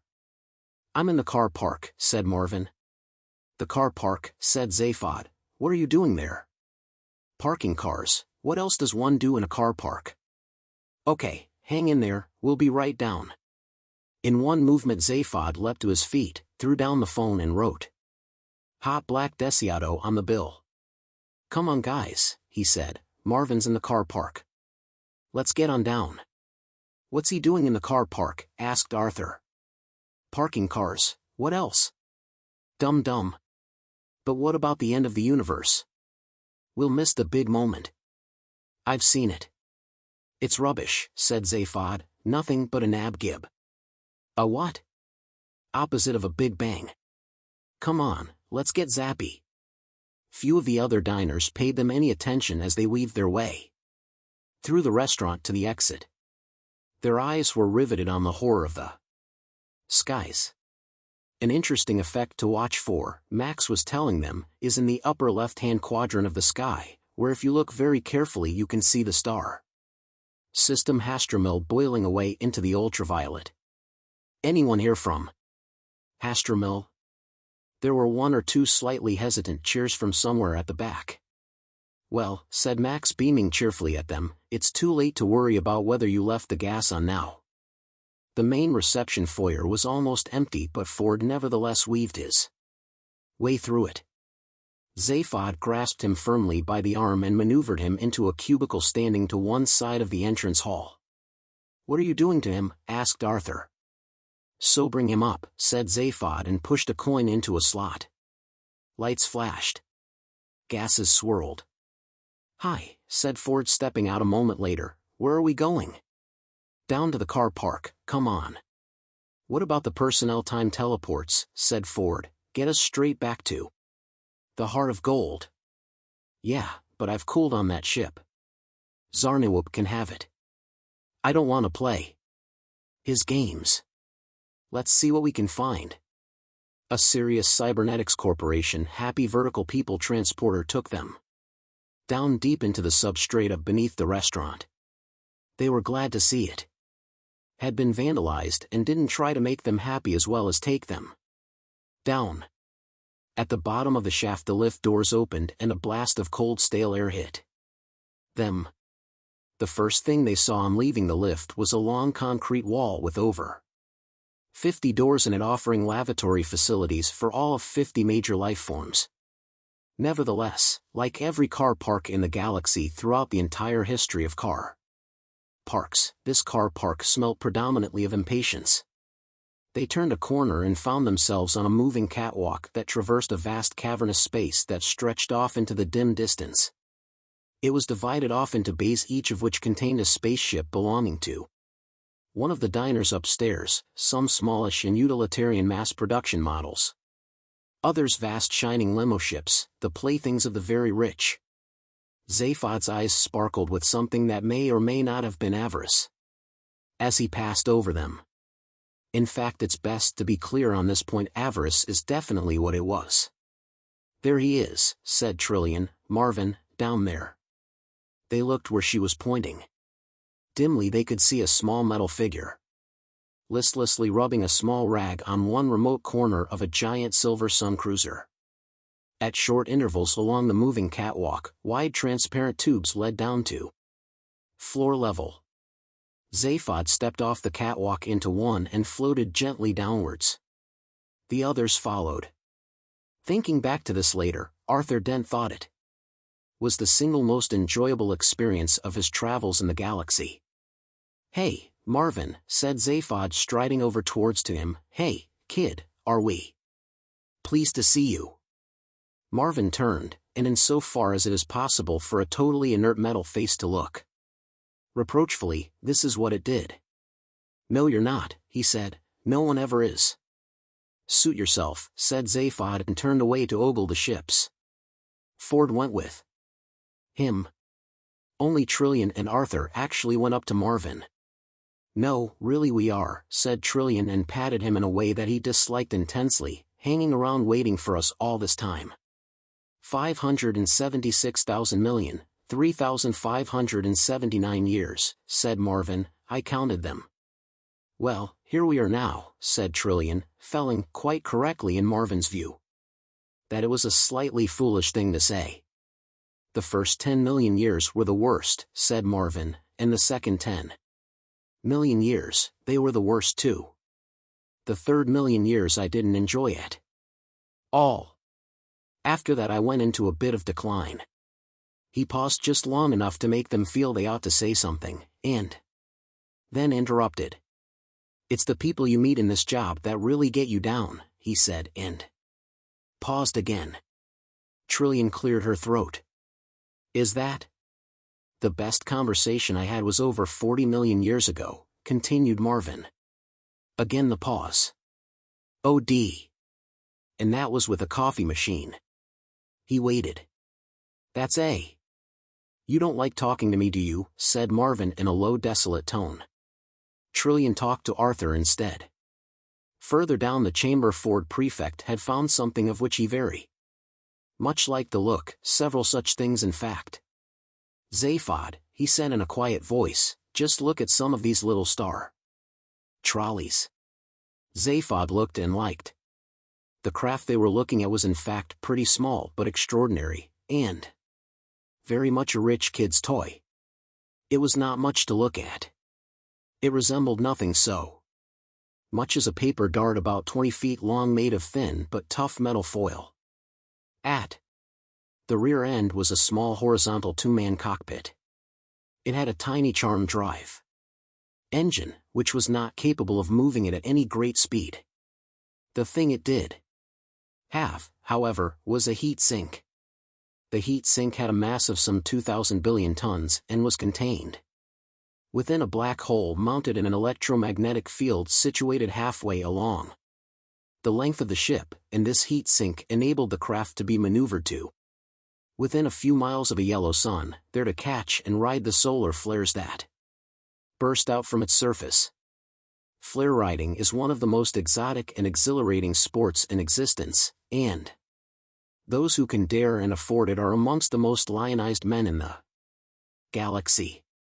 It is also of course stupefyingly dangerous. Those who don't die riding invariably die of sexual exhaustion at one of the deadless club's après flare parties. Ford and Zaphod looked and passed on. "And this baby," said Ford, "the tangerine star buggy with the black sunbusters." Again, the star buggy was a small ship, a totally misnamed one in fact, because the one thing it couldn't manage was interstellar distances. Basically it was a sporty planet hopper dolled up to something it wasn't. Nice lines though. They passed on. The next one was a big 130 yards long, a coach-built limo ship, and obviously designed with one aim in mind, that of making the beholder sick with envy.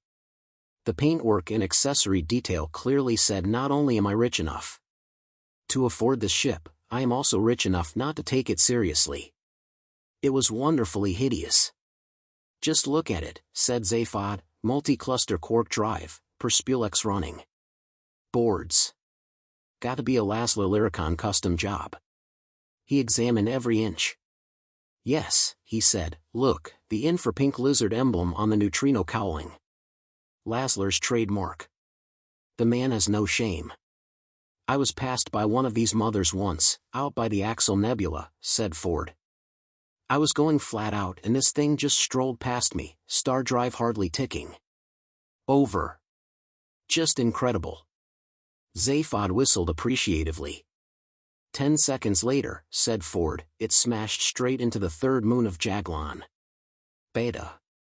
Yeah, right? Amazing looking ship though. Looks like a fish, moves like a fish, steers like a cow." Ford looked round the other side.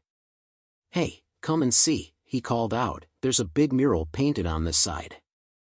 A bursting sun, disaster area's trademark. This must be Hot Black's ship. Lucky old bugger. They do this terrible song, you know, which ends with a stunt ship crashing into the sun. Meant to be an amazing spectacle. Expensive and stunt ships though." Zaphod's attention, however, was elsewhere. His attention was riveted on the ship standing next to Hot Black Desiato's limo. His mouth's hung open. "That," he said, "that is really bad for the eyes." Ford looked. He too stood astonished. It was a ship of classic, simple design, like a flattened salmon, 20 yards long. Very clean, very sleek. There was just one remarkable thing about it. "It's so black," said Ford Prefect, "you can hardly make out its shape, light just seems to fall into it." Zaphod said nothing. He had simply fallen in love. The blackness of it was so extreme that it was almost impossible to tell how close you were standing to it. "Your eyes just slide off it," said Ford in wonder. It was an emotional moment. He bit his lip. Zaphod moved forward to it, slowly, like a man possessed, or more accurately, like a man who wanted to possess. His hand reached out to stroke it. His hand stopped. His hand reached out to stroke it again. His hand stopped again.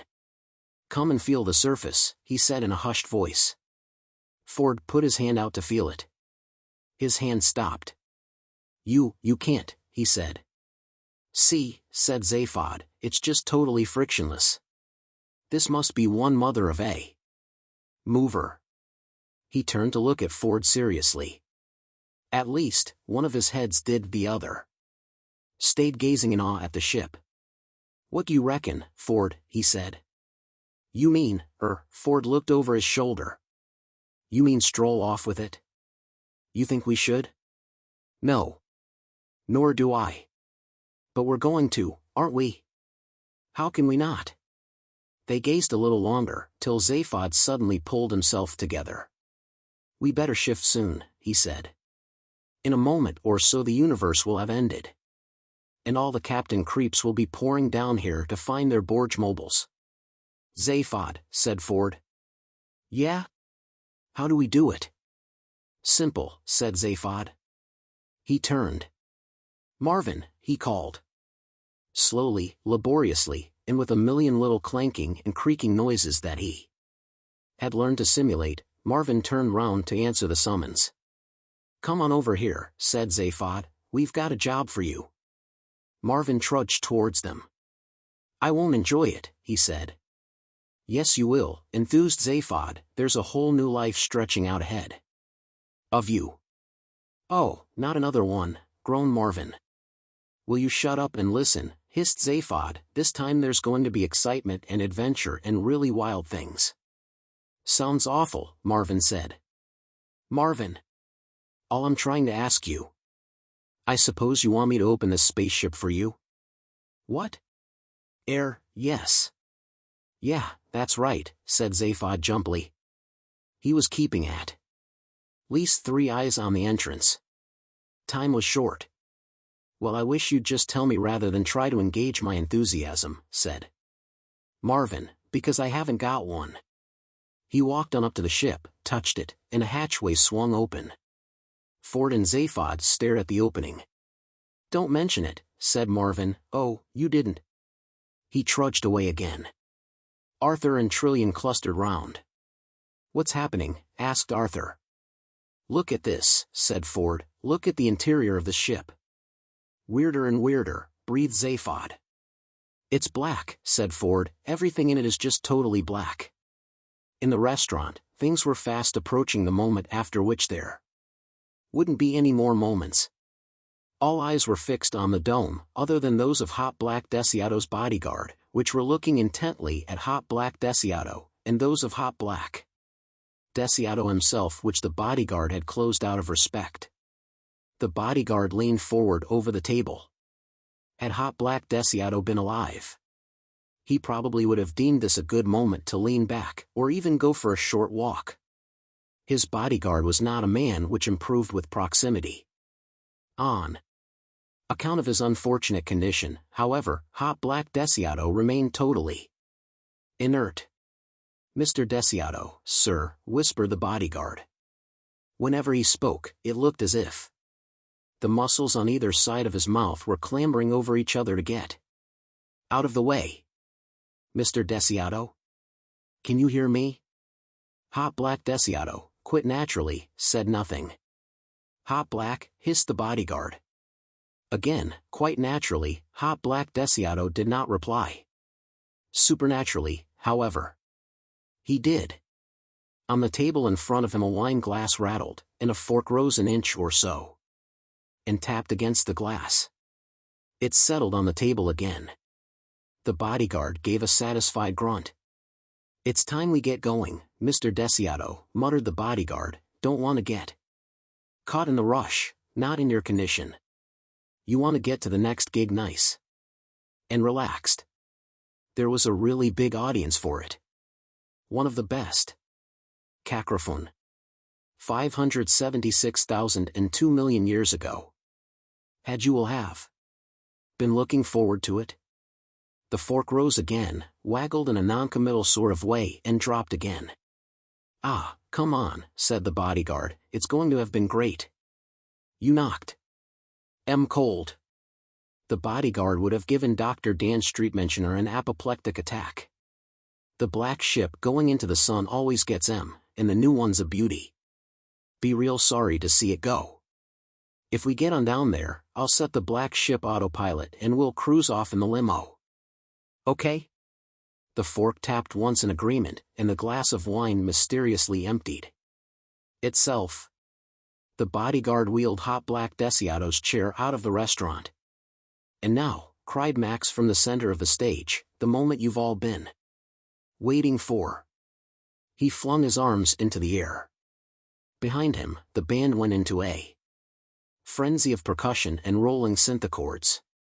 Max had argued with them about this, but they had claimed it was in their contract that that's what they would do. His agent would have to sort it out. The skies begin to boil, he cried.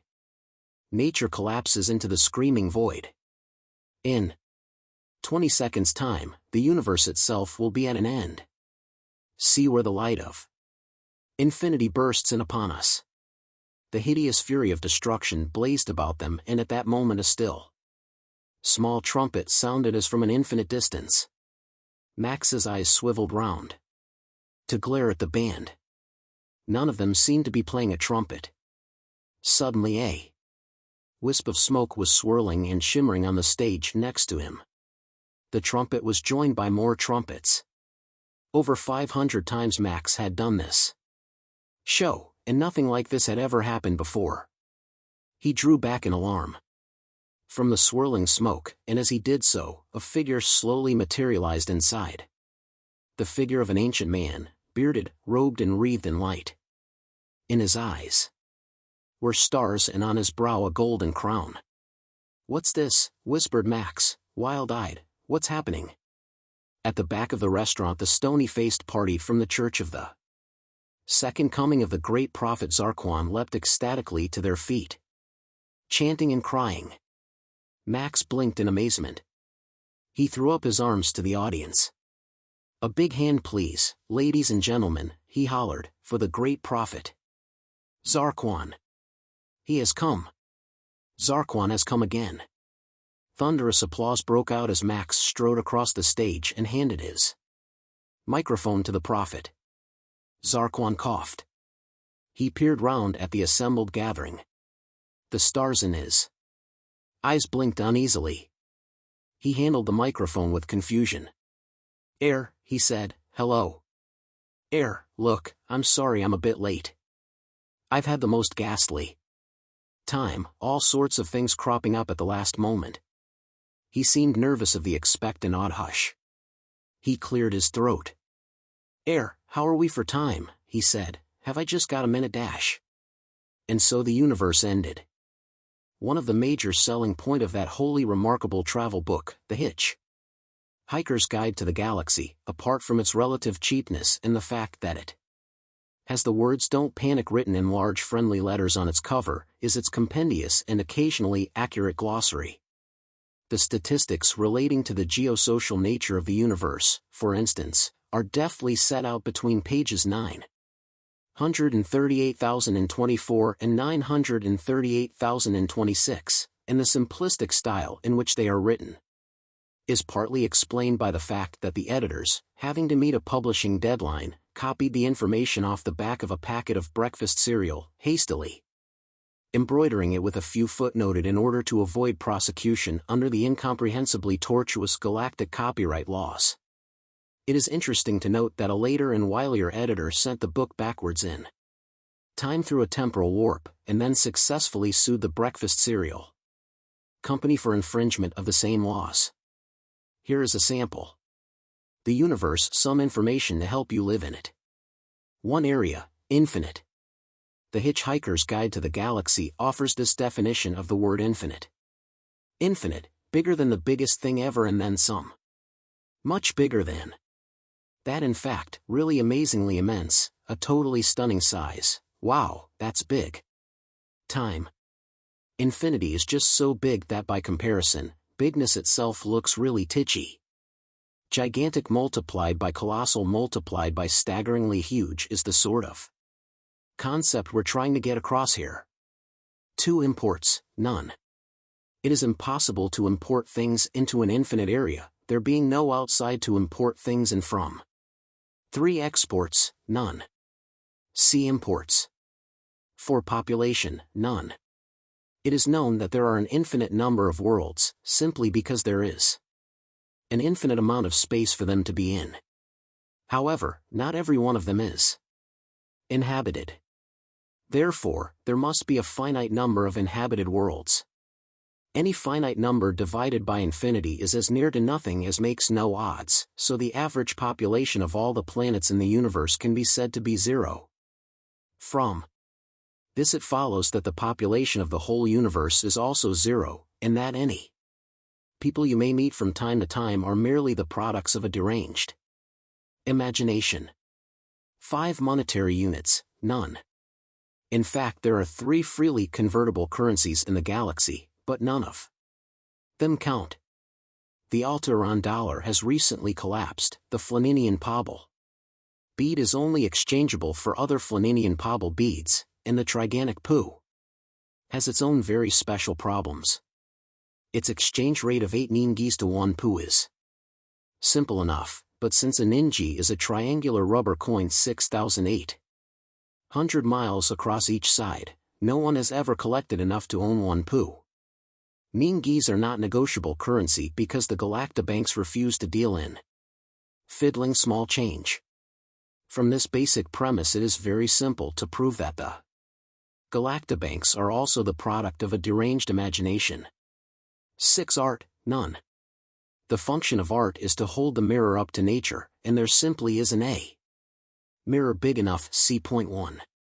7 sex, none. Well, in fact there's an awful lot of this, largely because of the total lack of money, trade, banks, art, or anything else that might keep all the non-existent people of the universe occupied. However, it is not worth embarking on a long discussion of it now because it really is terribly complicated. For further information see Guide Chapters 7, 9, 10, 11, 14, 16, 17, 19, 21 to 84 inclusive, and in fact most of the rest of the guide. The restaurant continued existing, but everything else had stopped. Temporal relastatics held it and protected it in a nothingness that wasn't merely a vacuum. It was simply nothing. There was nothing in which a vacuum could be said to exist. The force-shielded dome had once again been rendered opaque, the party was over, the diners were leaving, Zarquan had vanished along with the rest of the universe, the time turbines were preparing to pull the restaurant back across the brink of time in readiness for the lunch sitting, and Max Quartleplane was back in his small curtained dressing room trying to raise his agent on the tempo phone. In the car park stood the black ship, closed and silent. Into the car park came the late Mr. Hot Black Desiato, propelled along the moving catwalk by his bodyguard. They descended one of the tubes. As they approached the limo ship, a hatchway swung down from its side, engaged the wheels of the wheelchair and drew it inside. The bodyguard followed, and having seen his boss safely connected up to his death support system, moved up to the small cockpit. Here he operated the remote control system which activated the autopilot in the black ship lying next to the limo, thus causing great relief to Zaphod Beeblebrox, who had been trying to start the thing for over 10 minutes. The black ship glided smoothly forward out of its bay, turned, and moved down the central causeway swiftly and quietly. At the end it accelerated rapidly, flung itself into the temporal launch chamber and began the long journey back into the distant past. The Milliways lunch menu quotes, by permission, a passage from the Hitch Hiker's Guide to the Galaxy. The passage is this: the history of every major galactic civilization tends to pass through 3 distinct and recognizable phases, those of survival, inquiry and sophistication, otherwise known as the how, why and where phases. For instance, the first phase is characterized by the question, how can we eat? The second by the question why do we eat, and the third by the question where shall we have lunch? The menu goes on to suggest that Milliways, the restaurant at the end of the universe, would be a very agreeable and sophisticated answer to that third question. What it doesn't go on to say is that though it will usually take a large civilization many thousands of years to pass through the how, why, and where phases, small social groupings under stressful conditions can pass through them with extreme rapidity. How are we doing? Said Arthur Dent. Badly, said Ford Prefect. Where are we going? Said Trillian. I don't know, said Zaphod Beeblebrox. Why not? Demanded Arthur Dent. Shut up, suggested Zaphod Beeblebrox and Ford Prefect. Basically, what you're trying to say, said Arthur Dent, ignoring this suggestion, is that we're out of control. The ship was rocking and swaying sickeningly as Ford and Zaphod tried to wrest control from the autopilot. The engine howled and whined like tired children in a supermarket. It's the wild color scheme that freaks me, said Zaphod, whose love affair with this ship had lasted almost 3 minutes into the flight. Every time you try to operate on of these weird black controls that are labeled in black on a black background, a little black light lights up black to let you know you've done it. What is this? Some kind of galactic hyperhearse? The walls of the swaying cabin were also black, the ceiling was black, the seats, which were rudimentary since the only important trip this ship was designed for was supposed to be unmanned, were black, the control panel was black, the instruments were black, the little screws that held them in place were black, the thin tufted nylon floor covering was black, and when they had lifted up a corner of it they had discovered that the foam underlay also was black. Perhaps whoever designed it had eyes that responded to different wavelengths, offered Trillian. Or didn't have much imagination, muttered Arthur. Perhaps, said Marvin, he was feeling very depressed. In fact, though they weren't to know it, the decor had been chosen in honor of its owner's sad, lamented, and tax-deductible condition. The ship gave a particularly sickening lurch. Take it easy, pleaded Arthur, you're making me space sick. Time sick, said Ford, we're plummeting backwards through time. Thank you, said Arthur, now I think I really am going to be ill. Go ahead, said Zaphod, we could do with a little color about this place. This is meant to be a polite after-dinner conversation, is it? Snapped Arthur. Zaphod left the controls for Ford to figure out, and lurched over to Arthur. Look, Earthman, he said angrily, you've got a job to do, right? The question to the ultimate answer, right? What, that thing, said Arthur, I thought we'd forgotten about that. Not me, baby. Like the mice said, it's worth a lot of money in the right quarters. And it's all locked up in that head thing of yours. Yes, but nothing. Think about it. The meaning of life. We get our fingers on that, we can hold every shrink in the galaxy up to ransom, and that's worth a bundle. Oh mine meant. Arthur took a deep breath without much enthusiasm. All right, he said, but where do we start? How should I know? They say the ultimate answer or whatever is 42, how am I supposed to know what the question is? It could be anything. I mean, what's 6 times 7? Zaphod looked at him hard for a moment. Then his eyes blazed with excitement. 42, he cried. Arthur wiped his palm across his forehead. Yes, he said patiently, I know that. Zaphod's faces fell.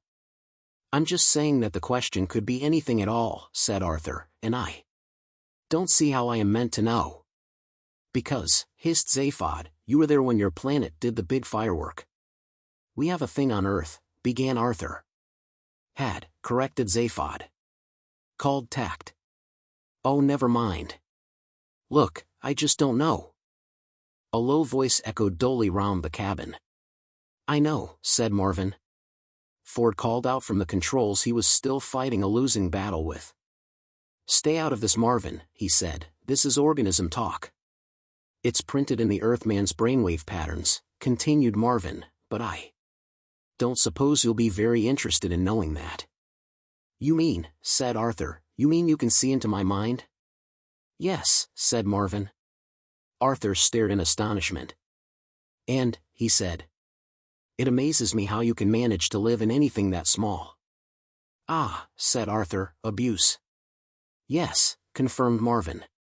Ah, ignore him, said Zaphod, he's only making it up. Making it up, said Marvin, swiveling his head in a parody of astonishment. Why should I want to make anything up? Life's bad enough as it is without wanting to invent any more of it. Marvin, said Trillian in the gentle, kindly voice that only she was still capable of assuming in talking to this misbegotten creature, if you knew all along, why? Then didn't you tell us? Marvin's head swiveled back to her.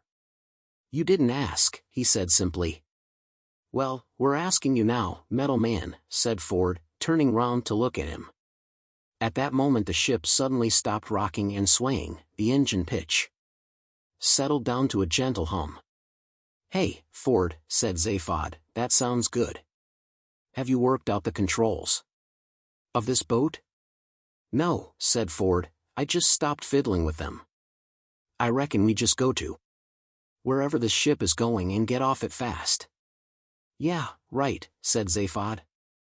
I could tell you weren't really interested, murmured Marvin to himself and slumped into a corner and switched himself off.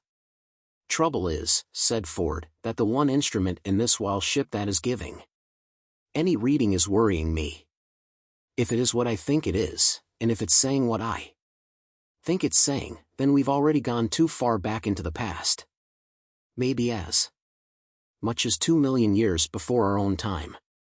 Zaphod shrugged. Time is bunk, he said. I wonder who the ship belongs to anyway, said Arthur. Me, said Zaphod. No. Who it really belongs to. Really me, insisted Zaphod. Look, property is theft, right? Therefore theft is property. Therefore this ship is mine, okay? Tell the ship that, said Arthur. Zaphod strode over to the console. Ship, he said, banging on the panels, this is your new owner speaking to. He got no further. Several things happened at once. The ship dropped out of time travel mode and re-emerged into real space. All the controls on the console, which had been shut down for the time trip now, lit up. A large vision screen above the console winked into life, revealing a wide starscape and a single very large sun dead ahead of them. None of these things, however, were responsible for the fact that Zaphod was at the same moment hurled bodily backwards against the rear of the cabin, as were all the others. They were hurled back by a single thunderous clap of noise that thundered out of the monitor speakers surrounding the vision screen. Down on the dry, red world of Kakrafun, in the middle of the vast rudlit desert, the stage technicians were testing the sound system. That is to say, the sound system was in the desert, not the stage technicians. They had retreated to the safety of Disaster Area's giant control ship which hung in orbit some 400 miles above the surface of the planet, and they were testing the sound system from there. Anyone within 5 miles of the speaker silos wouldn't have survived the tuning up. If Arthur Dent had been within 5 miles of the speaker silos, then his expiring thought would have been that in both size and shape the sound rig closely resembled Manhattan. Risen out of the silos, the neutron phase speaker stacks towered monstrously against the sky, obscuring the banks of plutonium reactors and seismic amps behind them. Buried deep in concrete bunkers beneath the city of speakers lay the instruments that the musicians would control from their ship, the massive photonajutor, the base detonator and the megabang drum complex. It was going to be a noisy show. Aboard the giant control ship, all was activity and bustle. Hot black Desiatos limo ship, a mere tadpole beside it, had arrived and docked, and the lamented gentleman was being transported down the high-vaulted corridors to meet the medium who was going to interpret his psychic impulses on to the adjutor keyboard.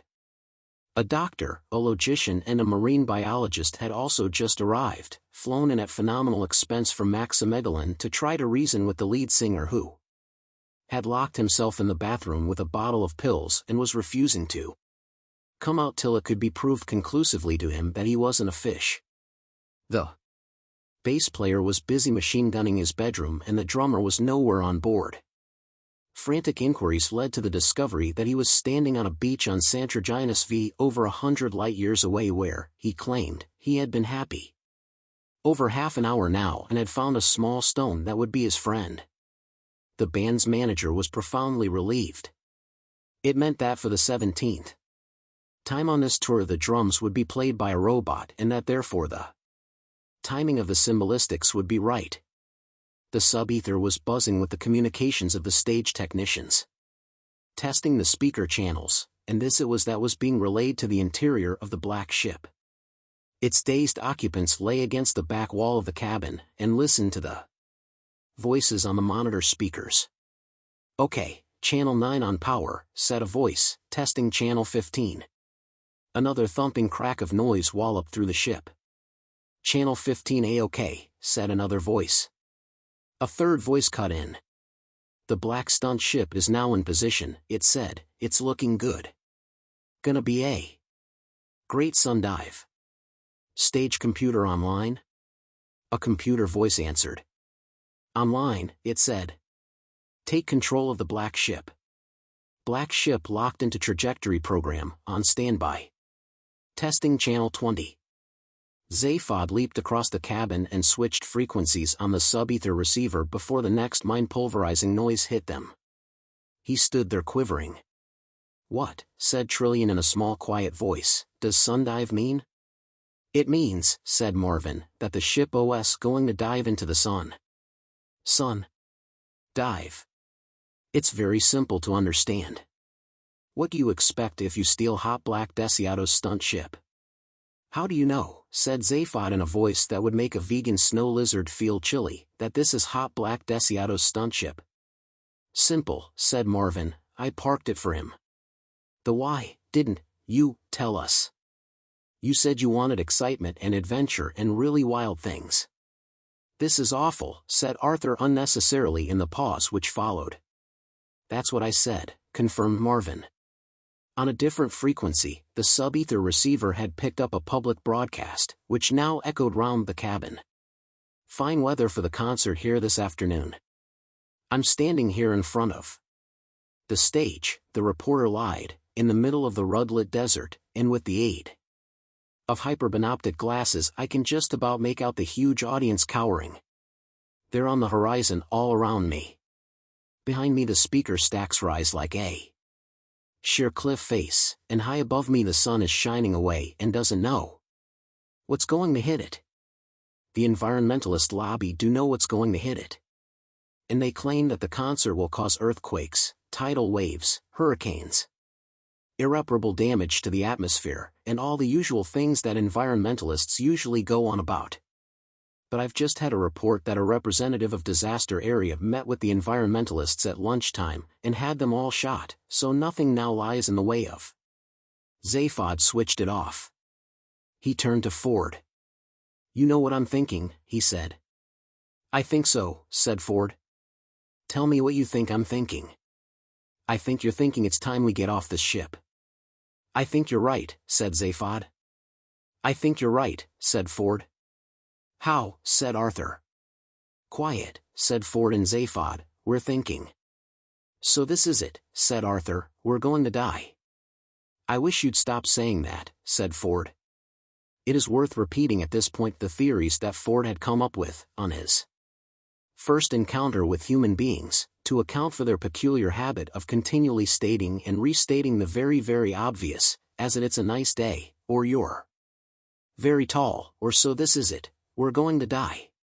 His first theory was that if human beings didn't keep exercising their lips, their mouths probably seized up. After a few months of observation he had come up with a second theory, which was this: if human beings don't keep exercising their lips, their brains start working. In fact, this second theory is more literally true of the Belsebran people of Cacrophon. The Belsebran people used to cause great resentment and insecurity amongst neighboring races by being one of the most enlightened, accomplished, and above all quiet civilizations in the galaxy. As a punishment for this behavior, which was held to be offensively self-righteous and provocative, a galactic tribunal inflicted on them that most cruel of all: social diseases, telepathy. Consequently, in order to prevent themselves broadcasting every slightest thought that crossed their minds to anyone within a 5-mile radius, they now have to talk very loudly and continuously about the weather, their little aches and pains, the match this afternoon, and what a noisy place Kakrafun had suddenly become. Another method of temporarily blotting out their minds is to play host to a disaster area concert. The timing of the concert was critical. The ship had to begin its dive before the concert began in order to hit the sun 6 minutes and 37 seconds before the climax of the song to which it related, so that the light of the solar flares had time to travel out to Kakrafun. The ship had already been diving for several minutes by the time that Ford Prefect had completed his search of the other compartments of the black ship. He burst back into the cabin.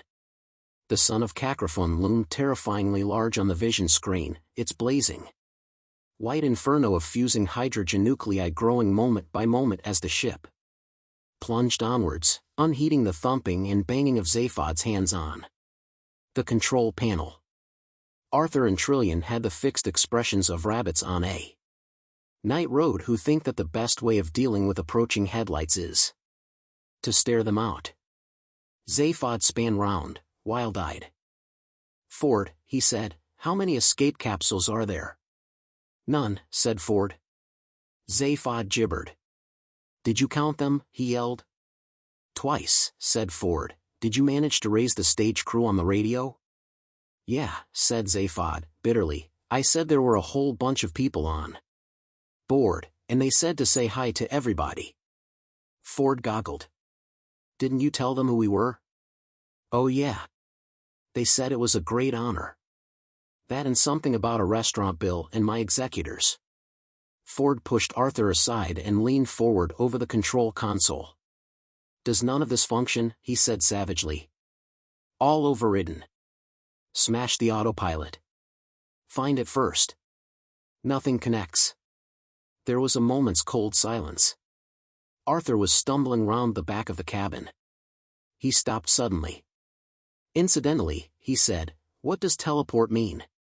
Another moment passed. Slowly, the others turned to face him. "Probably the wrong moment to ask," said Arthur. "It's just I remember hearing you use the word a short while ago and I only bring it up because—" "Where," said Ford Prefect quietly, "does it say teleport?" "Well, just over here in fact," said Arthur, pointing at a dark control box in the rear of the cabin, just under the word emergency, above the word system. And beside the sign saying out of order. In the pandemonium that instantly followed, the only action to follow was that of Ford Prefect lunging across the cabin to the small black box that Arthur had indicated and stabbing repeatedly at the single small black button set into it. A 6-foot square panel slid open beside it, revealing a compartment which resembled a multiple shower unit that had found a new function in life as an electrician's junk store. Half-finished wiring hung from the ceiling, a jumble of abandoned components lay strewn on the floor, and the programming panel lolled out of the cavity in the wall into which it should have been secured. A junior disaster area accountant, visiting the shipyard where the ship was being constructed, had demanded to know of the works foreman why the hell they were fitting an extremely expensive teleport into a ship which only had one important journey to make, and that unmanned. The foreman had explained that the teleport was available at a 10% discount, and the accountant had explained that this was immaterial. The foreman had explained that it was the finest, most powerful and sophisticated teleport that money could buy, and the accountant had explained that the money did not wish to buy it. The foreman had explained that people would still need to enter and leave the ship, and the accountant had explained that the ship sported a perfectly serviceable door. The foreman had explained that the accountant could go and boil his head, and the accountant had explained to the foreman that the thing approaching him rapidly from his left was a knuckle sandwich. After the explanations had been concluded, work was discontinued on the teleport, which subsequently passed unnoticed on the invoices. Sund. Explains, at 5 times the price. Hell's donkeys, muttered Zaphod as he and Ford attempted to sort through the tangle of wiring. After a moment or so, Ford told him to stand back. He tossed a coin into the teleport and jiggled a switch on the lolling control panel. With a crackle and spit of light, the coin vanished. That much of it works, said Ford. However, there is no guidance system. Matter transference teleport without guidance programming could put you, well, anywhere. The son of Cacrophon loomed huge on the screen. Who cares, said Zaphod, we go where we go. And, said Ford, there is no auto system. We couldn't all go. Someone would have to stay and operate it. A solemn moment shuffled past. The sun loomed larger and larger. Hey, Marvin kid, said Zaphod brightly, how you doing? Very badly, I suspect, muttered Marvin. A shortish while later, the concert on Cacrophon reached an unexpected climax. The black ship with its single morose occupant had plunged on schedule into the nuclear furnace of the sun. Massive solar flares licked out from it millions of miles into space, thrilling in a few cases spilling the dozen or so flare riders who had been coasting close to the surface of the sun in anticipation of the moment. Moments before the flare light reached Cacrophon, the pounding desert cracked along a deep fault line. A huge and hitherto undetected underground river lying far beneath the surface gushed to the surface to be followed seconds later by the eruption of millions of tons of boiling lava that flowed hundreds of feet into the air, instantaneously vaporizing the river both above and below the surface in an explosion that echoed to the far side of the world and back again. Those very few who witnessed the event and survived swear that the whole 100,000 square miles of the desert rose into the air like a mile-thick pancake, flipped itself over and fell back down. At that precise moment the solar radiation from the flares filtered through the clouds of vaporized water and struck the ground. A year later, the 100,000 square mile desert was thick with flowers. The structure of the atmosphere around the planet was subtly altered. The sun blazed less harshly in the summer, the cold bit less bitterly in the winter, pleasant rain fell more often, and slowly the desert world of Cacrophon became a paradise. Even the telepathic power with which the people of Cacrophon had been cursed was permanently dispersed by the force of the explosion. A spokesman for disaster area, the one who had had all the environmentalists shot, was later quoted as saying that it had been a good gig. Many people spoke movingly of the healing powers of music. A few skeptical scientists examined the records of the events more closely, and claimed that they had discovered faint vestiges of a vast artificially induced improbability field drifting in from a nearby region of space. Arthur woke up and instantly regretted it. Hangovers he'd had, but never anything on this scale. This was it, this was the big one, this was the ultimate pits. Matter transference beams, he decided, were not as much fun as, say, a good solid kick in the head. Being for the moment unwilling to move on account of a dull stomping throb he was experiencing, he lay a while and thought. The trouble with most forms of transport, he thought, is basically one of them not being worth all the bother. On Earth, when there had been an Earth, before it was demolished to make way for a new hyperspace bypass, the problem had been with cars. The disadvantages involved in pulling lots of black sticky slime from out of the ground where it had been safely hidden out of harm's way, turning it into tar to cover the land with, smoke to fill the air with, and pouring the rest into the sea, all seemed to outweigh the advantages of being able to get more quickly from one place to another, particularly when the place you arrived at had probably become, as a result of this, very similar to the place you had left, i.e. covered with tar, full of smoke, and short of fish. And what about matter transference beams? Any form of transport which involved tearing you apart atom by atom, flinging those atoms through the sub-ether, and then jamming them back together again just when they were getting their first taste of freedom for years had to be bad news. Many people had thought exactly this before Arthur Dent and had even gone to the lengths of writing songs about it. Here is one that used regularly to be chanted by huge crowds outside the Sirius Cybernetics Corporation teleport systems factory on Happy World 3. Aldebaran's great, okay? Algol's pretty neat.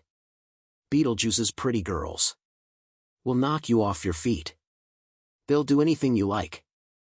Real fast and then real slow. But if you have to take me apart to get me there, then I don't want to go. Singing. Take me apart, take me apart. What a way to roam. And if you have to take me apart to get me there, I'd rather stay at home. Sirius is paved with gold. So I've heard it said. By nuts who then go on to say. See Tao before you're dead. I'll gladly take the high road. Or even take the low. But if you have to take me apart to get me there, then I, for one, won't go. Singing. Take me apart, you must be off your head. And if you try to take me apart to get me there, I'll stay right here in bed. I teleported home one night. With Ron and Sid and Meg. Ron stole Maggie's heart away. And I got Sydney's leg. Arthur felt the waves of pain slowly receding, though he was still aware of a dull stomping throb. Slowly, carefully, he stood up. Can you hear a dull stomping throb? Said Ford Prefect. Arthur span round and wobbled uncertainly. Ford Prefect was approaching looking red-eyed and pasty. Where are we? Gasped Arthur. Ford looked around. They were standing in a long curving corridor which stretched out of sight in both directions. The outer steel wall, which was painted in that sickly shade of pale green which they use in schools, hospitals, and mental asylums to keep the inmates subdued, curved over the tops of their heads where it met the inner perpendicular wall which, oddly enough, was covered in dark brown Hessian wall weave. The floor was of dark green ribbed rubber. Ford moved over to a very thick, dark transparent panel set in the outer wall. It was several layers deep, yet through it he could see pinpoints of distant stars. I think we're in a spaceship of some kind, he said. Down the corridor came the sound of a dull stomping throb. Trillian, called Arthur nervously. Zaphod? Ford shrugged. Nowhere about, he said. I've looked. They could be anywhere. An unprogrammed teleport can throw you light years in any direction. Judging by the way I feel, I should think we've traveled a very long way indeed. How do you feel? Bad. Do you think they're where they are, how they are? There's no way we can know and no way we can do anything about it. Do what I do. What? Don't think about it. Arthur turned this thought over in his mind, reluctantly saw the wisdom of it. Tucked it up and put it away. He took a deep breath. Footsteps, exclaimed Ford suddenly. Where? That noise. That stomping throb. Pounding feet. Listen. Arthur listened. The noise echoed round the corridor at them from an indeterminate distance. It was the muffled sound of pounding footsteps, and it was noticeably louder. Let's move, said Ford sharply. They both moved in opposite directions. Not that way, said Ford, that's where they're coming from. No, it's not, said Arthur, they're coming from that way. They're not, there. They both stopped. They both turned. They both listened intently. They both agreed with each other. They both set off into opposite directions again. Fear gripped them. From both directions the noise was getting louder. A few yards to their left another corridor ran at right angles to the inner wall. They ran to it and hurried along it. It was dark, immensely long and, as they passed down it, gave them the impression that it was getting colder and colder. Other corridors gave off it to the left and right, each very dark and each subjecting them to sharp blasts of icy air as they passed. They stopped for a moment in alarm. The further down the corridor they went, the louder became the sound of pounding feet. They pressed themselves back against the cold wall and listened furiously. The Cold, the dark and the drumming of disembodied feet was getting to them badly. Ford shivered, partly with the cold, but partly with the memory of stories his favorite mother used to tell him when he was a mere slip of a Betelgeusian ankle.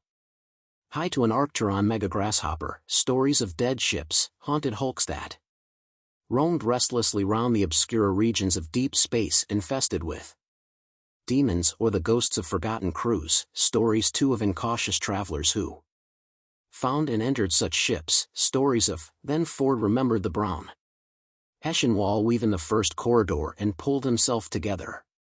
However, ghosts and demons may choose to decorate their death hulks, he thought to himself, he would lay any money you liked it wasn't with Hessian wall weave. He grasped Arthur by the arm. Back the way we came, he said firmly, and they started to retrace their steps. A moment later they leaped like startled lizards down the nearest corridor junction. As the owners of the drumming feet suddenly hove into view directly in front of them. Hidden behind the corner they goggled in amazement as about 24 overweight men and women pounded past them in track suits panting and wheezing in a manner that would make a heart surgeon gibber. Ford Prefect stared after them. "Joggers," he hissed, as the sound of their feet echoed away up and down the network of corridors. "Joggers," whispered Arthur Dent. "Joggers," said Ford Prefect with a shrug. The corridor they were concealed in was not like the others. It was very short and ended at a large steel door. Ford examined it, discovered the opening mechanism and pushed it wide. The first thing that hit their eyes was what appeared to be a coffin. And the next 4,999 things that hit their eyes were also coffins. The vault was low-ceilinged, dimly lit and gigantic. At the far end, about 300 yards away, an archway led through to what appeared to be a similar chamber, similarly occupied. Ford Prefect let out a low whistle as he stepped down onto the floor of the vault. "Wild," he said. "What's so great about dead people?" asked Arthur, nervously stepping down after him. "Dunno," said Ford. "Let's find out, shall we?" On closer inspection the coffins seemed to be more like sarcophagi. They stood about waist-high and were constructed of what appeared to be white marble. Which is almost certainly what it was, something that only appeared to be white marble. The tops were semi-translucent, and through them could dimly be perceived the features of their late and presumably lamented occupants.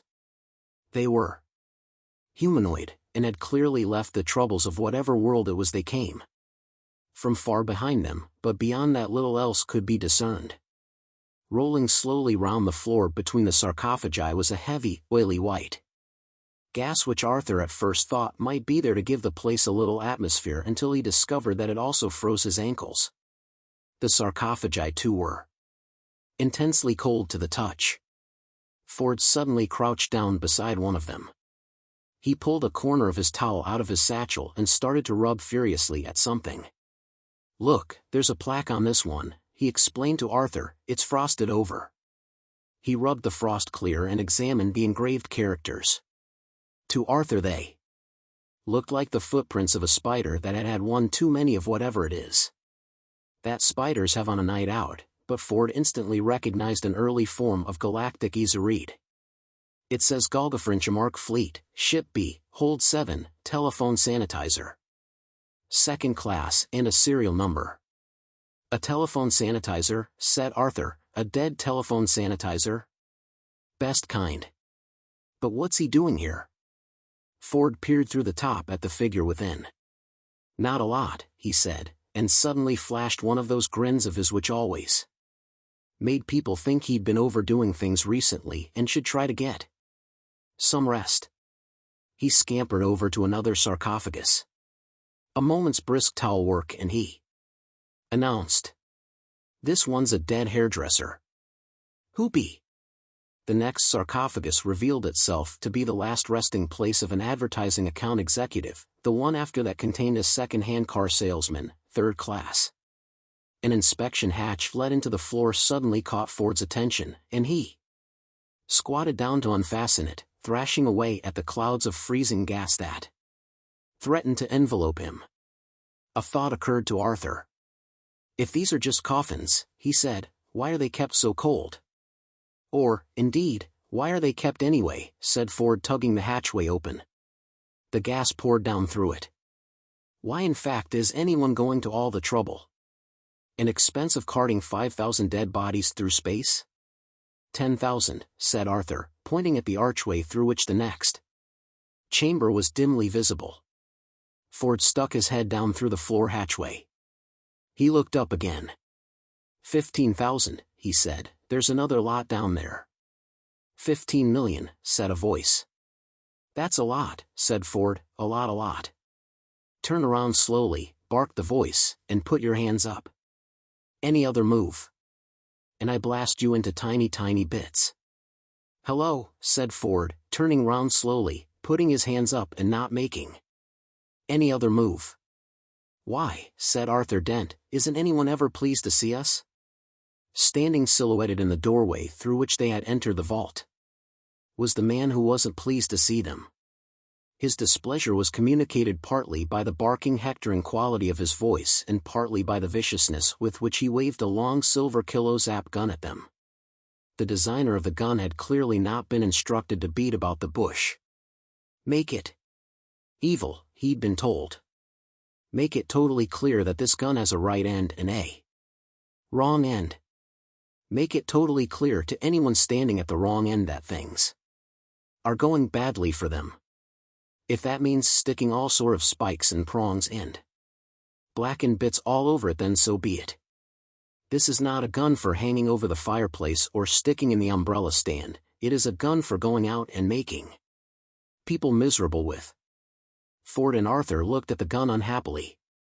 The man with the gun moved from the door and circled round them. As he came into the light, they could see his black and gold uniform, on which the buttons were so highly polished that they shone with an intensity that would have made an approaching motorist flash his lights in annoyance. He gestured at the door. Out, he said. People who can supply that amount of firepower don't need to supply verbs as well. Ford and Arthur went out, closely followed by the wrong end of the kilo-zap gun and the buttons. Turning into the corridor, they were jostled by 24 oncoming joggers, now showered and changed, who swept on past them into the vault. Arthur turned to watch them in confusion. Move, screamed their captor. Arthur moved. Ford shrugged and moved. In the vault, the joggers went to 24 empty sarcophagi along the side wall, opened them, climbed in, and fell into 24 dreamless sleeps. Air, Captain. Yes, number 1.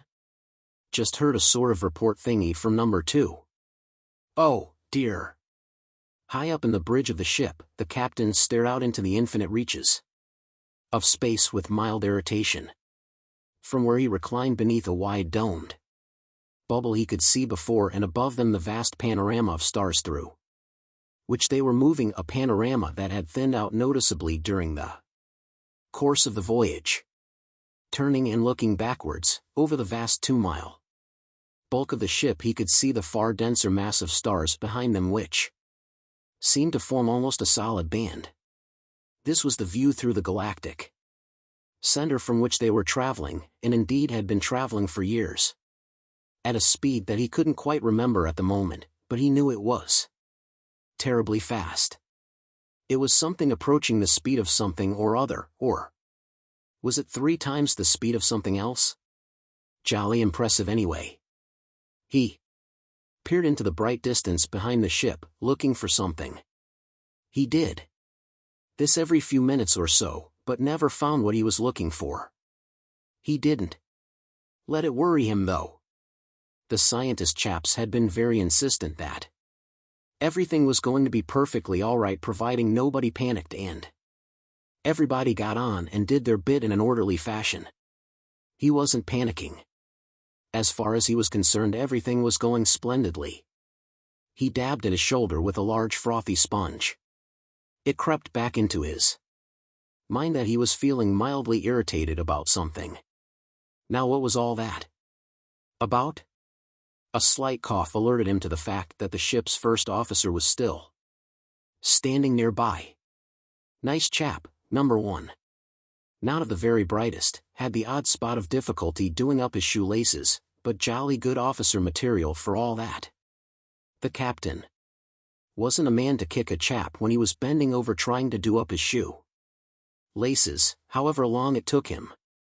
Not like that ghastly number 2, strutting about all over the place, polishing his buttons, issuing reports every hour, ships still moving, Captain.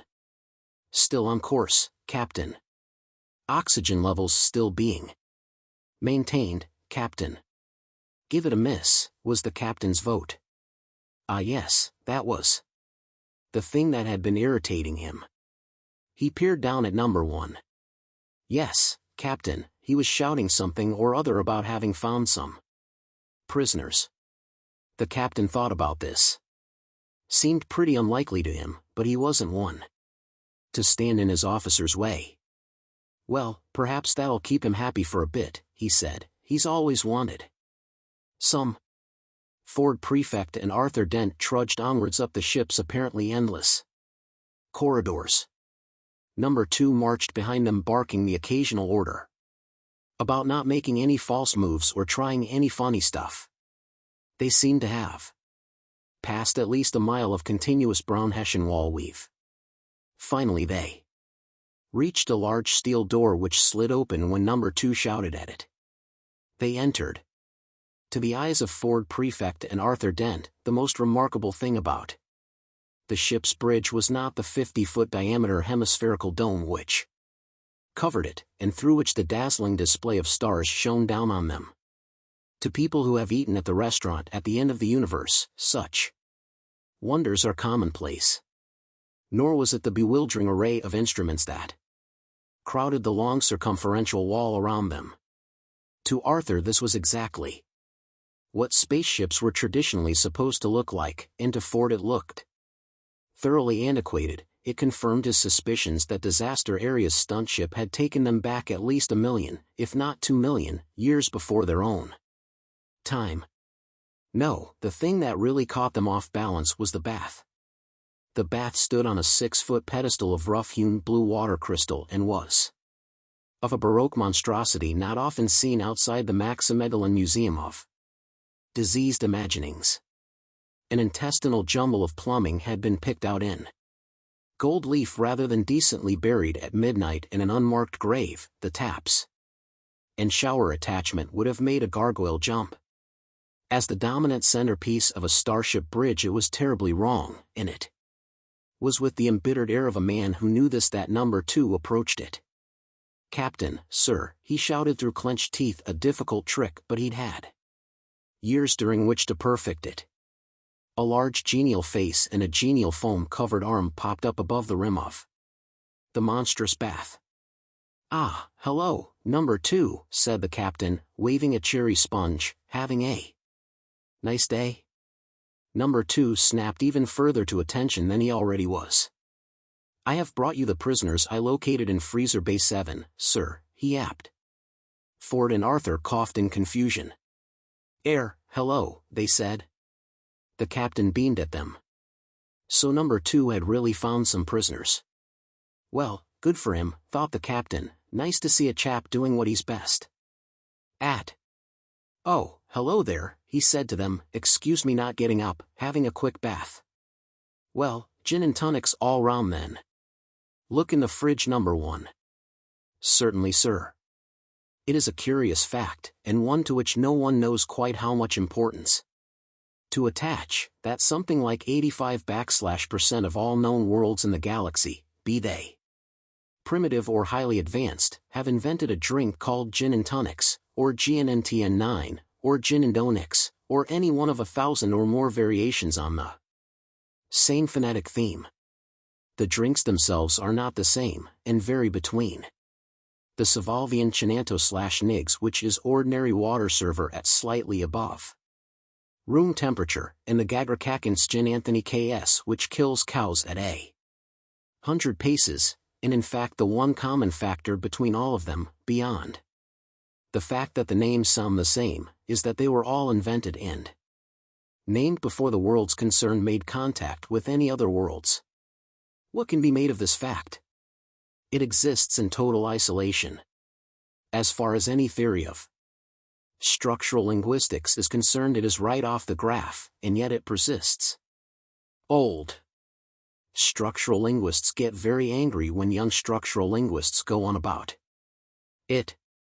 Young structural linguists get deeply excited about it and stay up late at night, convinced that they are very close to something of profound importance, and end up becoming old structural linguists before their time, getting very angry with the young ones. Structural linguistics is a bitterly divided and unhappy discipline, and a large number of its practitioners spend too many nights drowning their problems in whiskey and sodas. Number 2 stood before the captain's bathtub trembling with frustration. "Don't you want to interrogate the prisoners, sir?" he squealed. The captain peered at him in bemusement. "Why on Galdefrincham should I want to do that?" he asked. "To get information out of them, sir. To find out why they came here." "Oh no," said the captain. "I expect they just dropped in for a quick gin and tonics, don't you?" "But sir, they're my prisoners. I must interrogate them." The captain looked at them doubtfully. "Oh, all right," he said, "if you must. Ask them what they want to drink." A hard cold gleam came into number 2's eyes. He advanced slowly on Ford Prefect and Arthur Dent. "All right, you scum," he growled, "you vermin." He jabbed Ford with the kilo-zap gun. "Steady on, number 2, admonished the captain gently. "What do you want to drink?" Number 2 screamed. "Well, the gin and tonics sounds very nice to me," said Ford. "What about you, Arthur?" Arthur blinked. "What?" "Oh, yes," he said. "With ice or without?" bellowed number 2. "Oh, with please," said Ford. "Lemon?"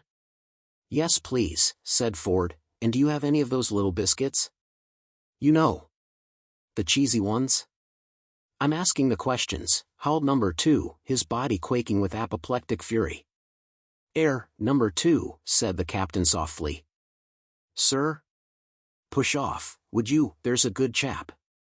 I'm trying to have a relaxing bath."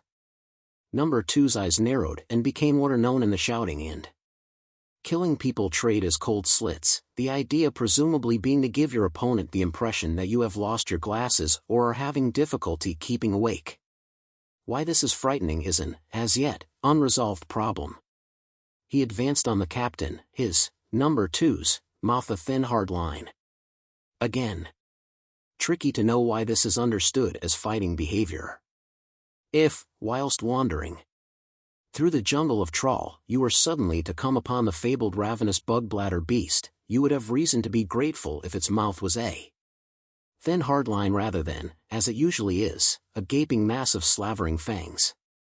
"May I remind you, sir," hissed number 2 at the captain, "that you have now been in that bath for over 3 years?"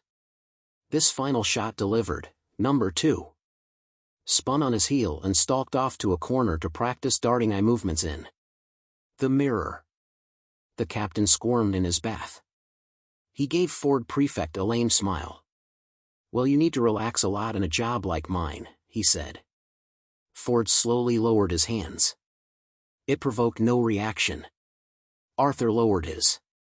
Treading very slowly and carefully, Ford moved over to the bath pedestal. He patted it. "Nice," he lied. He wondered if it was safe to grin. Very slowly and carefully, he grinned. It was safe. He said to the captain. "Yes," said the captain. "I wonder," said Ford, "could I ask you actually what your job is in fact?" A hand tapped him on the shoulder. He span round. It was the first officer. "Your drinks," he said. "Ah, thank you," said Ford. He and Arthur took their gin and tonics. Arthur sipped his, and was surprised to discover it tasted very like a whiskey and soda. "I mean, I couldn't help noticing," said Ford, also taking a sip, "the bodies in the hold." "Bodies," said the captain in surprise. Ford paused and thought to himself. Never take anything for granted, he thought. Could it be that the captain doesn't know he's got 15 million dead bodies on his ship? The captain was nodding cheerfully at him.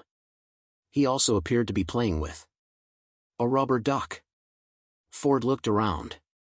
Number 2 was staring at him in the mirror, but only for an instant. His eyes were constantly on the move. The first officer was just standing there holding the drinks tray and smiling benignly. Bodies, said the captain again. Ford licked his lips. Yes, he said, all those dead telephone sanitizers and account executives, you know, down in the hold. The captain stared at him. Suddenly he threw back his head and laughed. Oh, they're not dead, he said. Good Lord, no, they're frozen. They're going to be revived. Ford did something he very rarely did. He blinked. Arthur seemed to come out of a trance. You mean you've got a hold full of frozen hairdressers, he said. Oh yes, said the captain, millions of them. Hairdressers, tired TV producers, insurance salesmen, personnel officers, security guards, public relations executives, management consultants, you name them. We're going to colonize another planet. Ford wobbled very slightly. Exciting, isn't it? Said the captain. What, with that lot? Said Arthur. Ah, now don't misunderstand me, said the captain, we're just one of the ships in the Ark fleet. We're the B Ark, you see. Sorry, could I just ask you to run a bit more hot water for me? Arthur obliged, and a cascade of pink frothy water swirled around the bath. The captain let out a sigh of pleasure. Thank you so much, my dear fellow. Do help yourselves to more drinks of course. Ford tossed down his drink, took the bottle from the first officer's tray and refilled his glass to the top. What, he said, is a B Ark? This is, said the captain, and swished the foamy water around joyfully with the duck. Yes, said Ford, but... Well, what happened, you see, was, said the captain, our planet, the world from which we have come, was, so to speak, doomed. Doomed? Oh yes. So what everyone thought was, let's pack the whole population into some giant spaceships and go and settle on another planet. Having told this much of his story, he settled back with a satisfied grunt. You mean a less doomed one? Promoted Arthur. What did you say, dear fellow? A less doomed planet. You are going to settle on. Are going to settle on, yes. So it was decided to build 3 ships, you see, 3 arcs in space, and... I'm not boring you, am I? No, said Ford firmly, it's fascinating. You know it's delightful, reflected the captain, to have someone else to talk to. For a change. Number 2's eyes darted feverishly about the room again and then settled back on the mirror, like a pair of flies briefly distracted from their favorite prey of months-old meat. Trouble with a long journey like this, continued the captain, is that you end up just talking to yourself a lot, which gets terribly boring because half the time you know what you're going to say next. Only half the time? Asked Arthur in surprise. The captain thought for a moment. Yes, about half I'd say. Anyway, where's the soap? He fished around and found it. Yes, so anyway, he resumed, the idea was that into the first ship, the ship, would go all the brilliant leaders, the scientists, the great artists, you know, all the achievers, and into the third, or C ship, would go all the people who did the actual work, who made things and did things, and then into the B ship, that's us, would go everyone else, the middlemen, you see. He smiled happily at them. And we were sent off first, he concluded, and hummed a little bathing tune. The little bathing tune, which had been composed for him by one of his world's most exciting and prolific jingle writer, who was currently asleep in hold 36 some 900 yards behind them, covered what would otherwise have been an awkward moment of silence. Ford and Arthur shuffled their feet and furiously avoided each other's eyes. said Arthur after a moment, what exactly was it that was wrong with your planet then? Oh, it was doomed, as I said the captain. Apparently it was going to crash into the sun or something. Or maybe it was that the moon was going to crash into us. Something of the kind. Absolutely terrifying prospect, whatever it was. Oh, said the first officer suddenly, I thought it was that the planet was going to be invaded by a gigantic swarm of 12-foot piranha bees. Wasn't that it? Number 2 span around, eyes ablaze with a cold hard light that only comes with the amount of practice he was prepared to put in. That's not what I was told, he hissed. My commanding officer told me that the entire planet was in imminent danger of being eaten by an enormous mutant star goat. Oh really, said Ford Prefect. Yes. A monstrous creature from the pit of hell with scything teeth 10,000 miles long, breath that would boil oceans, claws that could tear continents from their roots, 1,000 eyes that burn like the sun, slavering jaws 1,000,000 miles across, a monster such as you have never, ever. And they made sure they sent you lot off first, did they? Inquired Arthur. Oh yes, said the captain. Well, everyone said, very nicely I thought, that it was very important for morale to feel that they would be arriving on a planet where they could be sure of a good haircut and where the phones were clean. Oh yes, agreed Ford, I can see that would be very important. And the other ships, they followed on after you, did they? For a moment the captain did not answer. He twisted round in his bath and gazed backwards over the huge bulk of the ship towards the bright galactic center. He squinted into the inconceivable distance. Ah. Well, it's funny you should say that, he said, and allowed himself a slight frown at Ford Prefect, because curiously enough we haven't heard a peep out of them since we left 5 years ago, but they must be behind us somewhere. He peered off into the distance again. Ford peered with him and gave a thoughtful frown. Unless, of course, he said softly, they were eaten by the goat.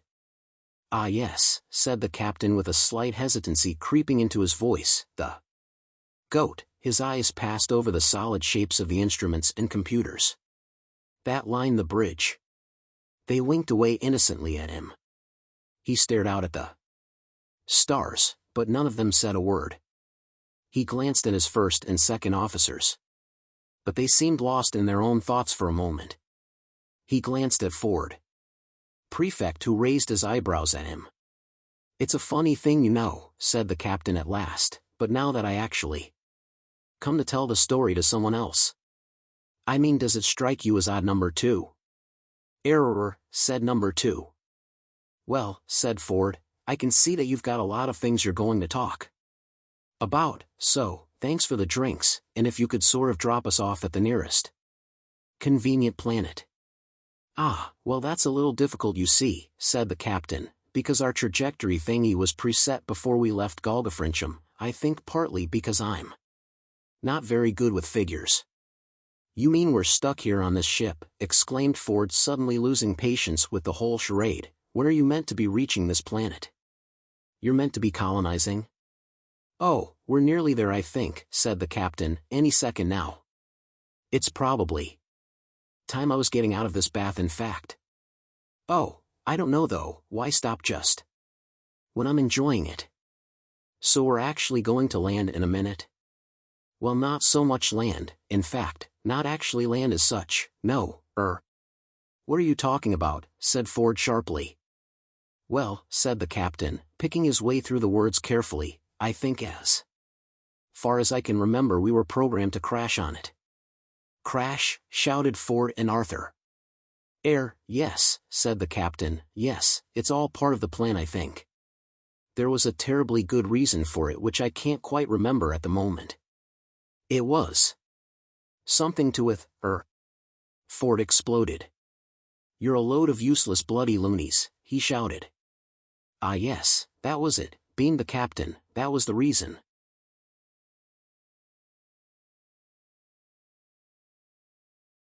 The Hitch Hiker's Guide to the Galaxy has this to say about the planet of Golgafrincham: it is a planet with an ancient and mysterious history, rich in legend. Red, and occasionally green with the blood of those who sought in times gone by to conquer her, a land of parched and barren landscapes, of sweet and sultry air, heady with the scent of the perfumed springs that trickle over its hot and dusty rocks and nourish the dark and musty lichens beneath, a land of fevered brows and intoxicated imaginings, particularly amongst those who taste the lichens, a land also of cool and shaded thoughts amongst those who have learnt to forswear the lichens and find a tree to sit beneath, a land also of steel and blood and heroism, a land of the body and of the spirit. This was its history.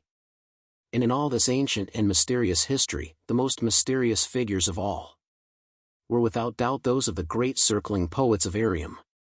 These circling poets used to live in remote mountain passes where they would lie in wait for small bands of unwary travelers, circle round them, and throw rocks at them.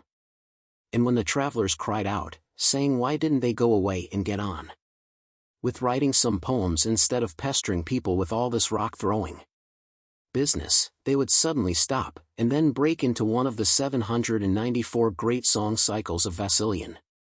These songs were all of extraordinary beauty, and even more extraordinary length, and all fell into exactly the same pattern. The first part of each song would tell how there once went forth from the city of Vasilian a party of 5 sage princes with 4 horses.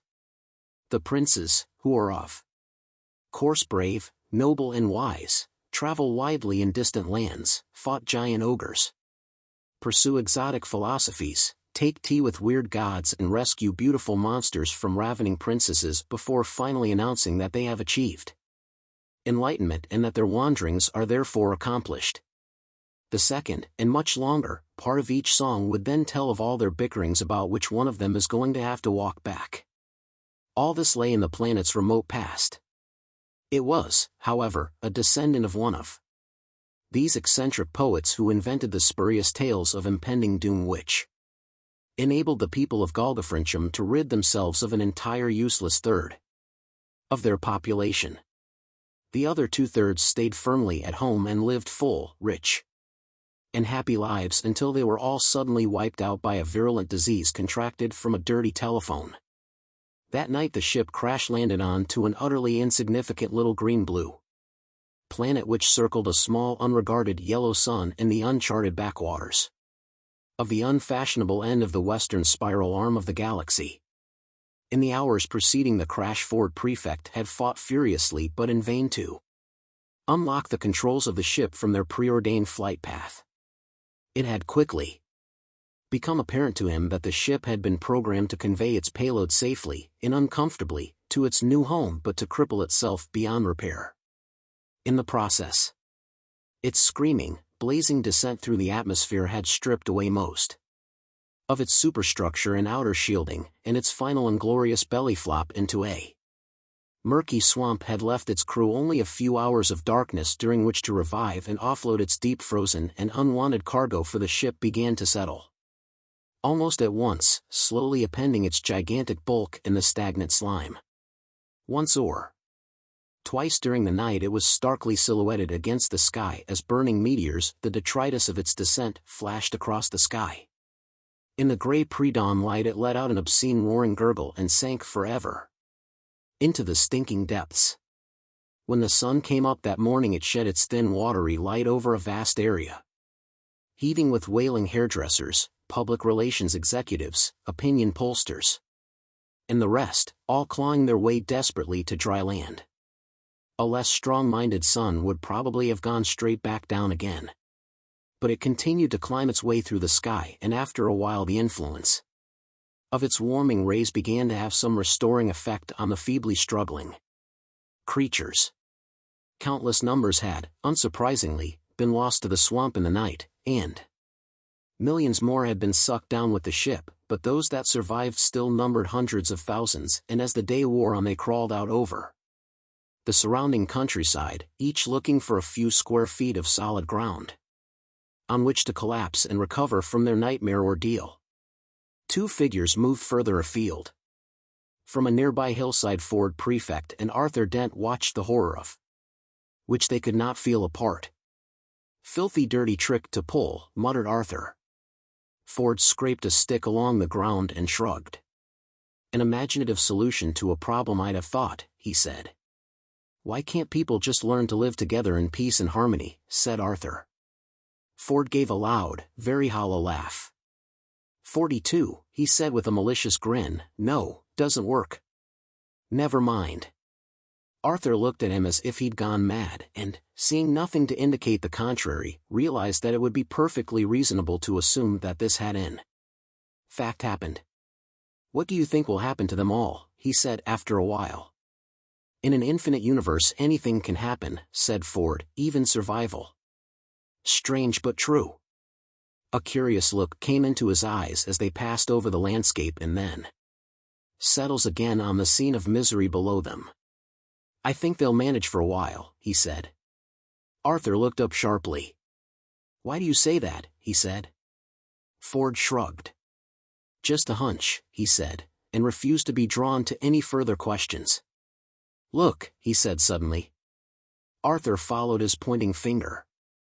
Down amongst the sprawling masses a figure was moving, or perhaps lurching would be a more accurate description. He appeared to be carrying something on his shoulder. As he lurched from prostrate form to prostrate form, he seemed to wave whatever the something was at them in a drunken fashion. After a while he gave up the struggle and collapsed in a heap. Arthur had no idea what this was meant to mean to him. "Movie camera," said Ford. "Recording the historic movement." "Well, I don't know about you," said Ford again after a moment, "but I'm off." He sat a while in silence. After a while this seemed to require comment. When you say you're off, what do you mean exactly?" said Arthur. "Good question," said Ford. "I'm getting total silence." Looking over his shoulder, Arthur saw that he was twiddling with knobs on a small box. Ford had already introduced this box as a sub-etha sensomatic, but Arthur had merely nodded absently and not pursued the matter. In his mind the universe still divided into two parts, the Earth, and everything else.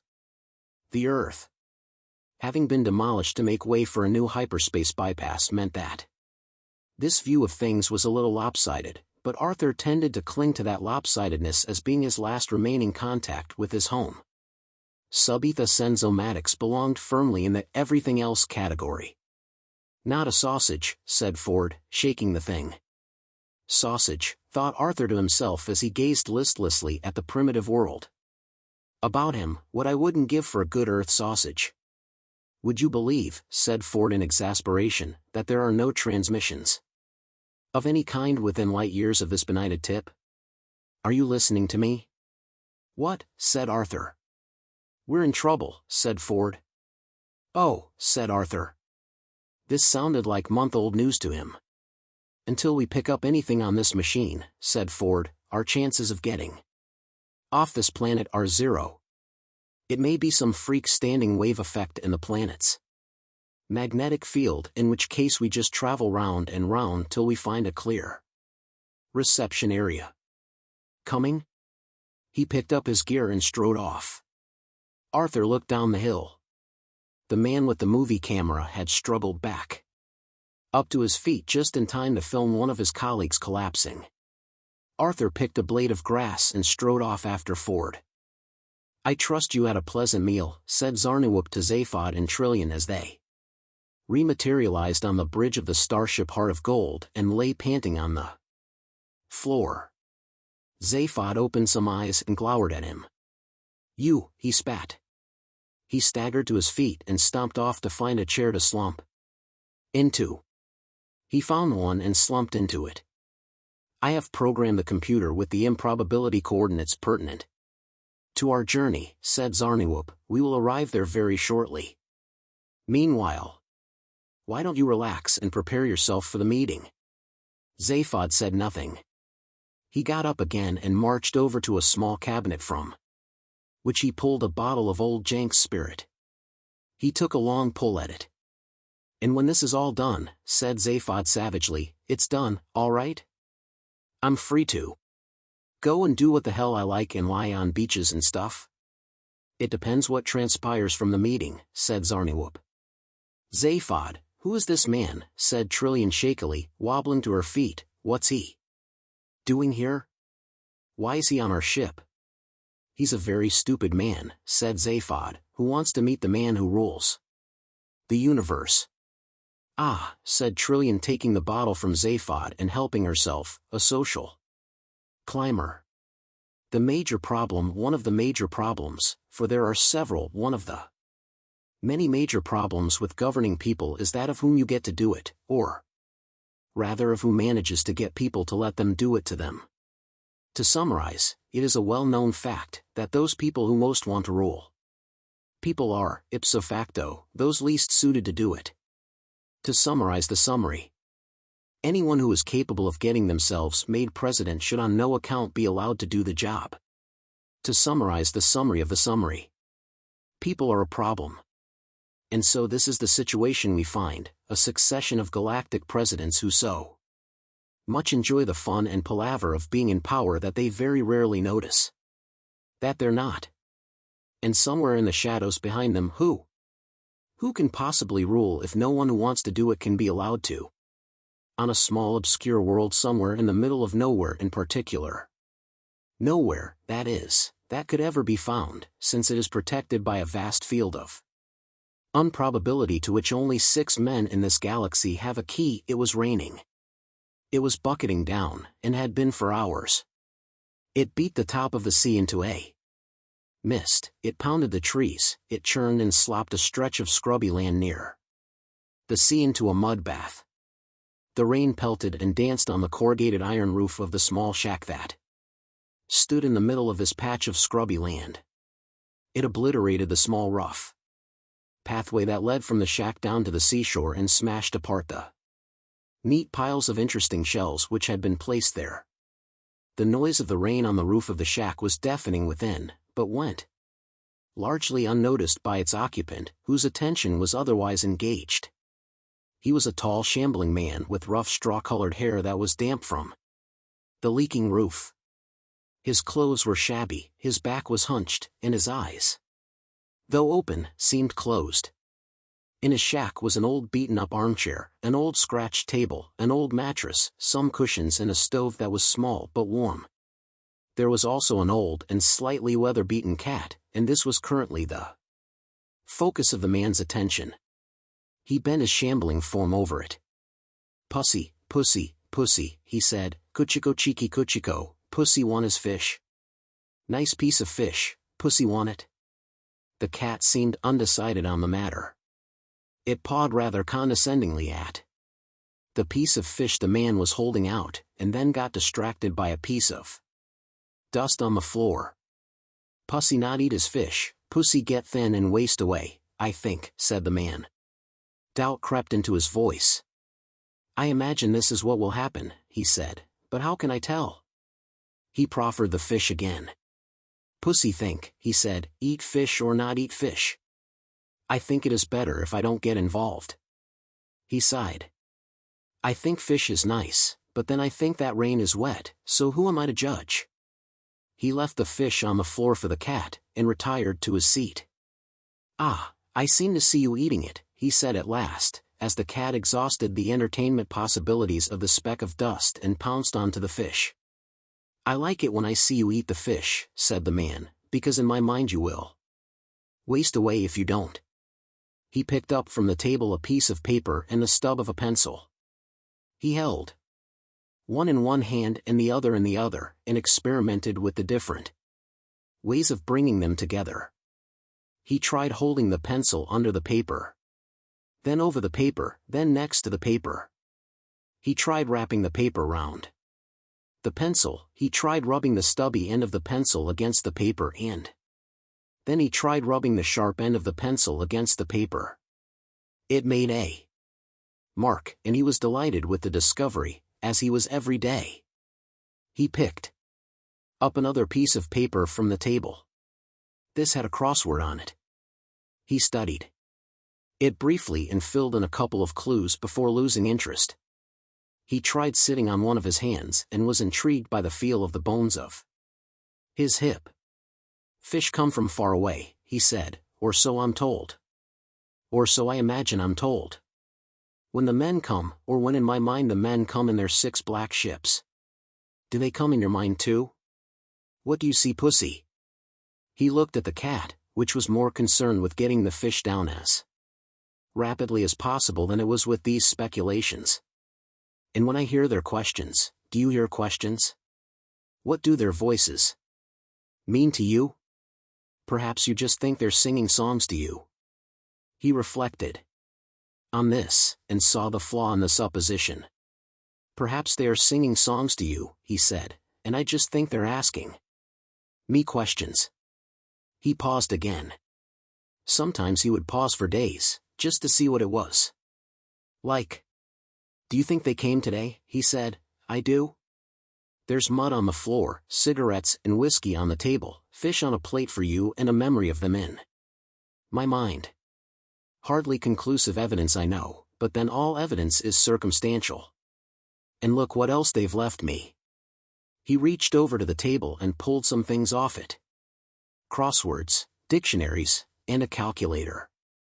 He played with the calculator for an hour, whilst the cat went to sleep and the rain outside continued to pour. Eventually he put the calculator aside. I think I must be right in thinking they ask me questions, he said, to come all that way and leave all these things for the privilege of singing songs to you. Would be very strange behavior. Or so it seems to me. Who can tell? Who can tell? From the table he picked up a cigarette and lit it with a spill from the stove.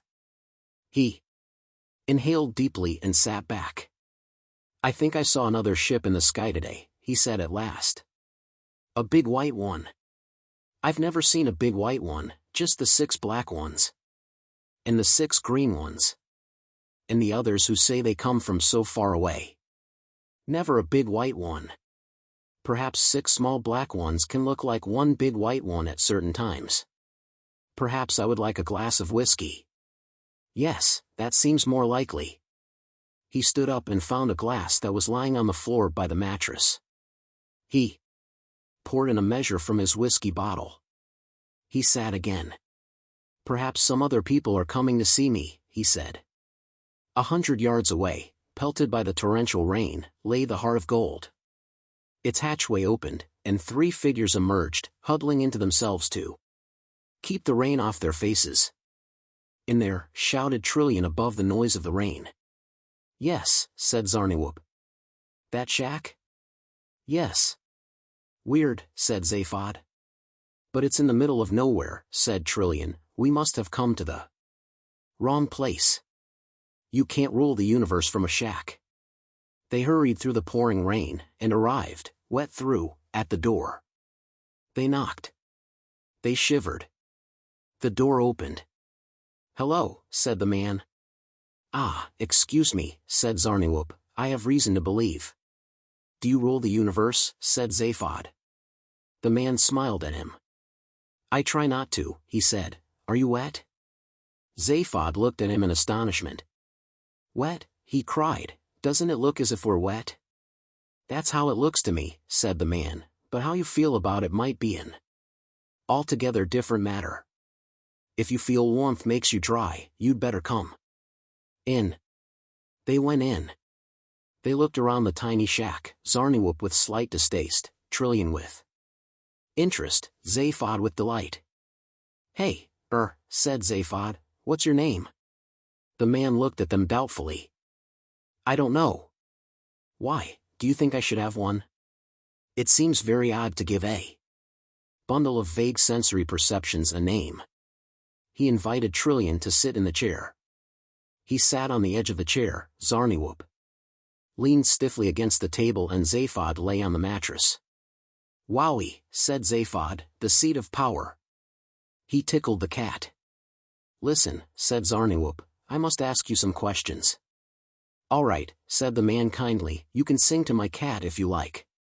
Would he like that? Asked Zaphod. You'd better ask him, said the man. Does he talk? Said Zaphod. I have no memory of him talking, said the man, but I am very unreliable. Zarniwoop pulled some notes out of a pocket. Now, he said, you do rule the universe, do you? How can I tell, said the man. Zarniwoop ticked off a note on the paper. How long have you been doing this? Ah, said the man, this is a question about the past, is it? Zarniwoop looked at him in puzzlement. This wasn't exactly what he had been expecting. Yes, he said. How can I tell, said the man, that the past isn't a fiction designed to account for the discrepancy between my immediate physical sensations and my state of mind? Zarniwoop stared at him. The steam began to rise from his sodden clothes. So you answer all questions like this, he said. The man answered quickly. I say what it occurs to me to say when I think I hear people say things. More I cannot say. Zaphod laughed happily. I'll drink to that, he said, and pulled out the bottle of Jank's spirit. He leaped up and handed the bottle to the ruler of the universe, who took it with pleasure. Good on you, great ruler, he said, tell it like it is. No, listen to me, said Zarniwoop, people come to you, do they? In ships. I think so, said the man. He handed the bottle to Trillian. And they ask you, said Zarniwoop, to take decisions for them? About people's lives, about worlds, about economies, about wars, about everything going on out there in the universe? Out there, said the man, out where? Out there, said Zarniwoop, pointing at the door. How can you tell there's anything out there, said the man politely, the door's closed. The rain continued to pound the roof. Inside the shack it was warm. But you know there's a whole universe out there, cried Zarniwoop. You can't dodge your responsibilities by saying they don't exist. The ruler of the universe thought for a long while whilst Zarniwoop quivered with anger. You're very sure of your facts, he said at last. I couldn't trust the thinking of a man who takes the universe, if there is one, for granted. Zarniwoop still quivered, but was silent. I only decide about my universe, continued the man quietly. My universe is my eyes and my ears. Anything else is hearsay. But don't you believe in anything? The man shrugged and picked up his cat. I don't understand what you mean, he said. You don't understand that what you decide in this shack of yours affects the lives and fates of millions of people? This is all monstrously wrong. I don't know. I've never met all these people you speak of. And neither, I suspect, have you. They only exist in words we hear. It is folly to say you know what is happening to other people. Only they know, if they exist. They have their own universes of their own eyes and ears. Trillian said. I think I'm just popping outside for a moment. She left and walked into the rain. Do you believe other people exist? Insisted Zarniwoop. I have no opinion. How can I say? I'd better see what's up with Trillian, said Zaphod and slipped out. Outside, he said to her. I think the universe is in pretty good hands, yeah. Very good, said Trillian. They walked off into the rain. Inside, Zarniwoop continued. But don't you understand that people live or die on your word? The ruler of the universe waited for as long as he could. When he heard the faint sound of the ship's engines starting, he spoke to cover it. It's nothing to do with me, he said. I am not involved with people. The Lord knows I am not a cruel man. Ah, barked Zarniwoop, you say the Lord. You believe in something. My cat, said the man benignly, picking it up and stroking it, I call him the Lord. I am kind to him. All right, said Zarniwoop, pressing home his point. How do you know he exists? How do you know he knows you to be kind, or enjoys what he thinks of as your kindness? I don't, said the man with a smile, I have no idea. It merely pleases me to behave in a certain way to what appears to be a cat. Do you behave any differently? Please, I think I am tired. Zarniwoop heaved a thoroughly dissatisfied sigh and looked about. Where are the other two? He said suddenly. "What other two?" said the ruler of the universe, settling back into his chair and refilling his whiskey glass. "Beeblebrox and the girl. The two who were here. I remember no one. The past is a fiction to account for." "Stuff it," snapped Zarniwoop and ran out into the rain. There was no ship. The rain continued to churn the mud. There was no sign to show where the ship had been. He hollered into the rain. He turned and ran back to the shack and found it locked. The ruler of the universe dozed lightly in his chair. After a while he played with the pencil and the paper again and was delighted when he discovered how to make a mark with the one on the other. Various noises continued outside, but he didn't know whether they were real or not. He then talked to his table for a week to see how it would react. The stars came out that night, dazzling in their brilliance and clarity. Ford and Arthur had walked more miles than they had any means of judging and finally stopped to rest. The night was cool and balmy, the air pure, the sub-ether senators O.Matic totally silent. A wonderful stillness hung over the world, a magical calm which combined with the soft fragrances of the woods, the quiet chatter of insects and the brilliant light of the stars to soothe their jangled spirits. Even Ford Prefect, who had seen more worlds than he could count on a long afternoon, was moved to wonder if this was the most beautiful he had ever seen. All that day they had passed through rolling green hills and valleys, richly covered with grasses, wild-scented flowers and tall thickly-leaved trees. The sun had warmed them, light breezes had kept them cool, and Ford Prefect had checked his sub-ether sensomatic at less and less frequent intervals, and had exhibited less and less annoyance at its continued silence. He was beginning to think he liked it here. Cool though the night air was, they slept soundly and comfortably in the open and awoke a few hours later with the light dewfall, feeling refreshed but hungry. Ford had stuffed some small rolls into his satchel at Milliway's and they breakfasted off those before moving on. So far they had wandered purely at random, but now they struck out firmly eastwards, feeling that if they were going to explore this world they should have some clear idea of where they had come from and where they were going. Shortly before noon they had their first indication that the world they had landed on was not an uninhabited one, a half-glimpsed face amongst the trees, watching them. It vanished at the moment they both saw it, but the image they were both left with was of a humanoid creature, curious to see them but not alarmed. Half an hour later they glimpsed another such face, and 10 minutes after that another. A minute later they stumbled into a wide clearing and stopped short. Before them in the middle of the clearing stood a group of about 24 men and women.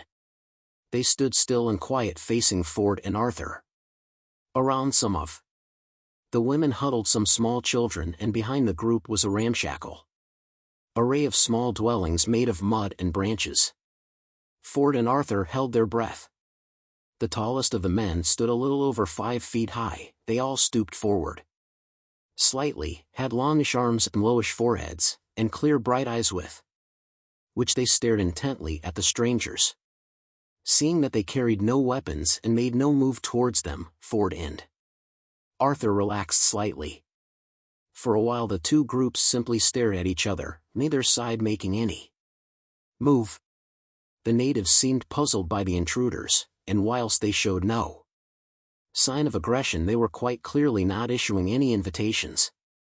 For a full 2 minutes nothing continued to happen. After 2 minutes Ford decided it was time something happened. "Hello," he said. The women drew their children slightly closer to them. The men made hardly any discernible move, and yet their whole disposition made it clear that the greeting was not welcome. It was not resented in any great degree, it was just not welcome. One of the men, who had been standing slightly forward of the rest of the group, and who might therefore have been their leader, stepped forward. His face was quiet and calm, almost serene. "Ugh hug hug her ruerg," he said quietly. This caught Arthur by surprise.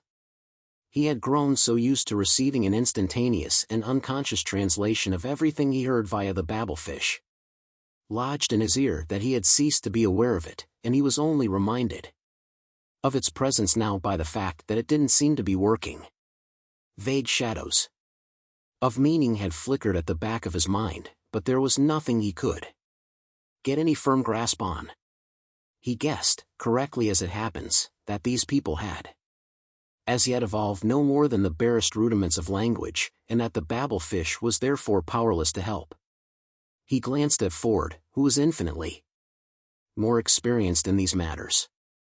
"I think," said Ford out of the corner of his mouth, "he's asking us if we'd mind walking on round the edge of the village." A moment later, a gesture from the man-creature seemed to confirm this. "Rurg kurg, ugh, aru, rurug," continued the man-creature.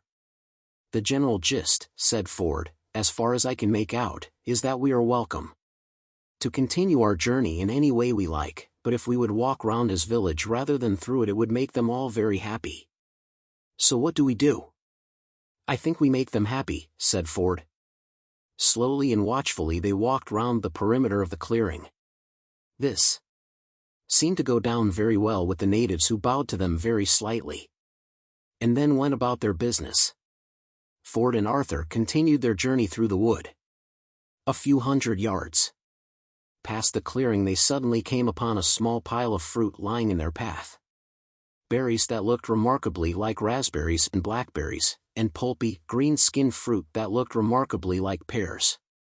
So far they had steered clear of the fruit and berries they had seen, though the trees and bush were laden with them. "Look at it this way," Ford Prefect had said, "fruit and berries on strange planets either make you live or make you die. Therefore the point at which to start toying with them is when you're going to die if you don't. That way you stay ahead. The secret of healthy hitchhiking is to eat junk food." They looked at the pile that lay in their path with suspicion. It looked so good it made them almost dizzy with hunger. "Look at it this way," said Ford. Yes," said Arthur. "I'm trying to think of a way of looking at it which means we get to eat it," said Ford. The leaf-dappled sun gleamed on the pulp skins of the things which looked like pears. The things which looked like raspberries and strawberries were fatter and riper than any Arthur had ever seen, even in ice cream commercials. "Why don't we eat them and think about it afterwards?" he said. "Maybe that's what they want us to do." "All right, look at it this way. Sounds good so far. It's there for us to eat. Either it's good or it's bad, either they want to feed us or to poison us. If it's poisonous and we don't eat it, they'll just attack us some other way. If we don't eat, we lose out either way." "I like the way you're thinking," said Ford. "Now eat one." Hesitantly, Arthur picked up one of those things that looked like pears. "I always thought that about the Garden of Eden story," said Ford. Garden of Eden. Tree. Apple. That bit, remember?" "Yes, of course I do. Your God person puts an apple tree in the middle of a garden and says do what?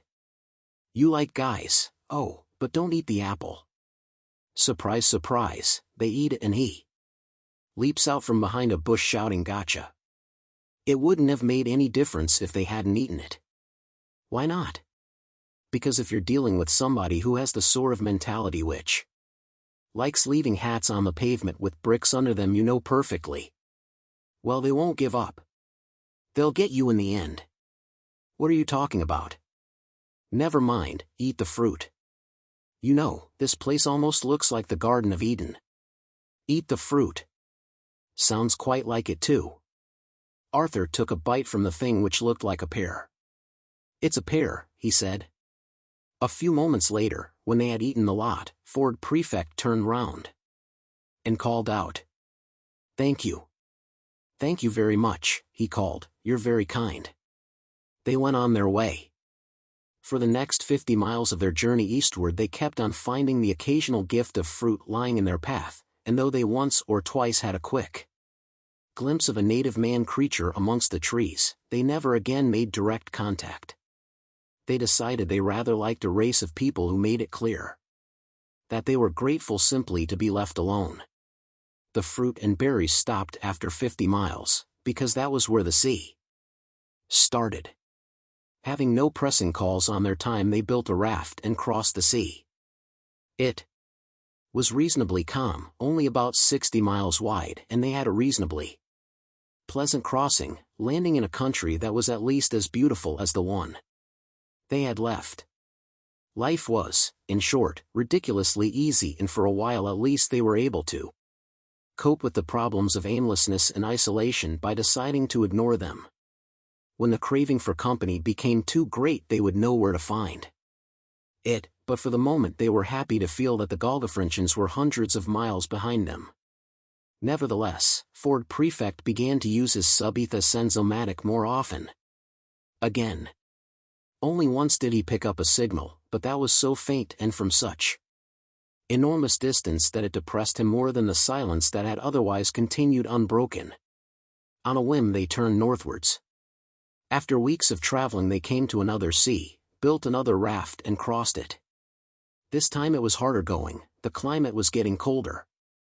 Arthur suspected a streak of masochism in Ford Prefect. The increasing difficulty of the journey seemed to give him a sense of purpose that was otherwise lacking. He strode onwards relentlessly.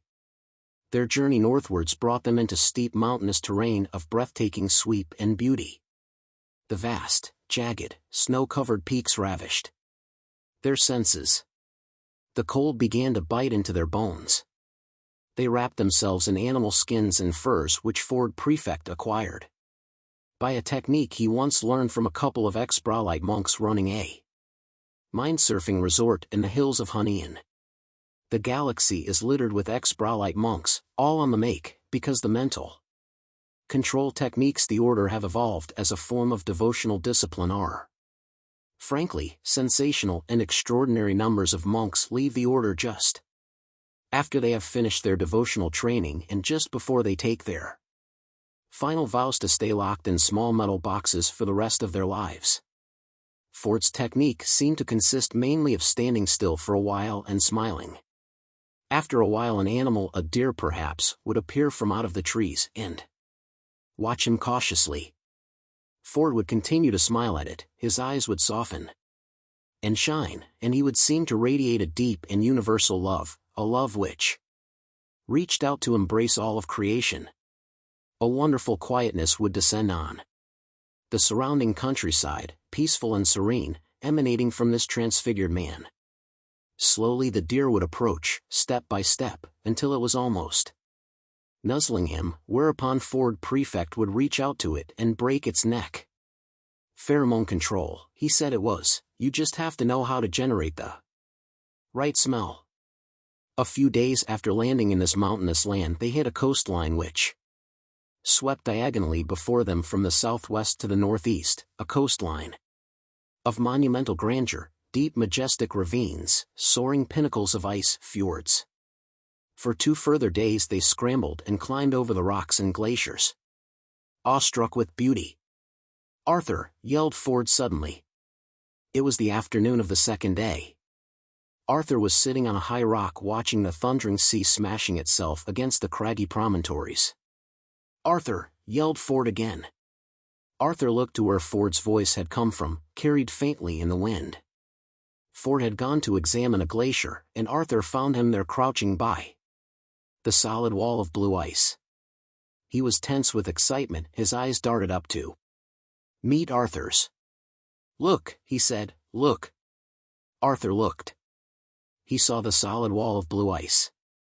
Yes, he said, it's a glacier. I've already seen it. No, said Ford, you've looked at it, you haven't seen it.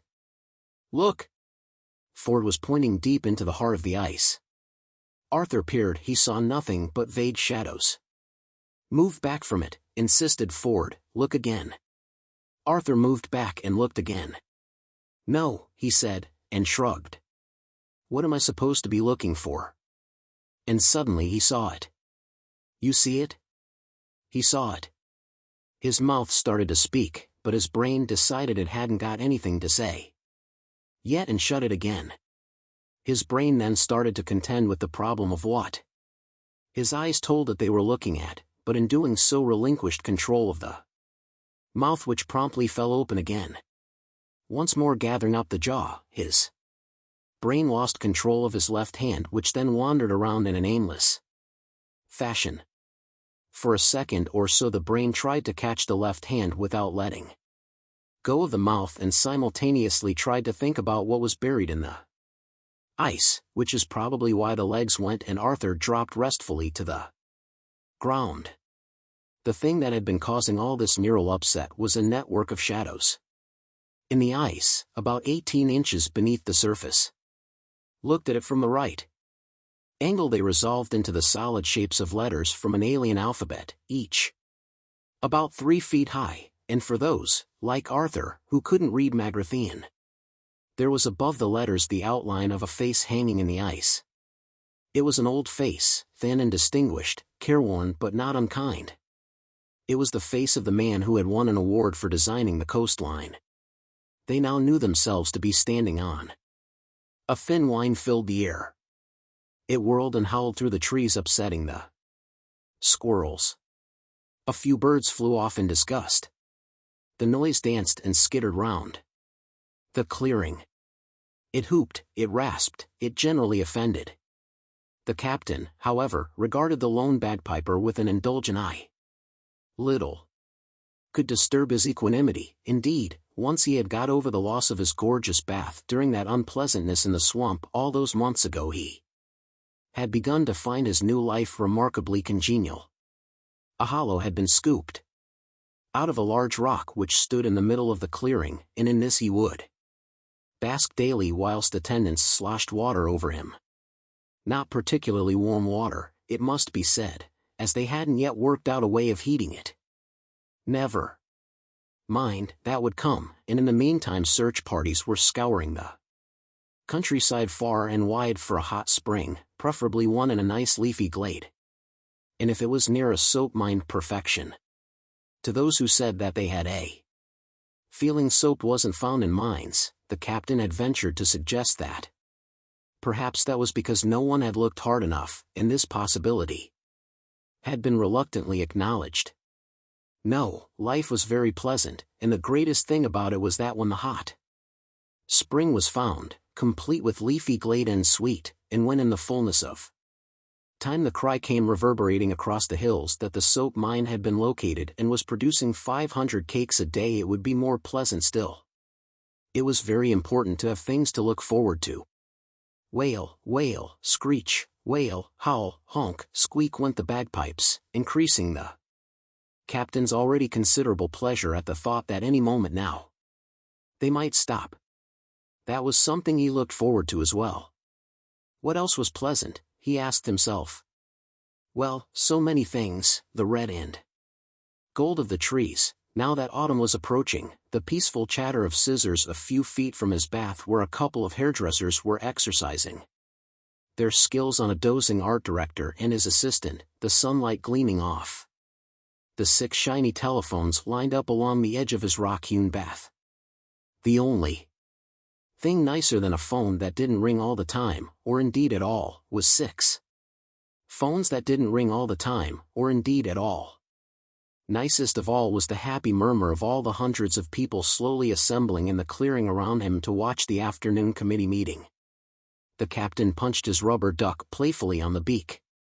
The afternoon committee meetings were his favorite. Other eyes watched the assembling crowds. High in a tree on the edge of the clearing squatted Ford Prefect, lately returned from foreign climes. After his 6-month journey he was lean and healthy, his eyes gleamed, he wore a reindeer skin coat, his beard was as thick and his face as bronzed as a country rock singer's. He and Arthur Dent had been watching the Galdefrinchens for almost a week now, and Ford had decided to stir things up a bit. The clearing was now full. Hundreds of men and women lounged around, chatting, eating fruit, playing cards and generally having a fairly relaxed time of it. Their track suits were now all dirty and even torn, but they all had immaculately styled hair. Ford was puzzled to see that many of them had stuffed their track suits full of leaves, and wondered if this was meant to be some form of insulation against the coming winter. Ford's eyes narrowed. They couldn't be interested in botany of a sudden, could they? In the middle of these speculations, the captain's voice rose above the hubbub. "All right," he said, "I'd like to call this meeting to some sort of order if that's at all possible. Is that all right with everybody?" He smiled genially. "In a minute. When you're all ready."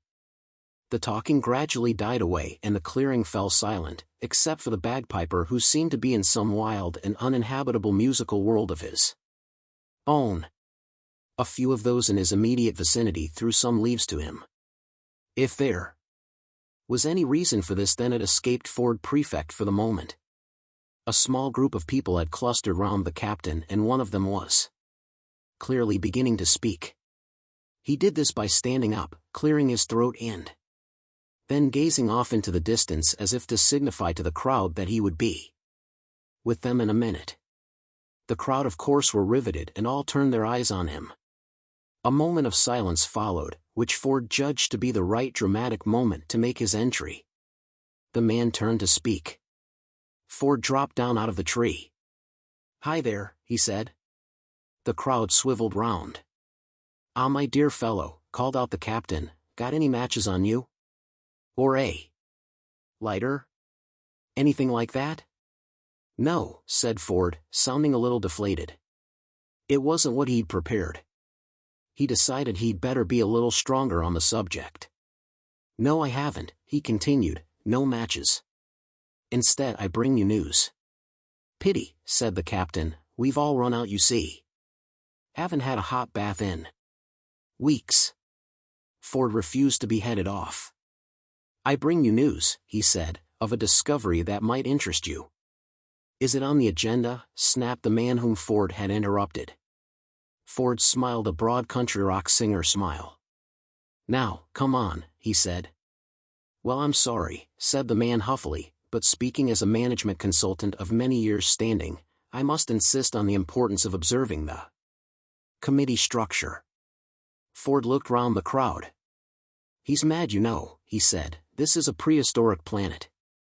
"Address the chair," snapped the management consultant. "There isn't chair," explained Ford, "there's only a rock." The management consultant decided that testiness was what the situation now called for. "Well, call it a chair," he said testily. "Why not call it a rock?" asked Ford. "You obviously have no conception," said the management consultant, "not abandoning testiness in favor of good old-fashioned hauteur, of modern business methods." "And you have no conception of where you are," said Ford. A girl with a strident voice leapt to her feet and used it. "Shut up, you two," she said. "I want a table a motion." "You mean boulder a motion," tittered a hairdresser. "Order, order," yapped the management consultant. "All right," said Ford, "let's see how you are doing." He plunked himself down on the ground to see how long he could keep his temper. The captain made a sort of conciliatory harumphing noise. "I would like to call to order," he said pleasantly, "the 573rd meeting of the Colonization Committee of Fintelwoodlewicks." 10 seconds, thought Ford as he leapt to his feet again. "This is futile," he exclaimed, 573 committee meetings, and you haven't even discovered fire yet." "If you would care," said the girl with the strident voice, "to examine the agenda sheet." "Agenda rock," trilled the hairdresser happily. "Thank you, I've made that point," muttered Ford. "You will see," continued the girl firmly, "that we are having a report from the hairdresser's fire development subcommittee today." "Oh, said the hairdresser with a sheepish look which has recognized the whole galaxy over his meaning air. "Will next Tuesday do?" "All right," said Ford, rounding on him. "What have you done? What are you going to do? What are your thoughts on fire development?" "Well, I don't know," said the hairdresser. "All they gave me was a couple of sticks." "So what have you done with them?" Nervously, the hairdresser fished in his track-suit top and handed over the fruits of his labor to Ford. Ford held them up for all to see. "Curling tongs," he said. The crowd applauded. Never mind, said Ford, Rome wasn't burned in a day. The crowd hadn't the faintest idea what he was talking about, but they loved it. Nevertheless, they applauded. Well, you're obviously being totally naive, of course, said the girl. When you've been in marketing as long as I have, you'll know that before any new product can be developed, it has to be properly researched. We've got to find out what people want from fire, how they relate to it, what sort of image it has for them. The crowd were tense. They were expecting something wonderful from Ford. Stick it up your nose, he said. Which is precisely the sort of thing we need to know, insisted the girl. Do people want fire that can be applied nasally? Do you? Ford asked the crowd. Yes, shouted some. No, shouted others happily. They didn't know, they just thought it was great. And the wheel, said the captain, what about this wheel thingy? It sounds a terribly interesting project. Ah, said the marketing girl, well, we're having a little difficulty there. Difficulty? Exclaimed Ford, difficulty? What do you mean, difficulty? It's the single simplest machine in the entire universe. The marketing girl soured him with a look. All right, Mr. Wise Guy, she said, you're so clever, you tell us what color it should have. The crowd went wild. One up to the home team, they thought. Ford shrugged his shoulders and sat down again. Almighty Zarquan, he said, have none of you done anything? As if in answer to his question, there was a sudden clamor of noise from the entrance to the clearing. The crowd couldn't believe the amount of entertainment they were getting this afternoon. In marched a squad of about a dozen men, dressed in the remnants of their Golgafrincham 3rd Regiment dress uniforms. About half of them still carried kilozap guns, the rest now carried spears, which they struck together as they marched. They looked bronzed, healthy, and utterly exhausted and bedraggled. They clattered to a halt and banged to attention. One of them fell over and never moved again. Captain, sir, cried number 2, for he was their leader. Permission to report, sir. Yes, all right, number 2, welcome back and all that. Find any hot springs? Said the captain despondently. No, sir. Thought you wouldn't. Number 2 strode through the crowd and presented arms before the bath. We have discovered another continent. When was this? It lies across the sea, said number 2, narrowing his eyes significantly, to the east. Ah. Number 2 turned to face the crowd. He raised his gun above his head. This is going to be great, thought the crowd. We have declared war on it. Wild abandoned cheering broke out in all corners of the clearing. This was beyond all expectation. Wait a minute, shouted Ford Prefect, wait a minute. He leapt to his feet and demanded silence. After a while he got it, or at least the best silence he could hope for under the circumstances. The circumstances were that the bagpiper was spontaneously composing a national anthem. Do we have to have the piper? Demanded Ford. Oh yes, said the captain, we've given him a grant. Ford considered opening this idea up for debate but quickly decided that way madness lay. Instead he slung a well-judged rock at the piper and turned to face number 2. War, he said. Yes. Number 2 gazed contemptuously at Ford Prefect. On the next continent? Yes. Total warfare. The war to end all wars. But there's no one even living there yet. Ah, interesting, thought the crowd, nice point. Number 2's gaze hovered undisturbed. In this respect his eyes were like a couple of mosquitoes that hover purposefully 3 inches from your nose and refuse to be deflected by arm thrashes, fly swats, or rolled newspapers. I know that, he said, but there will be one day. So we have left an open-ended ultimatum. What? And blown up a few military installations. The captain leaned forward out of his bath. Military installations number 2, he said. For a moment the eyes wavered. Yes, sir, well, potential military installations. All right, trees. The moment of uncertainty passed, his eyes flickered like whips over his audience. And, he roared, we interrogated a gazelle. He flipped his kilo-zap gun smartly under his arm and marched off through the pandemonium that had now erupted throughout the ecstatic crowd. A few steps was all he managed before he was caught up and carried shoulder-high for a lap of on around the clearing. Ford sat and idly tapped a couple of stones together. So what else have you done? He inquired after the celebrations had died down. We have started a culture, said the marketing girl. Oh yes, said Ford. Yes. One of our film producers is already making a fascinating documentary about the indigenous cavemen of the area. They're not cavemen. They look like cavemen. Do they live in caves? Well, they live in huts. Perhaps they're having their caves redecorated, called out a wag from the crowd. Ford rounded on him angrily. Very funny, he said, but have you noticed that they're dying out?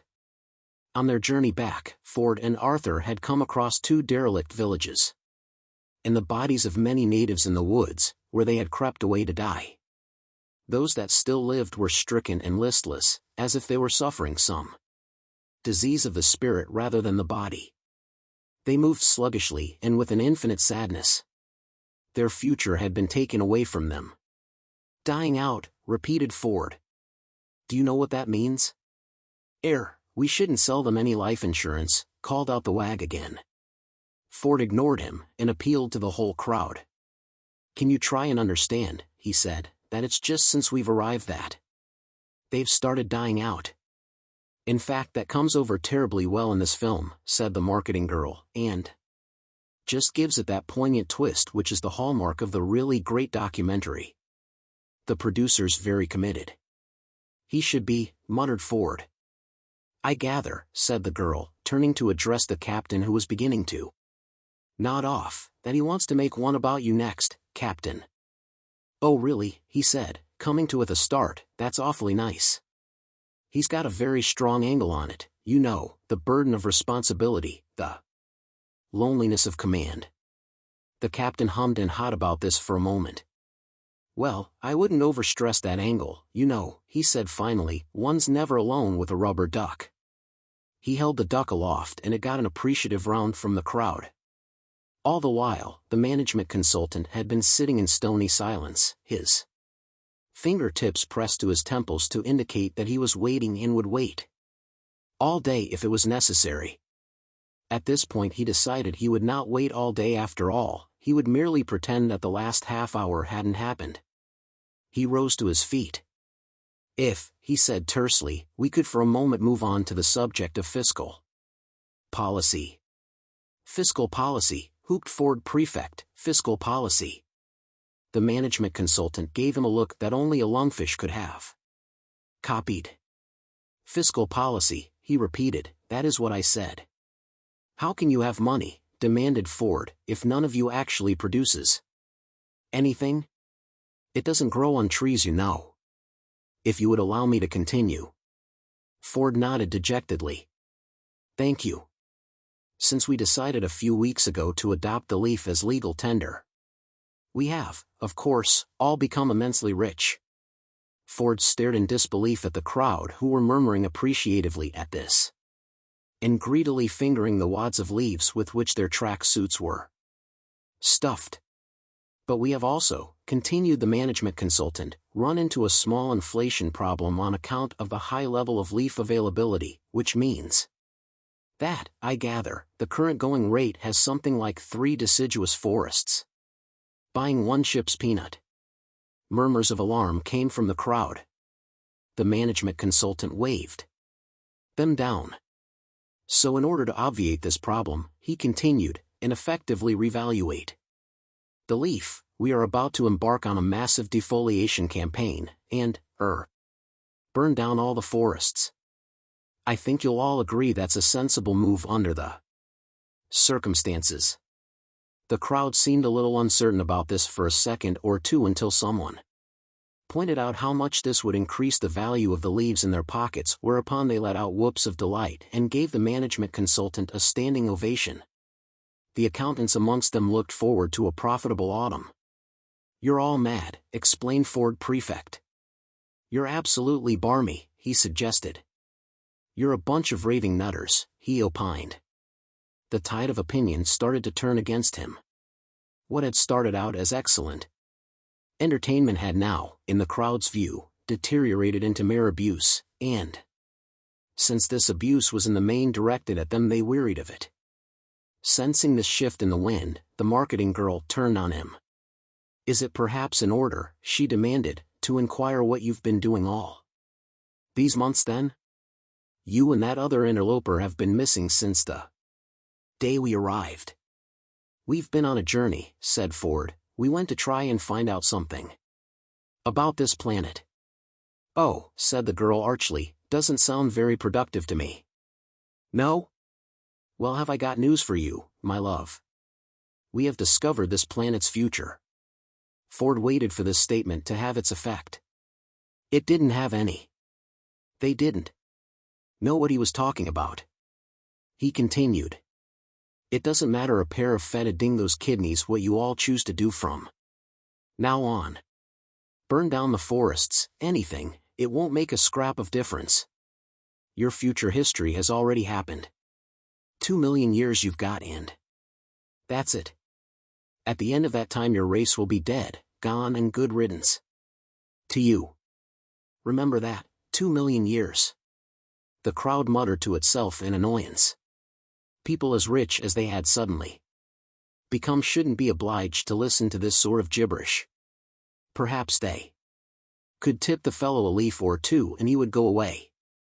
They didn't need to bother. Ford was already stalking out of the clearing, pausing only to shake his head at number 2, who was already firing his kilo zap gun into some neighboring trees. He turned back once. 2 million years, he said and laughed. "Well," said the captain with a soothing smile, "still time for a few more baths. Could someone pass me the sponge? I just dropped it over the side." A mile or so away through the wood, Arthur Dent was too busily engrossed with what he was doing to hear Ford Prefect approach. What he was doing was rather curious, and this is what it was. On a wide flat piece of rock he had scratched out the shape of a large square, subdivided into 169 smaller squares, 13 to a side. Furthermore, he had collected together a pile of smallish flattish stones and scratched the shape of a letter onto each. Sitting morosely round the rock were a couple of the surviving local native men whom Arthur Dent was trying to introduce the curious concept embodied in these stones. So far they had not done well. They had attempted to eat some of them, bury others, and throw the rest of them away. Arthur had finally encouraged one of them to lay a couple of stones on the board he had scratched out, which was not even as far as he'd managed to get the day before. Along with the rapid deterioration in the morale of these creatures, there seemed to be a corresponding deterioration in their actual intelligence. In an attempt to egg them along, Arthur set out a number of letters on the board himself, and then tried to encourage the natives to add some more themselves. It was not going well. Ford watched quietly from beside a nearby tree. "No," said Arthur to one of the natives who had just shuffled some of the letters round in a fit of abysmal dejection. "Q scores 10, you see, and it's on a triple word score, so, look, I've explained the rules to you. No, look please, put down that jawbone. All right, we'll start again. And try to concentrate this time." Ford leaned his elbow against the tree and his hand against his head. "What are you doing, Arthur?" he asked quietly. Arthur looked up with a start. He suddenly had a feeling that all this might look slightly foolish. All he knew was that it had worked like a dream on him when he was a chid. But things were different then, or rather would be. "I'm trying to teach the cavemen to play Scrabble," he said. "They're not cavemen," said Ford. "They look like cavemen." Ford let it pass. "I see," he said. "It's uphill work," said Arthur wearily. "The only word they know is grunt and they can't spell it." He sighed and sat back. "What's that supposed to achieve?" asked Ford. We've got to encourage them to evolve. To develop. Arthur burst out angrily. He hoped that the weary sigh and then the anger might do something to counteract the overriding feeling of foolishness from which he was currently suffering. It didn't. He jumped to his feet. Can you imagine what a world would be like descended from those cretins we arrived with, he said. Imagine, said Ford, raising his eyebrows. We don't have to imagine.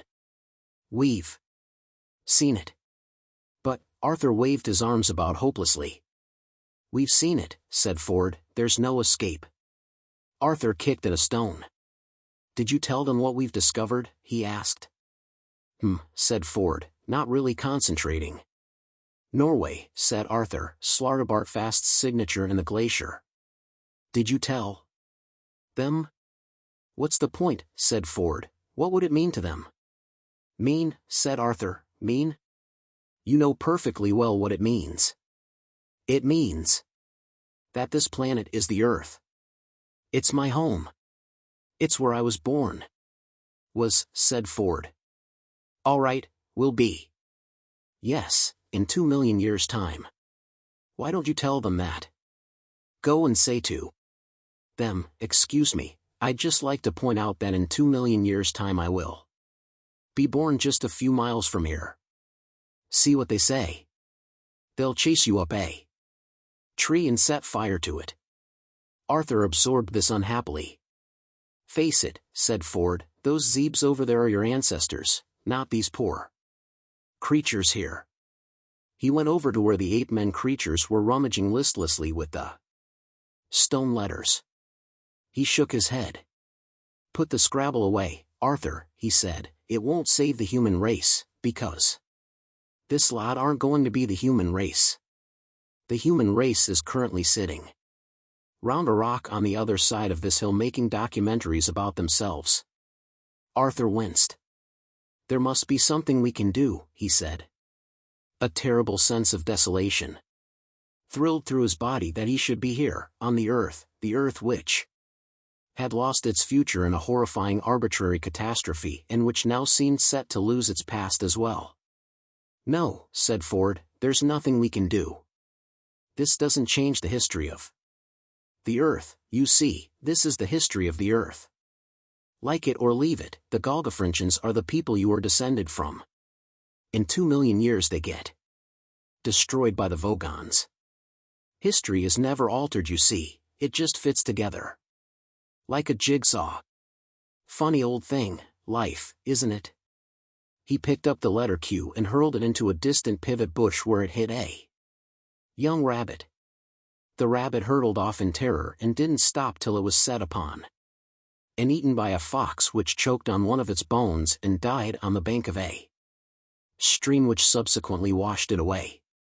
During the following weeks Ford Prefect swallowed his pride and struck up a relationship with a girl who had been a personnel officer on Golgafrincham, and he was terribly upset when she suddenly passed away as a result of drinking water from a pool that had been polluted by the body of a dead fox. The only moral it is possible to draw from this story is that one should never throw the letter Q into a pivot bush, but unfortunately there are times when it is unavoidable. Like most of the really crucial things in life, this chain of events was completely invisible to Ford Prefect and Arthur Dent. They were looking sadly at one of the natives morosely pushing the other letters around. Poor bloody caveman, said Arthur. They're not. What? Oh, never mind. The wretched creature let out a pathetic howling noise and banged on the rock. It's all been a bit of waste of time for them, hasn't it? Said Arthur. Muttered the native and banged on the rock again.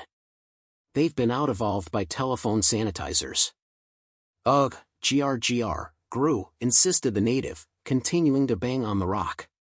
Why does he keep banging on the rock? Said Arthur. I think he probably wants you to scrabble with him again, said Ford. He's pointing at the letters. Probably spelt Kriskrdulduk again, poor bastard. I keep on telling him there's only one G in Kriskrdulduk. The native banged on the rock again. They looked over his shoulder. Their eyes popped. There amongst the jumble of letters were 8 that had been laid out in a clear, straight line. They spelled 2 words. The words were these. 42. Guh, explained the native. He swept the letters angrily away and went and mooched under a nearby tree with his colleague. Ford and Arthur stared at him. Then they stared at each other. Did that say what I thought it said? They both said to each other. Yes, they both said. 42, said Arthur. 42, said Ford. Arthur ran over to the 2 natives. What are you trying to tell us? He shouted. What's it supposed to mean? One of them rolled over on the ground, kicked his legs up in the air, rolled over again and went to sleep. The other bounded up the tree and threw horse chestnuts at Ford Prefect. Whatever it was they had to say, they had already said it. You know what this means, said Ford. Not entirely. 42 is the number deep thought gave as being the ultimate answer. Yes. And the Earth is the computer deep thought designed and built to calculate the question to the ultimate answer. So we are led to believe an organic life was part of the computer matrix. If you say so. I do say so. That means that these natives, these 8 men, are an integral part of the computer program, and that we and the Golgafrinchans are not.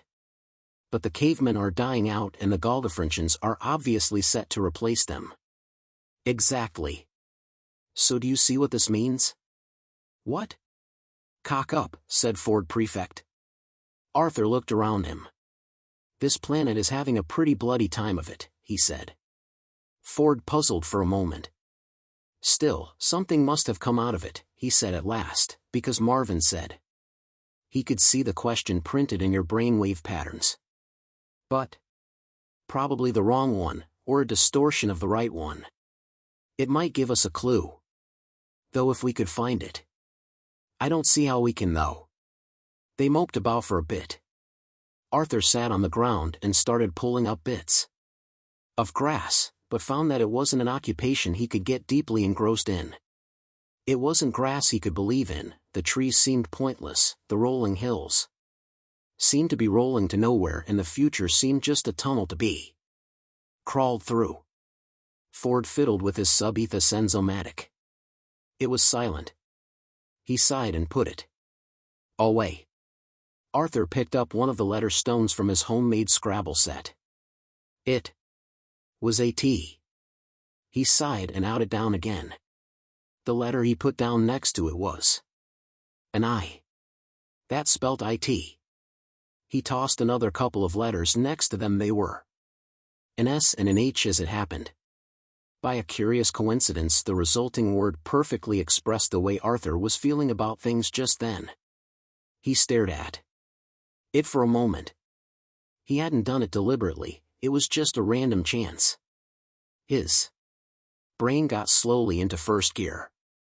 Ford, he said suddenly, look, if that question is printed in my brainwave patterns, but I'm not consciously aware of it, it must be somewhere in my unconscious. Yes, I suppose so. There might be a way of bringing that unconscious pattern forward. Oh yes? Yes, by introducing some random element that can be shaped by that pattern. Like how?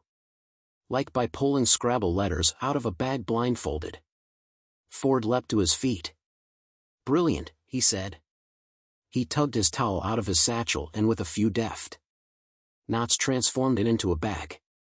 Totally mad, he said, utter nonsense. But we'll do it because it's brilliant nonsense. Come on, come on. The sun passed respectfully behind a cloud. A few small sad raindrops fell. They piled together all the remaining letters and dropped them into the bag. They shook them up. Right, said Ford, close your eyes. Pull them out. Come on, come on, come on.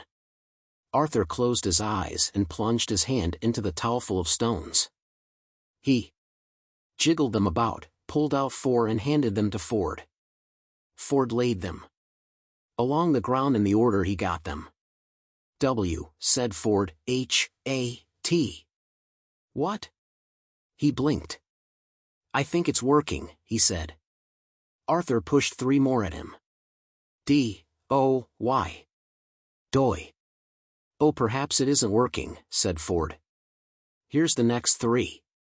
O-U-G. Doyug. It's not making sense, I'm afraid. Arthur pulled another 2 from the bag. Ford put them in place. E-T, Doyagit. Do you get? Shouted Ford, it is working. This is amazing, it really is working. More here. Arthur was throwing them out feverishly as fast as he could go. I-F, said Ford, Y-O-U-M-U-L-T-I-P-L-Y. What do you get if you multiply S-I-X 6 B-Y by 6 by? What do you get if you multiply 6 by N-I-N-E 6 by 9? He paused. Come on, where's the next one? That's the lot, said Arthur, that's all there were. He sat back, nonplussed. He rooted around again in the knotted-up towel, but there were no more letters. You mean that's it, said Ford. That's it. 6 by 9. 42. That's it. That's all there is. The sun came out and beamed cheerfully at them. A bird sang.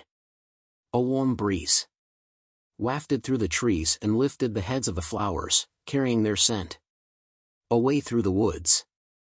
An insect droned past on its way to do whatever it is that insects do in the late afternoon. The sound of voices lilted through the trees, followed a moment later by 2 girls who stopped in surprise at the sight of Ford Prefect and Arthur Dent apparently lying on the ground in agony, but in fact rocking with noiseless laughter. No, don't go, called Ford Prefect between gasps, we'll be with you in a moment. What's the matter? Asked one of the girls. She was the taller and slimmer of the 2. On Golgafrincham she had been a junior personnel officer, but hadn't liked it much. Ford pulled himself together. Excuse me, he said, hello. My friend and I were just contemplating the meaning of life. Frivolous exercise. Oh, it's you, said the girl, you made a bit of a spectacle of yourself this afternoon. You were quite funny to begin with, but you did bang on a bit. Did I? Oh yes. Yes, what was all that for? Asked the other girl, a shorter round-faced girl who had been an art director for a small advertising company on Golgafrincham. Whatever the privations of this world were, she went to sleep every night profoundly grateful for the fact that whatever she had to face in the morning it wouldn't be 100 almost identical photographs of moodily lit tubes of toothpaste. For nothing. Nothing's for anything, said Ford Prefect happily. Come and join us. I am Ford, this is Arthur. We were just about to do nothing at all for a while, but it can wait. The girls looked at them doubtfully. I'm Agda, said the tall one, this is Mela. Hello Agda, hello Mela, said Ford. Do you talk at all? Said Mela to Arthur. Oh, eventually, said Arthur with a smile, but not as much as Ford. Good. There was a slight pause. What did you mean, asked Agda, about only having 2 million years? I couldn't make sense of what you were saying. Oh that, said Ford, it doesn't matter. It's just that the world gets demolished to make way for a hyperspace bypass. Said Arthur with a shrug, but that's 2 million years away, and anyway it's just Vogons doing what Vogons do. Vogons, said Mela. Yes, you wouldn't know them. Where'd you get this idea from? It really doesn't matter. It's just like a dream from the past, or the future. Arthur smiled and looked away. Does it worry you that you don't talk any kind of sense? Asked Agda. Listen, forget it, said Ford, forget all of it. Nothing matters. Look, it's a beautiful day, enjoy it. The sun, the green of the hills, the river down in the valley, the burning trees. Even if it's only a dream, it's a pretty horrible idea, said Mela, destroying a world just to make a bypass. Oh, I've heard of worse, said Ford, I read of one planet off in the 7th dimension that got used as a ball in a game of intergalactic bar billiards. Got potted straight into a black hole. Killed 10 billion people. That's mad, said Mela. Yes, only scored 30 points too. Agda and Mela exchanged glances. Look, said Agda, there's a party after the committee meeting tonight. You can come along if you like. Yeah, okay, said Ford. I'd like to, said Arthur. Many hours later Arthur and Mela sat and watched the moon rise over the dull red glow of the trees. That story about the world being destroyed, began Mela. In 2 million years, yes. You say it as if you really think it's true. Yes, I think it is. I think I was there. She shook her head in puzzlement. You're very strange, she said. No, I'm very ordinary, said Arthur, but some very strange things have happened to me. You could say I'm more different from than differing. In that other world your friend talked about, the one that got pushed into a black hole. Ah, that I don't know about. It sounds like something from the book. What book? Arthur paused. The Hitch Hiker's Guide to the Galaxy, he said at last. What's that? Oh, just something I threw into the river this evening. I don't think I'll be wanting it anymore, said Arthur Dent. The end.